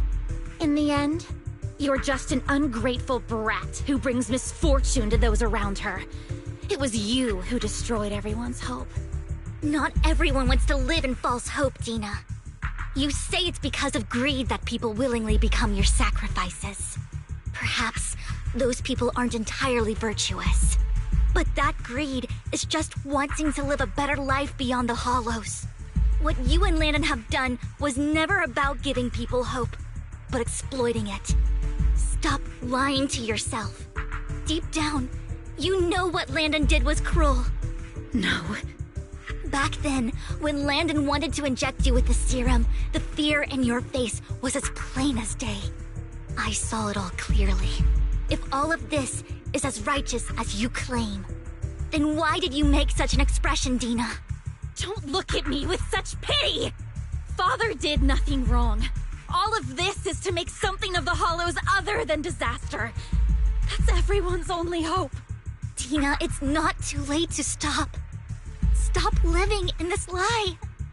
You know what would happen if a sacrifice loses control and escapes the Hollow. It's not the Hollows that are to blame for those people's deaths, but the hope you keep talking about. That will cause more despair and claim more lives. That is merely the necessary sacrifice to accomplish a greater goal. No one deserves to be a sacrifice. Your hypocritical magnanimity disgusts me. I can always go and get more test subjects if they've escaped. And I will be able to replicate Father's serum with enough time. With you gone, I'll be able to complete Father's gift to the Creator and fulfill his last wish. Camille, release the failed subjects. Lady Dina. Camille, are you going to do what you did before? You keep saying you'll follow the Creator, but it's all lies. Lady Dina, the Hollows took my family from me. I understand that there's no way to get back what I've lost. It was Lord Landon who told me that the Creator would guide me. One day, Hollows will no longer be disasters. Everyone will be able to survive inside them. I look forward to the day when this hope becomes reality. I watched you grow up, and I know that you've always looked up to your father. He gives you hope, and I destroyed that hope with my own hands. I know the pain of loss, so I've always felt guilty. I want to atone for the hope I destroyed. But Dina, I don't want to ruin more lives, and I don't want to continue watching you destroy yourself. Vivian is right. Not everyone wants to live in false hope. So, I'm not abandoning you. I just don't want to see you go past the point of no return. The point of no return? I passed that point ages ago. No, Dina. You can still turn back. I'll be your way back. Where are you going, Camille? I made a deal with Hugo and the mayor. If someone needs to take the fall for this, let it be me. I did it. All of it. I've been forcing Landon's only daughter, Dina, to research how to create sacrifices. I colluded with the Ravenlock family for my own gain. Everything Dina did was under duress. Since I've kept her captive for so long, she doesn't have the skills to survive as an independent member of society. She'll need a caretaker and teacher. Someone who will look after her and educate her. No! I refuse, Camille! I refuse to accept this! Dina, I'm going to dispose of those failed subjects. I won't allow it! You'll die! I won't allow it! You can't leave me. I command you! You've always followed my orders, and you will follow them now! It wasn't your orders that I've been following. My younger sister, who was stolen from me by the Hollows, also had such beautiful red hair. When Landon told me the Creator could bring me hope, you were standing there, right behind him.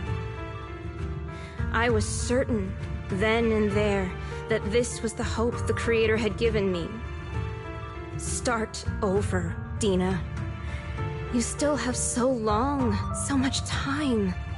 You'll make friends, find people who love you, and make many beautiful memories. That's not what I want! Camille, you're not allowed to die! I won't allow it! I won't allow it! Goodbye, Dina. And I'm sorry, Vivian. I'll leave the rest to you.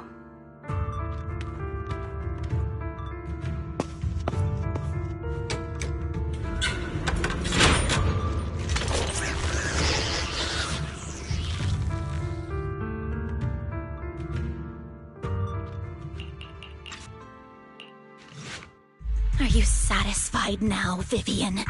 You were the one who brought yourself to this point. You're saying this is all my fault? Losing my father, losing Camille.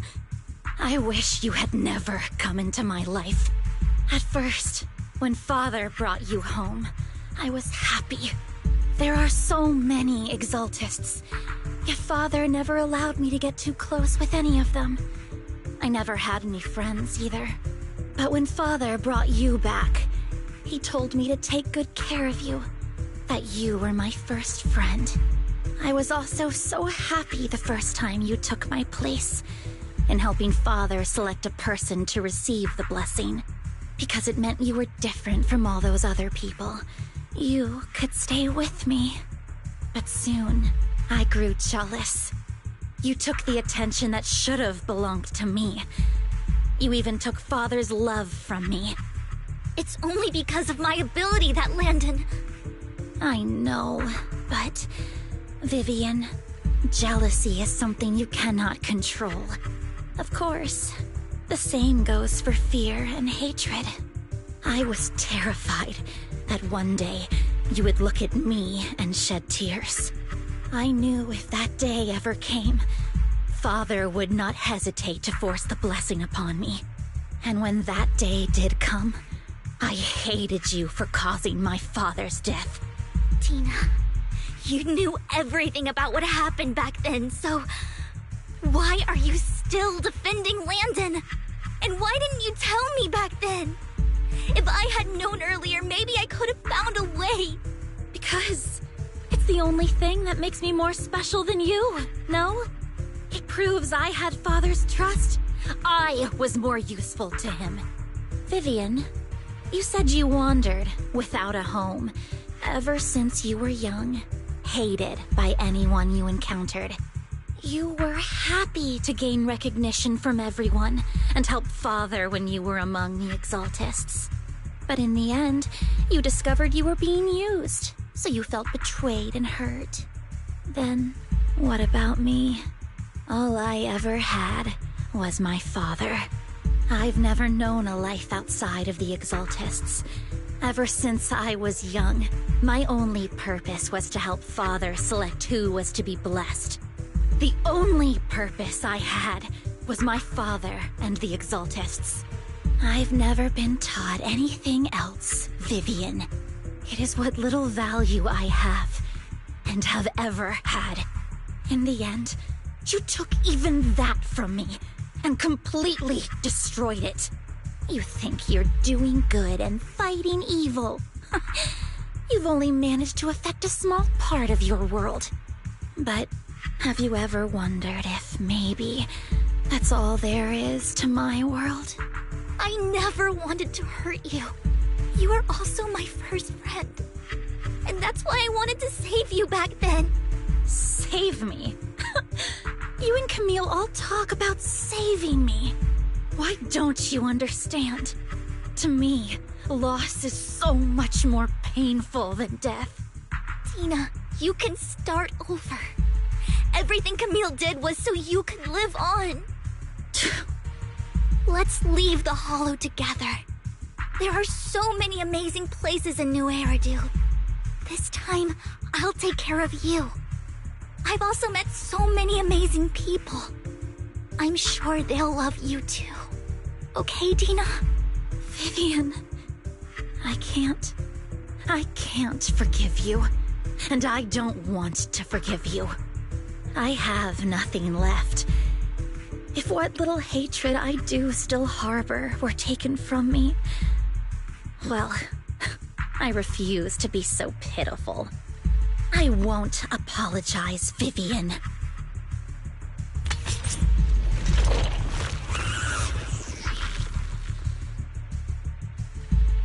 I don't want to hate myself, so I can only hate you for killing my father, and hate Camille for leaving me. That's just the kind of person I am. Hateful and despicable. I refuse to owe anyone anything. I refuse to feel regret. I won't. Vivian, I will keep hating you. I will take all Camille. So I won't do as she wished and start a new life. Vivian, if you had never existed, if I had never, you would be... Lord Phaethon, please do not interfere. She was my first friend. I'm going to bid her farewell.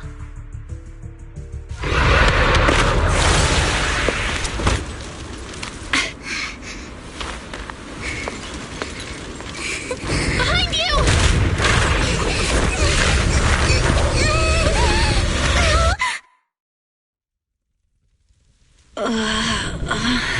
What happened? What the...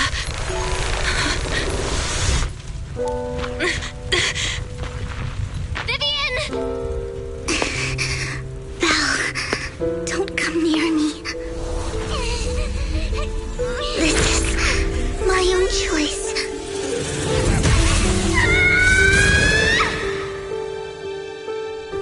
I will change the fate I saw. Vivian!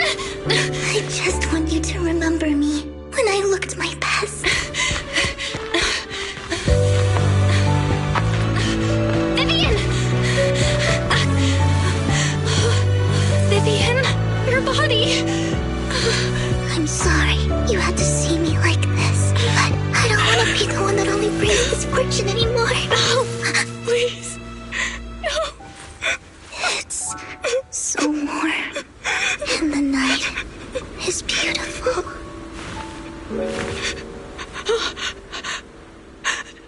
Vivian?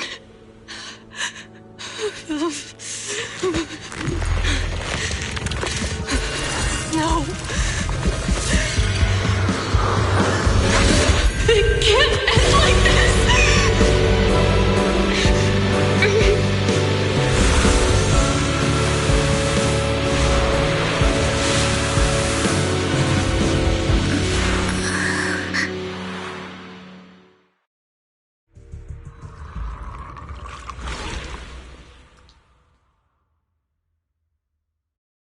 Belle, you're scaring me. Belle, I'm so glad you're awake. What happened? I remember Vivian and I... Wait, where's Vivian? She injected herself with Landon's serum! Hugo and Lycon brought you out of the Hollow. You were in a coma and... I'm so glad you're safe. And you said Vivian used the serum on herself? But she looked fine to me, barring a couple of scratches. Hugo sent a message earlier saying he got her checked over, and she was alright. Can you recall what happened? The situation was dire, so Vivian used the serum on herself to defeat the ethereals. I saw the crystallization process starting to occur. And then I can't describe it, but I think I saw something. At the time, all I was thinking about was wanting to remove the crystals from Vivian. I don't even know what I did. But then I passed out, I guess. What happened after that? When I led Hugo and Lycon there, it was just you and Vivian lying on the ground. We didn't see anything else. Never mind that for now. Belle, do you feel any discomfort? Just a bit dizzy. For tonight, just get some rest. Hugo and Vivian said they'll come over tomorrow, so we'll discuss everything then. Okay. Good night, then.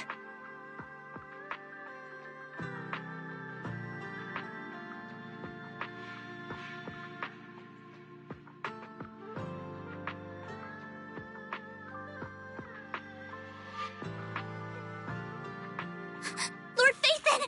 How are you feeling? No headaches? Leg pains? Heart palpitations? Loss of appetite? Vivian? I was just so worried. Sorry. Anyway, Lord Phaethon, I'm so glad you're okay. What happened this time was all my fault. You only became an ethereal to defeat Dina. If it weren't for you, neither of us would have made it out alive. So, what happened? Belle said she saw the crystallization process start, but I didn't see anything through Eos. Hugo, Lycon, did either of you guys see anything strange? Allow me to explain. Miss Vivian told us what happened after she awoke, and the mayor arranged a full medical checkup for her. Based on the results, Miss Vivian indeed shows mild corruption sequelae. But if the crystallization process had already started, the lingering effects should be far more severe. To be precise, if the process had already reached the point of mass surface crystallization, it should have taken no time at all to become an ethereal. So, the mayor theorizes that it was the etheric energy within Master Proxy's body that affected Vivian's condition and the surrounding etheric particles, causing Vivian's corruption to recede. Essentially, corruption is a reaction between the etheric particles inside the body and in the surrounding environment. Therefore, it's not necessarily irreversible, just that currently our mainstream method of defense is prevention. How come I didn't know I had this ability? How's it even possible for me to influence other people's etheric particles? That makes it sound like I can manipulate etheric energy at will. Master Proxy, you are special. This is a gift your teacher left you.